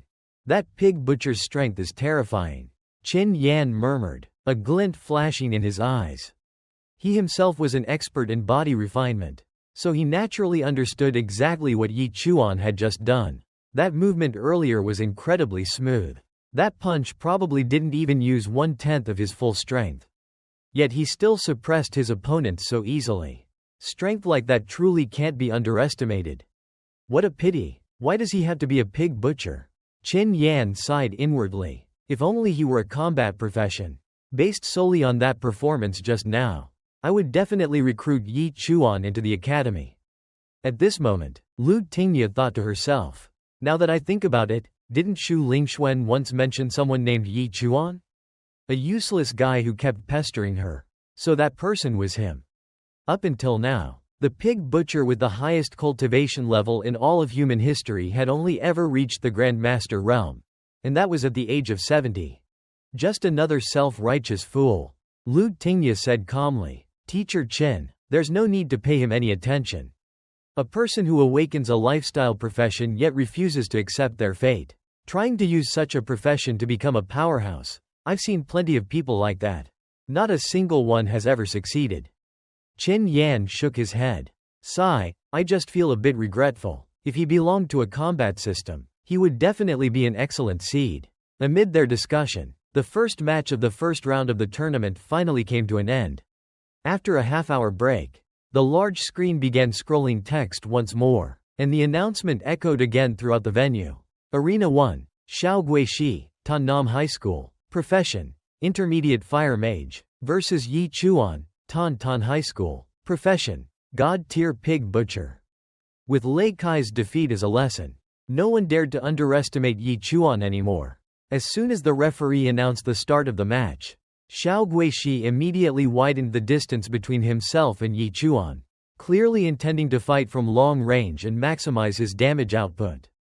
However, he had clearly underestimated Yi Chuan's speed. In the blink of an eye, Yi Chuan had already closed the distance. With a curious expression, he asked, "Your hands are on fire every day like that, don't they feel hot?" Xiao Guishi hurriedly retreated while shouting angrily, "Shut up, you idiot. In a moment, I'll let you experience what hot really means." Seeing his student face Yi Chuan, Principal Wen Zhongwei smiled and looked at Zhao Ming. "Principal Zhao, it's time to put an end to this childish game," he said confidently. "My student reached the 9th stage of the apprentice realm in just 3 months. He's already on the verge of breaking through to the ascending hall realm. Yi Chuan has no chance of winning." Hearing this, Zhao Ming almost burst out laughing. After taking a sip of water, he slowly replied, "Principal Wen, student Yi Chuan has already reached the 2nd stage of the ascending hall realm. Who do you think will be the one to win?" At this, Principal Wen Zhongwei completely lost his composure and shouted, "What did you just say? He's already at the 2nd stage of the ascending hall realm? Are you joking with me?" At that very moment, beneath the arena, the referee announced loudly, Tan High School, Yi Chuan wins. Total victories, 2 matches. Upon hearing the referee's voice, Wen Zhongwei's expression turned extremely ugly. Is this brat really a student who only awakened his profession this year? At the same time, Xu Lingxuan also easily defeated her opponent. Seeing the results displayed by Yi Chuan and Xu Lingxuan, Principal Zhao Ming was extremely satisfied. If things continued to go smoothly like this, his school could very well secure 2 of the top 3 spots. Meanwhile, Xu Lingxuan believed that Yi Chuan's victory was merely due to luck. She felt regretful that she hadn't been able to face Yi Chuan in the first round. She very much wanted to eliminate him as soon as possible. Seeing Zhao Ming so excited, Principal Sha Quan reminded him, "Principal Zhao, don't be happy too early." Next came the announcement, Yuani, Lingyun High School. Profession, Rare Tier Warrior, versus Xu Lingxuan, Tan High School. Profession, Legendary Sword Immortal. At this moment, Xu Lingxuan was standing on the arena when a girl, about the height of a 5-year-old child, slowly stepped onto the stage. Because her body was somewhat chubby, she moved with noticeable difficulty. Yuani politely bowed to Xu Lingxuan and said, "Hello, I hope you'll give me more guidance." Xu Lingxuan responded to her enthusiasm with a cold, arrogant gaze. "Don't act familiar with me," she said indifferently, "and don't expect me to go easy on a child." Zhao Ming asked awkwardly, "Principal Shaw, is that girl even 18 yet?" Sha Quan replied firmly, "Of course she is." As she spoke, she revealed a confident smile. "Don't underestimate her. LV Yuani is the strongest student at Lingyun High School." Sensing the tense atmosphere, the referee quickly signaled for the match to begin. In the spectator area of the 3 universities, Lu Xingye quietly observed Xu Lingxuan on the arena and whispered softly, "Xu Lingxuan, don't disappoint me." The moment the match began, Xu Lingxuan immediately took a sword out of her spatial ring. The blade was slender, and its sword light was icy cold. The instant the sword appeared, The once clear sky was suddenly filled with heavy snowfall. Snow-white flakes danced around Shu Lingxuan, creating a breathtakingly beautiful scene. Lu Yuan was immediately captivated by the beautiful snowflakes. She stretched out her small hand to feel the chill of the falling snow, nearly forgetting that she was still in the middle of a match. Shu Lingxuan seized this opportunity and instantly launched her attack. The moment she closed the distance, she unleashed a flurry of slashes. In the blink of an eye, Lu Yuan's body was covered in countless cuts. Yet something strange happened. Lu Yuan did not make a single sound of pain, as if the one being slashed was not her at all. Shu Lingxuan confidently turned around to look at her opponent with a contemptuous gaze. So weak, too easy to injure. You're even more useless than Yi Chuan. In the teacher's area, Principal Zhao Ming struggled to suppress his laughter as he cast a mocking glance at Principal Sha Quan. Such an easy victory that I almost feel ashamed. It feels like we're bullying a child. Principal Sha Quan merely smiled upon hearing this and replied, "The interesting part hasn't arrived yet." Below the arena, seeing that Lu Yuan seemed unable to continue fighting, the referee was about to announce the result, when a strange phenomenon suddenly occurred. Lu Yuan's body, lying on the arena floor, suddenly turned crimson. A red aura surged out from her body, a sight that immediately made Shu Lingxuan feel uneasy. That uneasiness quickly turned into fear, because at that very moment, Lu Yuan activated her enhancement skill. Her once petite body instantly transformed into that of a female powerhouse, over 2 meters tall, with muscles like a professional weightlifter. It seemed that after enduring Shu Lingxuan's attacks, Lu Yuan had become utterly enraged. The moment her transformation was complete, Lu Yuan launched her counterattack. With just a single burst of momentum, the arena floor shattered beneath her feet. She shot forward like a gigantic missile, and in the blink of an eye, she appeared right in front of Shu Lingxuan. Even after seeing Lu Yuan's drastic transformation and overwhelming strength, Shu Lingxuan remained full of disdain. To block Lu Yuan's punch, she merely raised her sword in front of her chest.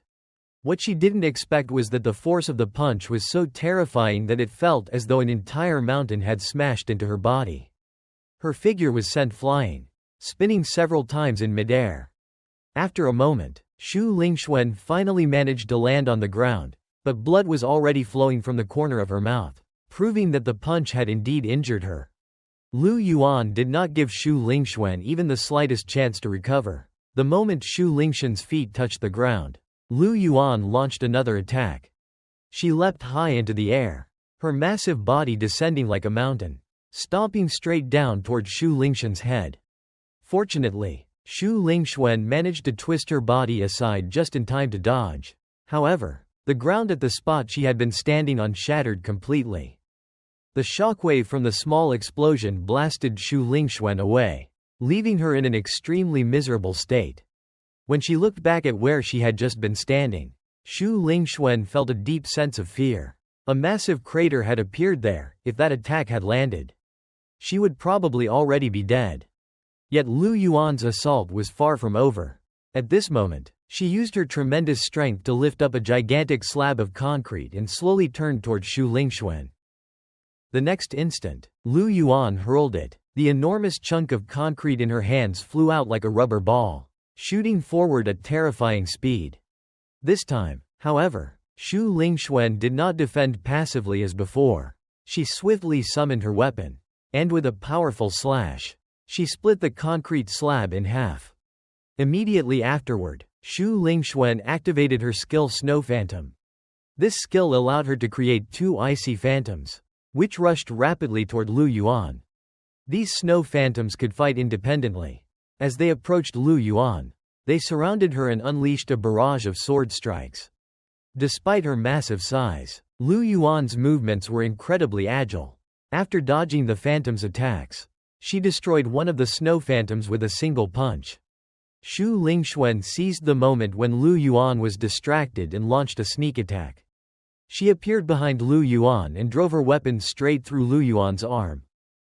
The stab caused Lu Yuan excruciating pain. At the same time, ice began to form around the wound, rapidly spreading outward. Shu Lingxuan laughed smugly and said with confidence, "It's over now, you freak. Before long, your entire body will be covered in the ice I created. When that happens, you won't be able to move at all." However, just as Shu Lingxuan pulled her sword out of the wound and prepared to deliver the finishing blow, Lu Yuan suddenly grabbed Shu Lingxuan's arm with her remaining hand. Her gigantic fist tightened as Lu Yuan roared, "You seriously underestimated my vitality." Seeing the punch coming straight at her, Shu Lingxuan's eyes widened in terror. She couldn't understand how this was possible. Lu Yuan's shoulder had been injured and frozen, so how could she still move? As Lu Yuan's arm drew closer, Shu Lingxuan suddenly realized the reason. She understood that Lu Yuan had melted the ice by increasing the temperature of her blood. Lu Yuan's punch distorted Shu Lingxuan's face. Unable to escape because her arm was still firmly gripped, Shu Lingxuan could not believe that Lu Yuan was this powerful. Principal Zhao Ming sprang to his feet in shock. He had never expected a prodigy like Shu Lingxuan to be defeated like this. Meanwhile, Principal Sha Quan beside him continued to cheer, urging Lu Yuan to keep attacking until her opponent admitted defeat. Held tightly by Lu Yuan, Shu Lingxuan was so terrified that she burst into tears, screaming repeatedly, "I'm sorry, I was wrong, can someone please help me?" As she cried out, Shu Lingxuan suddenly heard the sound of applause. Turning toward the source of the sound, she saw Yi Chuan. While Shu Lingxuan was overwhelmed with shame, Yi Chuan continued to praise Lu Yuan, saying that she had fought extremely well. Amid the blazing atmosphere of the arena, Lu Xingye sat calmly in her seat, her deep brown eyes observing every development from above, like a deity enjoying a mortal drama. Below the ring, the air was thick with tension. Lu Xingye held her breath, waiting for Shu Lingxuan's counterattack, wondering what she would do to turn the tide. On the arena floor, Lu Yuan, now in a frenzied state, charged forward like a mad beast. The explosive power surging from his massive frame seemed ready to crush everything in its path. Shu Lingxuan had no room to evade. She screamed in terror as the power behind her sword strikes proved utterly insufficient to halt this wave of berserk fury.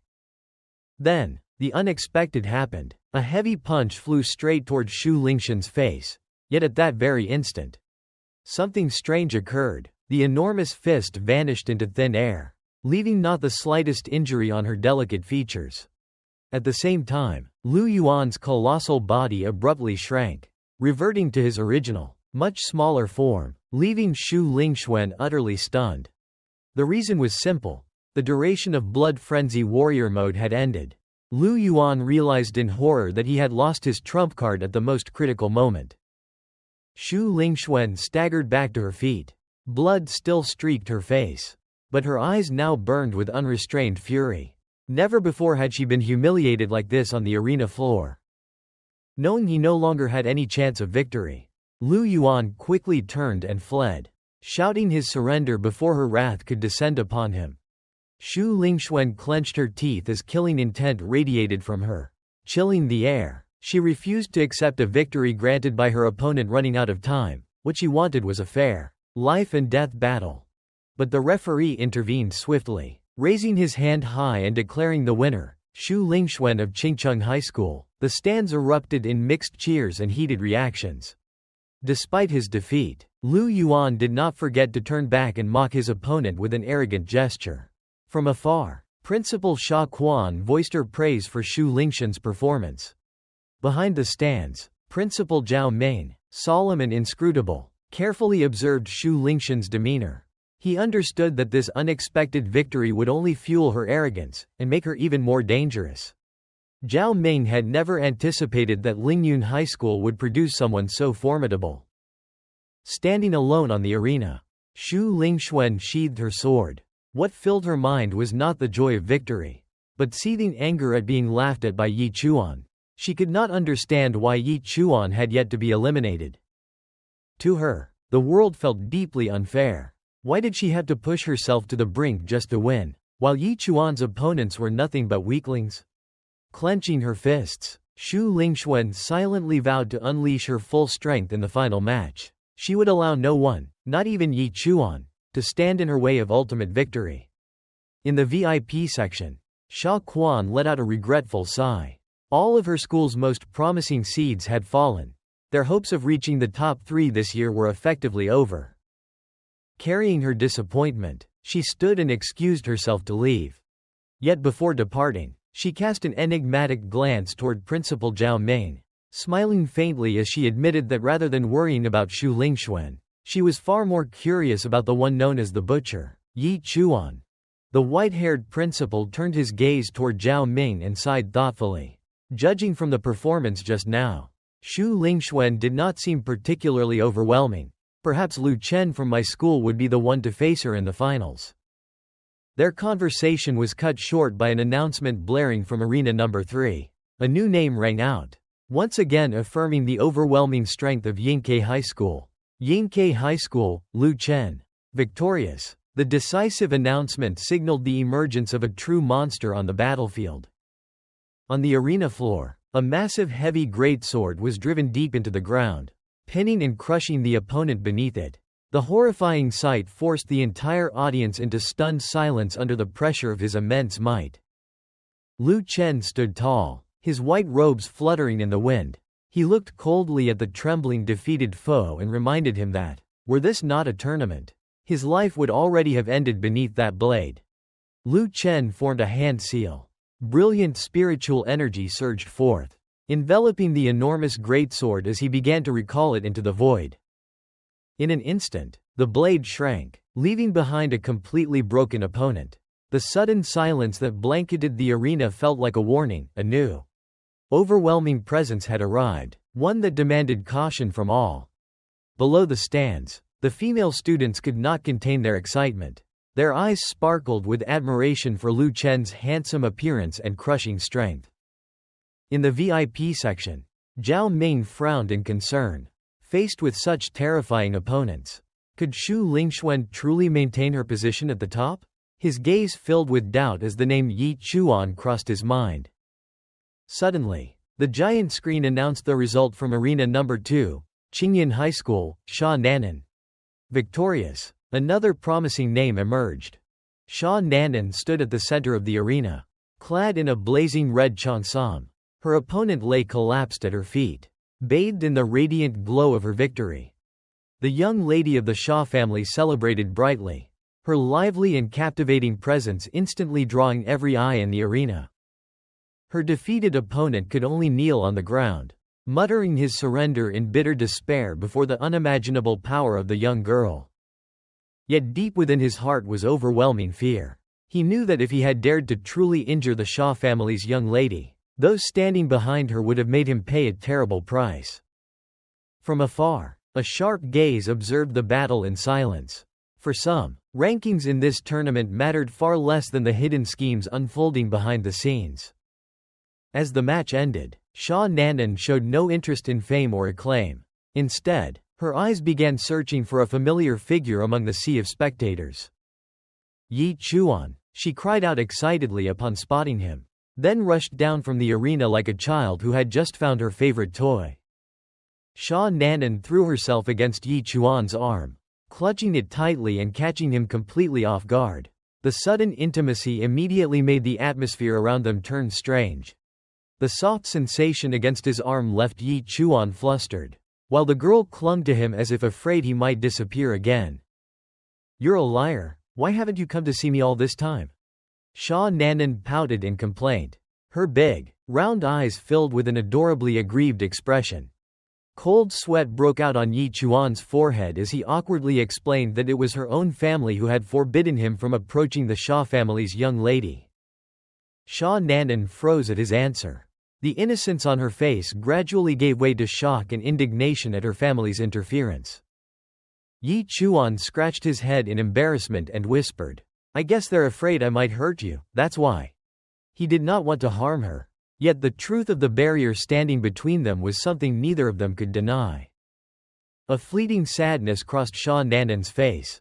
Deep down, she silently resented the rigid family rules that had driven her only friend away. The entire intimate scene was captured within Xu Lingxuan's line of sight from high atop the arena.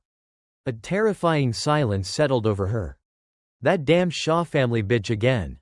Xu Lingshan's eyes burned with extreme jealousy as she watched the man she had cast aside being clung to by another. The giant screen shifted to display the next match at Arena Number 1. Wang Moxiao of Qingyan High School versus the Snowblade Sword Immortal, Xu Lingxuan. Wang Moxiao strode onto the stage with blatant arrogance, several purple magic orbs floating in his hands. He spared no words in mocking Xu Lingxuan, claiming that her so-called genius title was nothing more than hollow fame. Xu Lingxuan did not bother to respond. Cold air radiated from her body, causing a layer of frost to spread across the arena floor. Her gaze was icy and razor-sharp, completely locked onto her enemy like a hunter waiting for the perfect moment to strike. The signal to begin rang out decisively. The entire arena held its breath as Wang Moxiao began channeling spiritual energy, preparing a ruthless opening attack meant to overwhelm the talented swordswoman.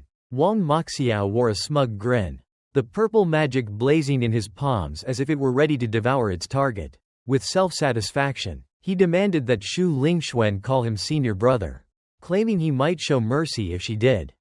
However, that triumphant expression did not last long. Wang Moxiao's eyes suddenly widened in terror as he realized that Xu Lingshan's speed had far surpassed anything he could control. Without a single wasted word, Xu Lingxuan drew her sword. Blade arcs carrying bone-chilling cold tore through the magical mist and shot straight toward the arrogant mage. A heart-rending scream echoed throughout the arena. Wang Moxiao was struck. Blood sprayed violently as he was forced to endure the full might of an attack from a legendary-level combatant. The battle ended in an instant. Wang Moxiao collapsed to his knees on the arena floor, breathing heavily in stunned disbelief. He could not accept that this was the true strength of the girl he had mocked only moments earlier.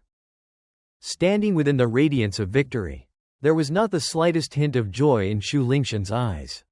Her cold gaze turned toward the stands below, toward something that mattered far more to her than this glory.